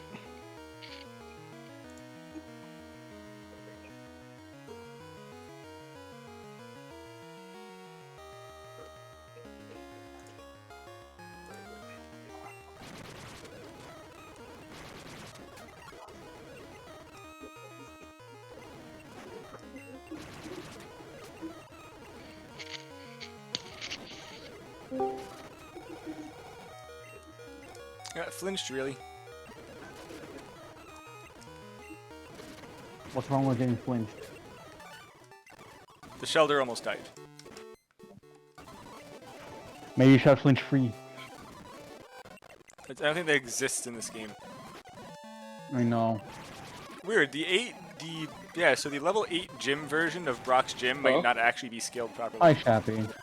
Hey, Hey, Shappy. what you guys up to? Not bad. I'm playing Mega Man X6. Pokemon Clover. Playing Pokemon Cookie Crystal. Mountains on my phone. Well, I'll be on Smash after I eat dinner. Alright, dude. Are you doing character unlocks or do you want to do matches? Matches and character locks.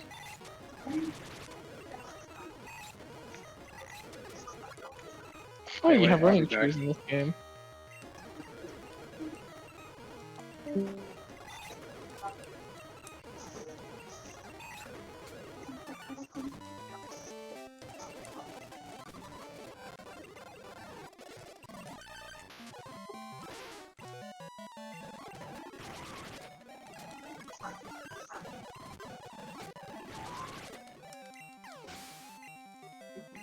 I remember when Falcon Armor's mid-air movement was having iframes. Now it doesn't. Even though it still has the contact damage, it doesn't make sense. What did? The Falcon Armor. It was from X5 and now it's an X6.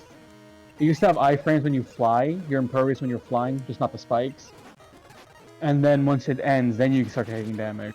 But in X6, and also you can collide with enemies and do touch damage. But they kept the touch damage, but they did not keep the iframe, so it just feels really stupid.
You know, it's honestly quite cool how they did the sprite work for the second generation of Pokemon. Like, Surf actually is a screen effect. Wait, what? Like, if you look at how Surf works for the battle effect in Pokemon 2, it actually, like, makes a watery effect to distort the image for all the Pokemon underneath the water as it's going. So they actually managed a screen effect on the Game Boy Color. They actually managed to get a filter. Yeah, to it was work. good. Or like freaking Psychic with like everything wavy and all of it. They just have so many screen effects. I like the screen While effect. they couldn't make it not affect the like HP bars and everything, it's still cool to see it. I liked seeing that. It was cool, yes. I hate that they took it out. Did they take it out? The HP bars don't move around like that anymore, no.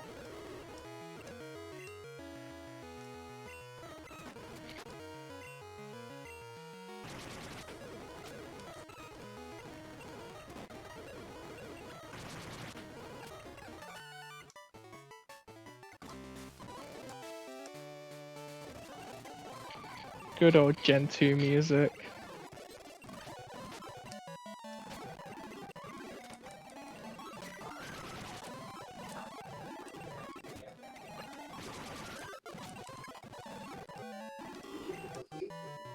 How good is Clancy?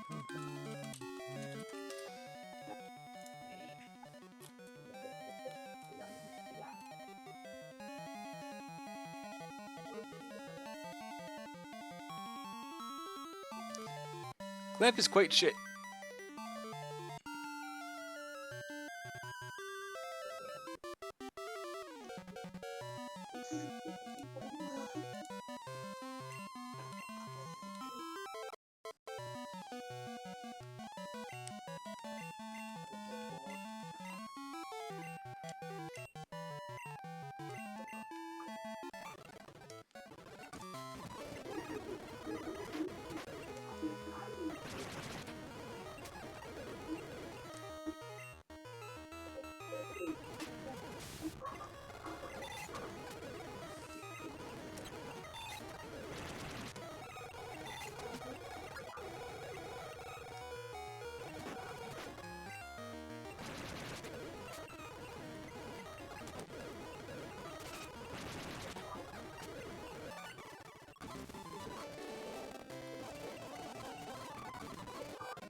They fucked up the spelling for override in this game, even though they got it right in X5.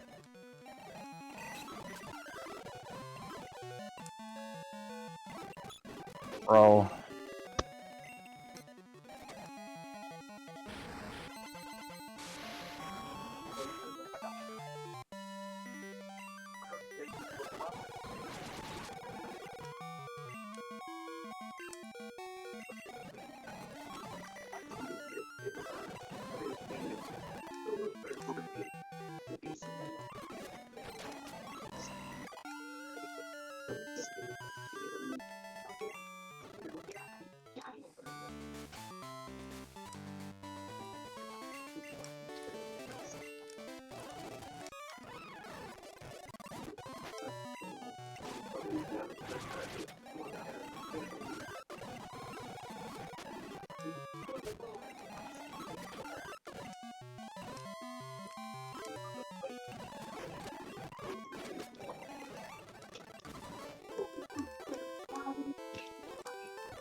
Ah, there we go. Here, there we go. What? I was just adjusting the sound volume of the emulator so that it's not drowning you guys out.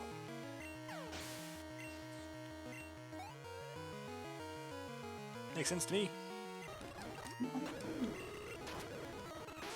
I'm not expecting Magmar to have Thunder Punch.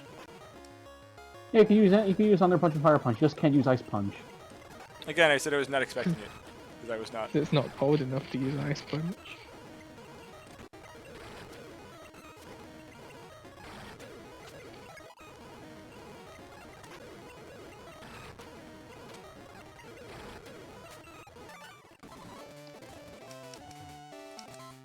Somehow my level 42 Arcanine is faster than Blaine's level 46 Arcanine. Yay, yay stat EXP. And possible DVs. True.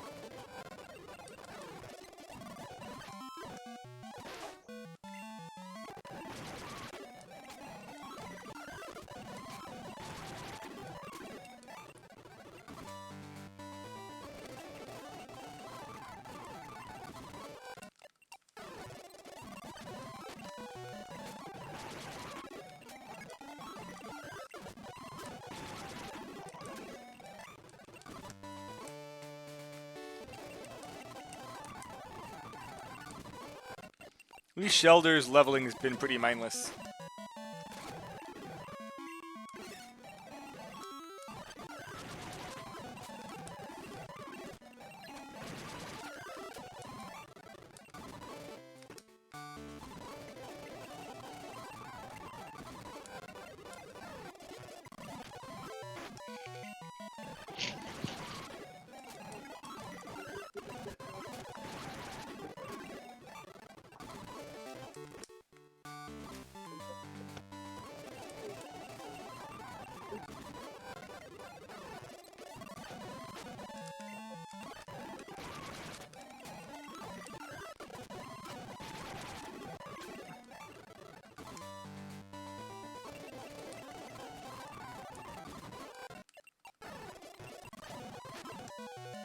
So what gen did you? So what area did you start at, Joe? Saffron City. It's the most centralized for what I need. Thought you were gonna go for that Grimer first. I am. That's why I'm in Saffron. You get the Grimer from Celadon, and I need. Is there a Grimer in Celadon? Yeah, you surf on the water for it. Do you have surf? Not immediately.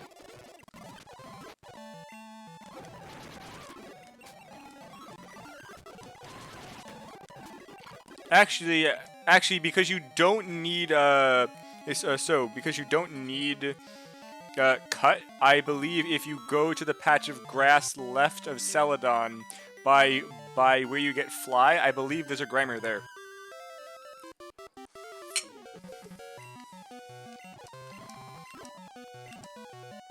And cutting through there isn't gonna be really fucking easy. It will be easy. Yes, you can just literally walk there. There is no tree. Is there still the Gift Eevee in Celadon? Yes.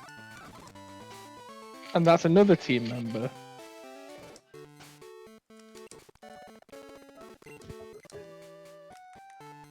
Which evolution are you using?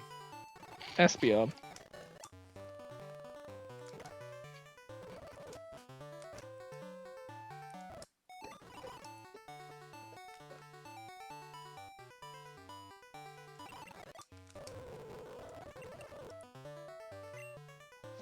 I have 194,000. I love it.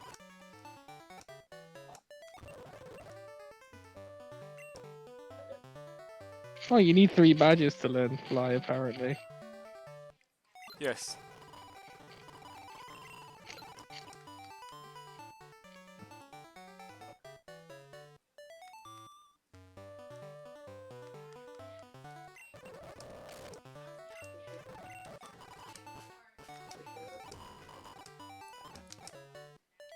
Hello, Grimer.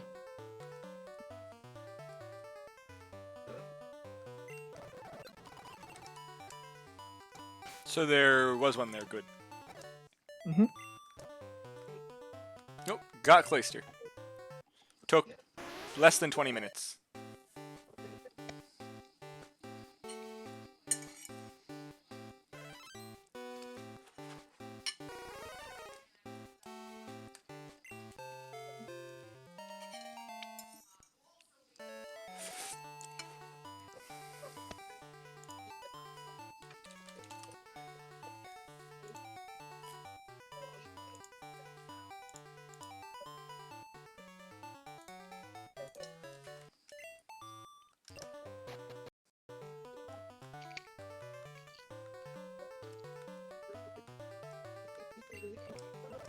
Got it.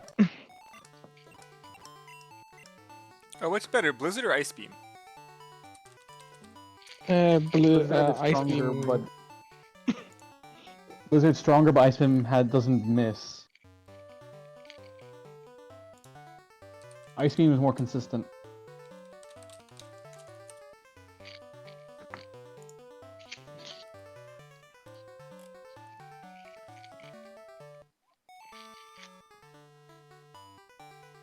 Oh, right. The accuracy was heavily reduced.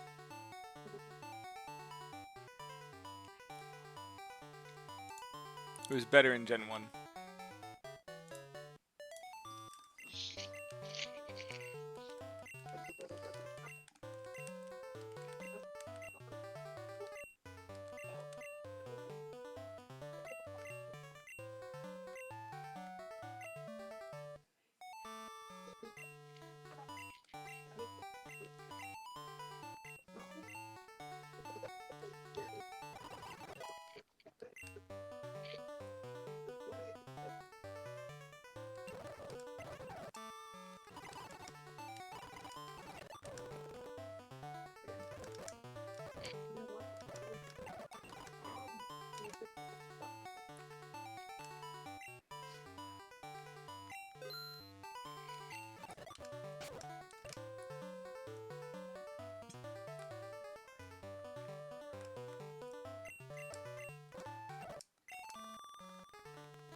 For fuck's sake. Jeff? Oh, es sorda.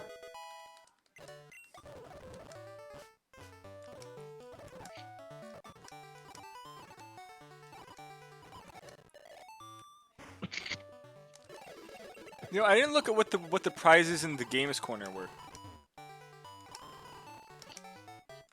Oh, this game also shows you your hidden power type and base power. What is scope lens? Is that the crit chance item? It's an item that increases crit rate, yeah. Oh, you can. Oh, apparently for ridiculously cheap, you can get Heracross, Pineco, Girafarig, Shuckle, Eevee, Porygon, and Larvitar. You can get a Heracross for 200 coins at the game corner. I forgot about the game corner. Holy shit. I remember getting a Porygon from that before.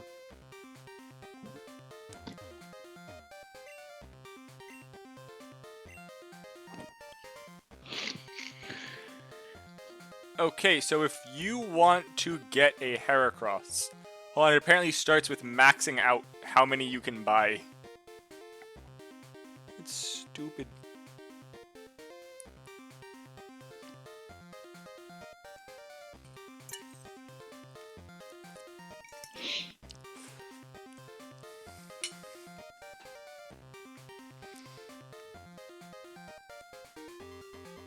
Oh, so Joe, good news. So if you get like 5,000, okay, so if you get 4,000 money in the game, you can just purchase the coins to purchase a Heracross right now.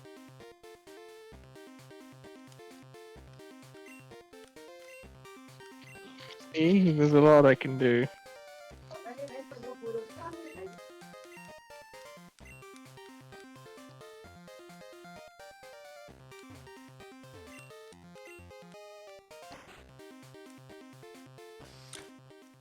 Oh, hey, there's a hidden Team Rocket thing down here. I forgot. I remembered it was behind the poster. I just didn't think this would work. What did I just find? Oh, hidden Team Rocket fight. Nice.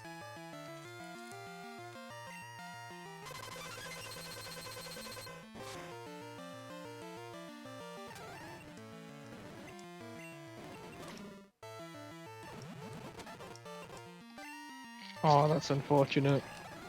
What is?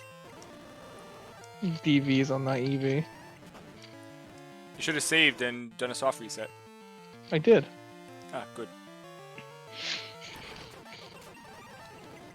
It had almost perfect special, but its speed was non-existent.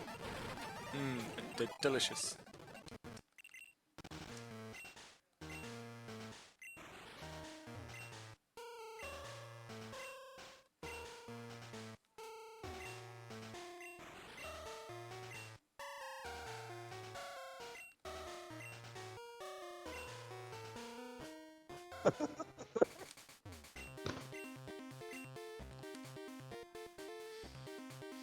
Oh, man.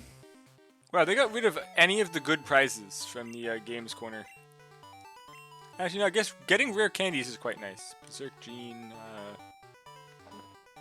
You can technically purchase levels now.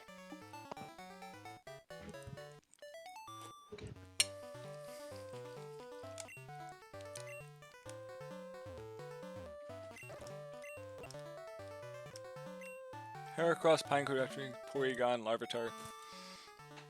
Oh, actually, you can also purchase Eevees here. Eevees are only $16,000.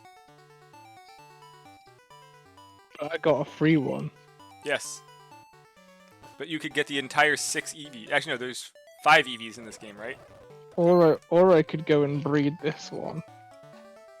You could. But that takes time. No one wants to do. So does grinding money. I don't know. You can do that as you're freaking leveling the Pokemon. I got like 180,000 just getting Concha from 7 to 49 in like 20 minutes.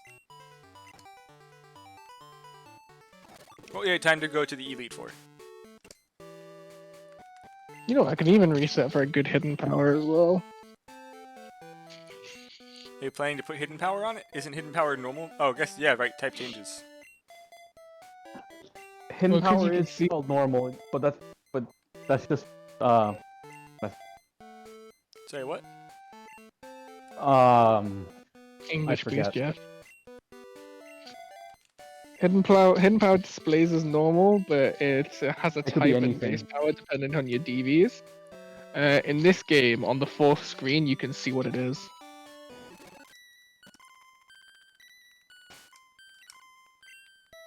So I've been looking at DVs and hidden power when I've been picking my Pokemon. Joe, she got to where Griffith does that thing with the princess.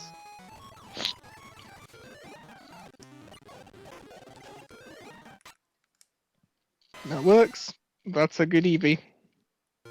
But now she's ready for what happens next, because I said that this is a power play and that Griffith doesn't really give a shit about the princess. Well, that was very interesting. While surfing down to the power plant, the Zapdos actually actually flew over, screeched at me, and then just flew off.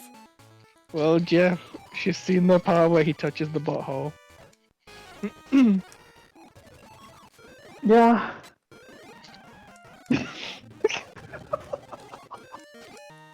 What?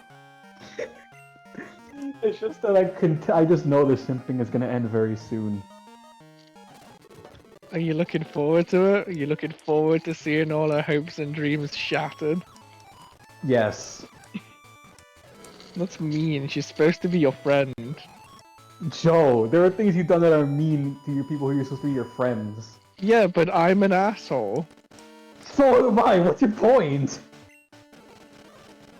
When did I ever say I wasn't an asshole?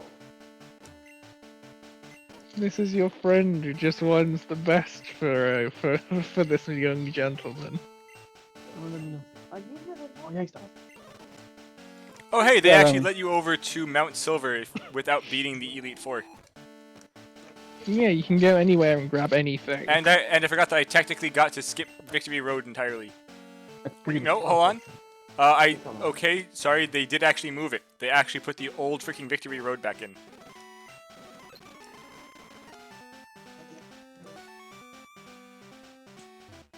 Or at least a different Victory Road.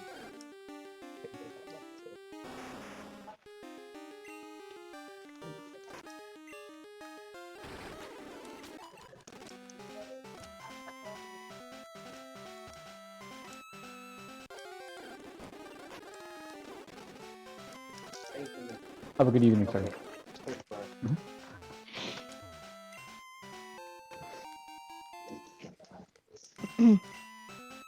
Ok, aquí está la comida.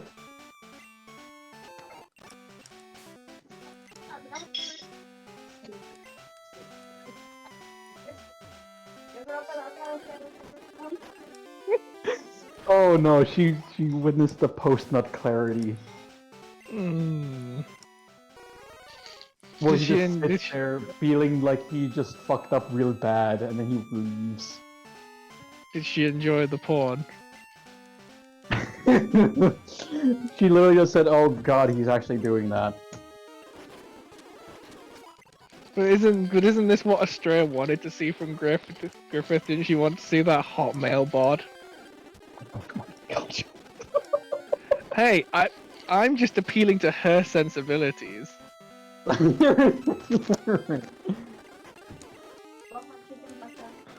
Look, you can be disgusted with it all you want. These are her sensibilities. Wait, I just found a Machamp in the wild? Probably. What do you mean probably? That's not supposed to happen. This game is a mod. What did you expect? Not a Machamp in the wild. Alright, and I believe Super Rod is down this way. It actually gives you them in order in the way you pick up the rods. So so all of the spots are the same, but it always gives you Old Rod, Good Rod, Super Rod. Otherwise, that would be a bit abusive. Granted, a lot of Pokemon can be gotten with every rod. The Old Rod doesn't only give you Magikarp. So that is a plus. I also just found a golem in the wild. Nice.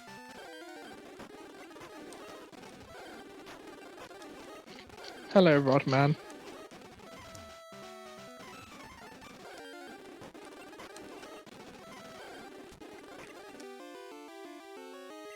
I'm gonna say that while he was doing that, he was thinking of God.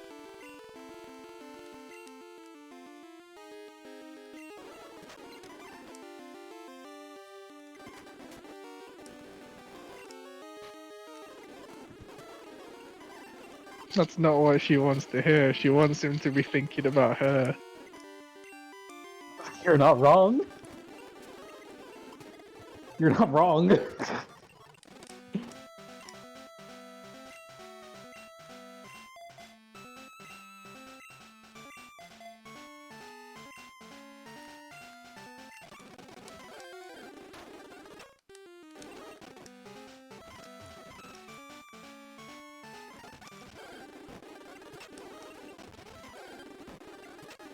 Oh, wonderful. There's no Snorlax blocking. Yep, also you should have the radio so you can already actually play it and catch it anyway. Also, warning, the Diglett cave is not scaled. You will hit like level 32 Diglett. It fucking Oh sucks. yeah, you didn't get your ass kicked by those Diglets? I was just trying to get through like multiple times. It's just keep hitting me with ridiculously high level Diglets. So they kicked your ass. Yes, they wouldn't let you run and then one-shot you, and I only had one Pokemon at that point. Yeah, get fucked, Yasuno. Where the fuck did you choose to start, if that's the case? Freaking Pallet Town. I was just trying to jump over. The game just said, fuck you.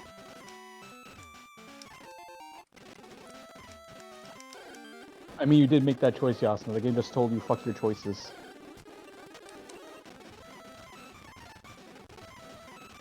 You could have been a basic motherfucker and just go the other way, like just go the standard way instead of going to Diglett Cave and get your ass handed to you.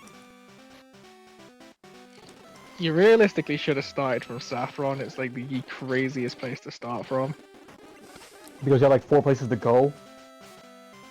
Well, I mean, 5. if I did, then I still wouldn't know that the hardest boss in the game is Ash's mom. Oh yeah, that's right, you got Alright. mugged by Ash's mom. There are actually 5 places to go from Saffron.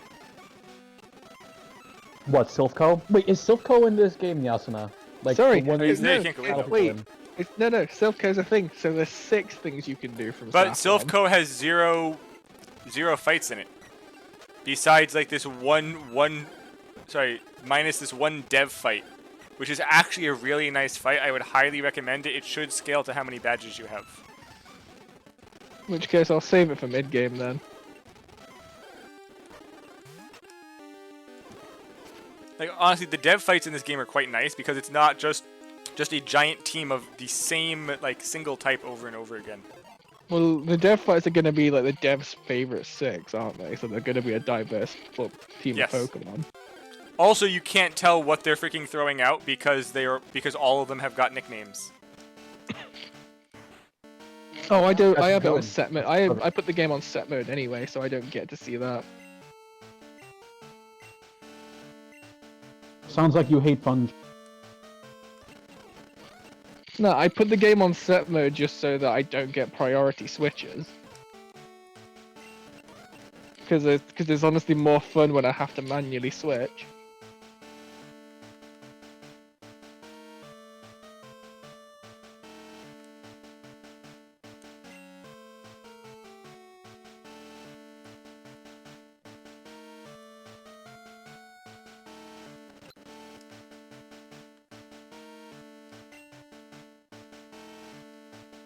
So, quick question: if I go for Sabrina first, can she do anything to me? I don't know. Because my start as a dark type. I'm pretty sure it's probably like just an Abra anyway. Yeah, but it'll have one attacking move, surely.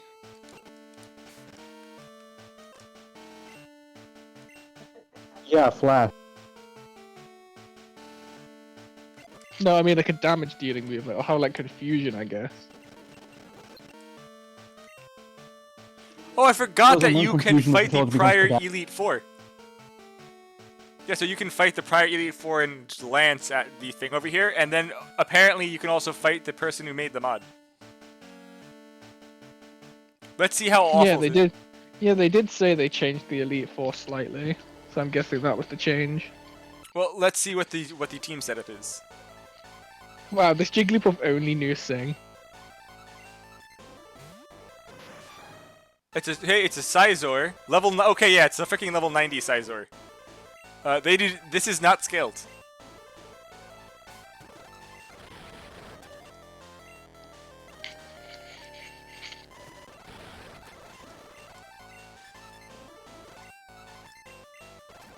Besides, you want to have manual switching anyway, because it spreads stat experience better.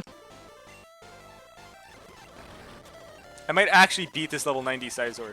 Oh no! It finally actually decided to do an attack. Not really attacking at all before. Wait, the hidden item's still the same as Gen 1. Sizor is bug and steel, right? Yeah. Yeah, Caesar is bugging.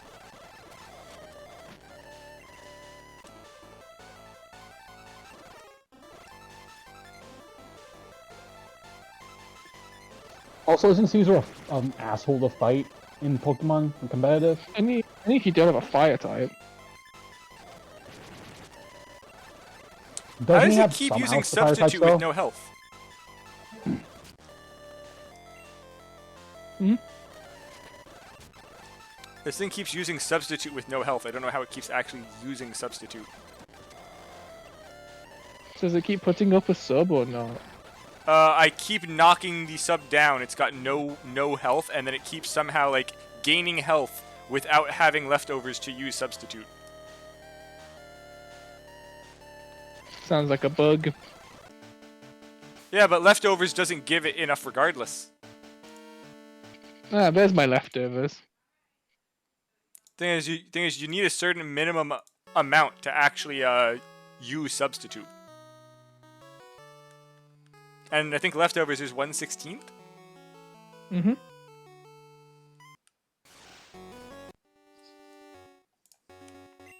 And there's my coin case.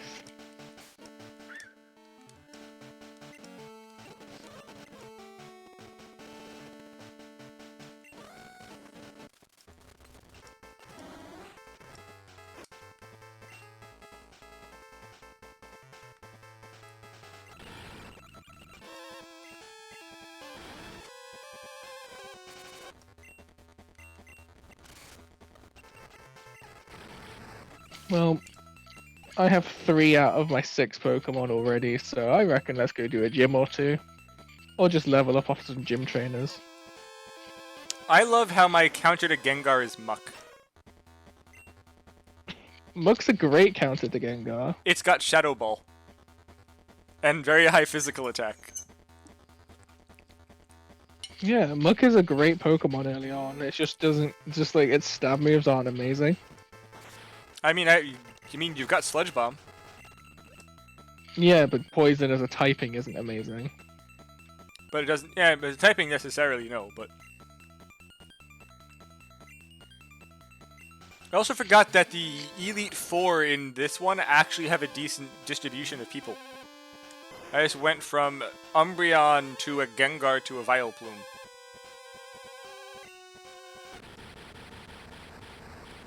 Actually, a good setup. Wasn't that Karen? Yes.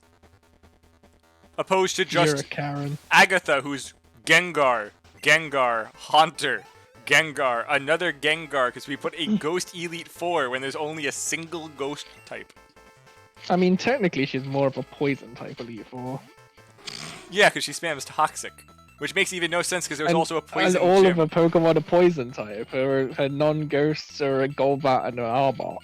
I thought Koga was the ghost type. Not the ghost type, the poison type. Yeah, they're both poison. That's the problem. They like decided It just was like- okay, we need a ghost gym. Crap, there's only 3 ghost Pokemon. Make it poison and throw these 2 with it.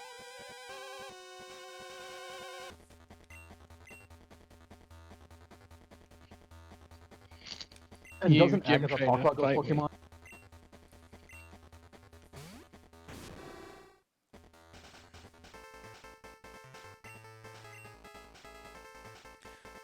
Oh, right, I forgot. Cloyster doesn't get Hydro Pump in Gen 2.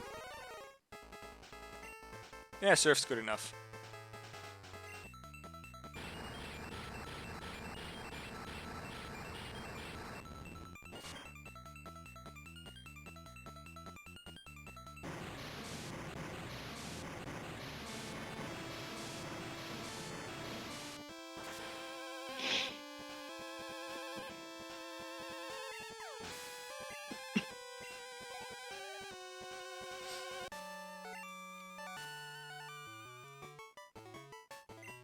Don't you slowpoke me.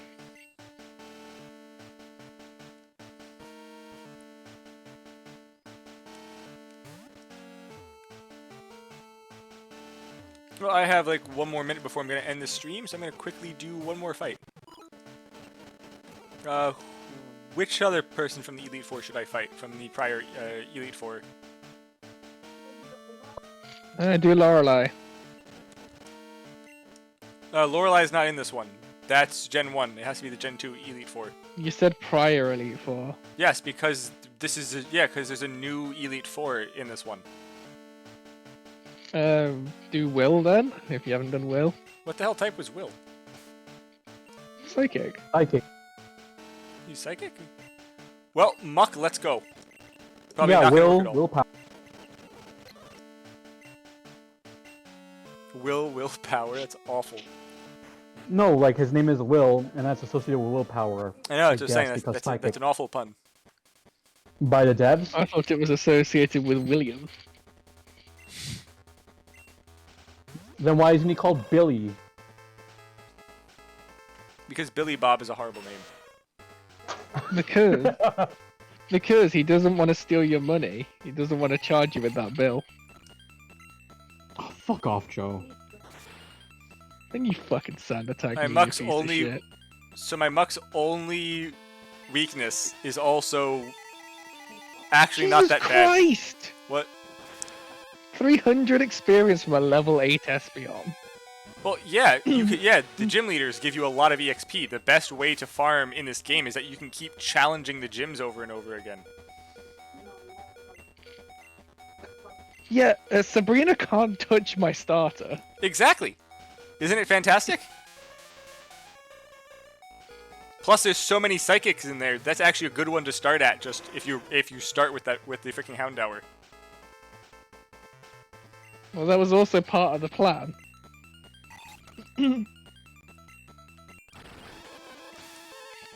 What's gonna happen? I'm gonna press the dark button again while you try use psychic on my Houndour. I'm gonna press the super effective button while you can't touch me. And then the freaking surprise Cloyster's Physical have a Hyper Beam. Yeah, all of her Pokemon have Psychic as like a TM taught move, but that's the only attacking move they all have.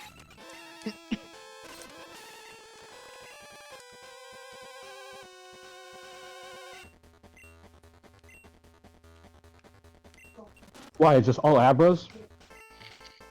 No, she's got an Espeon, a Mr. Mime, and an Abra for the first gym fight.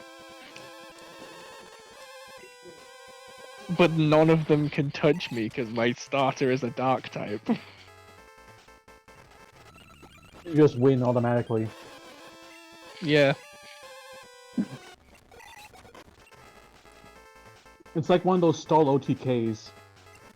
They can't do anything and just can sit there and watch while you kill them.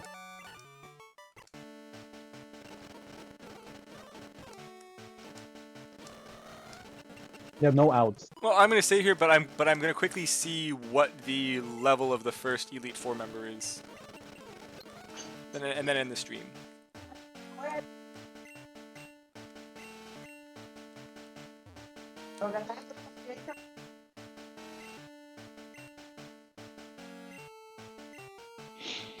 Oh, apparently. Okay, so good news. So the Elite Four here is actually set battle only. You also can't use items.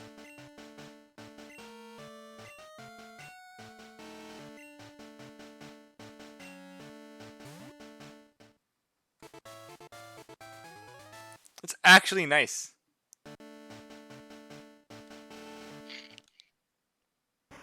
There we go.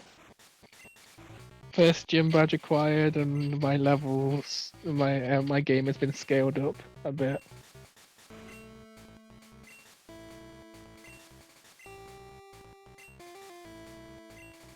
Apparently, you get just attacked by this random asshole before you even get inside.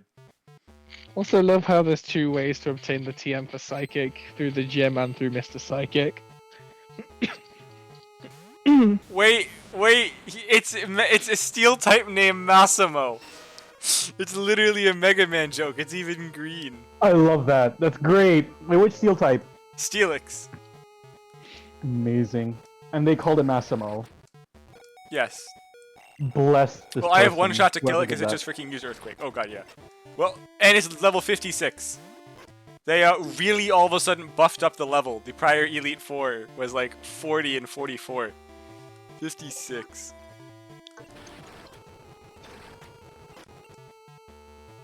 Yeah, I have to farm up before this Elite Four next time. And then it has a level 63 Scizor? The fuck is this scaling? I'm back. Hi, Shappy. Hey, Shabba. You guys still playing Pokemon? Yes. Oh god, Estrella is typing about Berserk now. Let's see what she's seen so far. Well, now I know what I had to be ready for. Are we I still think on she's stream? the torture. I'm I actually think about she's to end seen the stream torture soon. now. Well, I'm actually going to end it in a second. Yep, so thanks for being here, I'm Buster. I will catch your stream later. See you later. I'm going to do a lot of farming off stream because I doubt anyone wants to see me farm for 3 hours.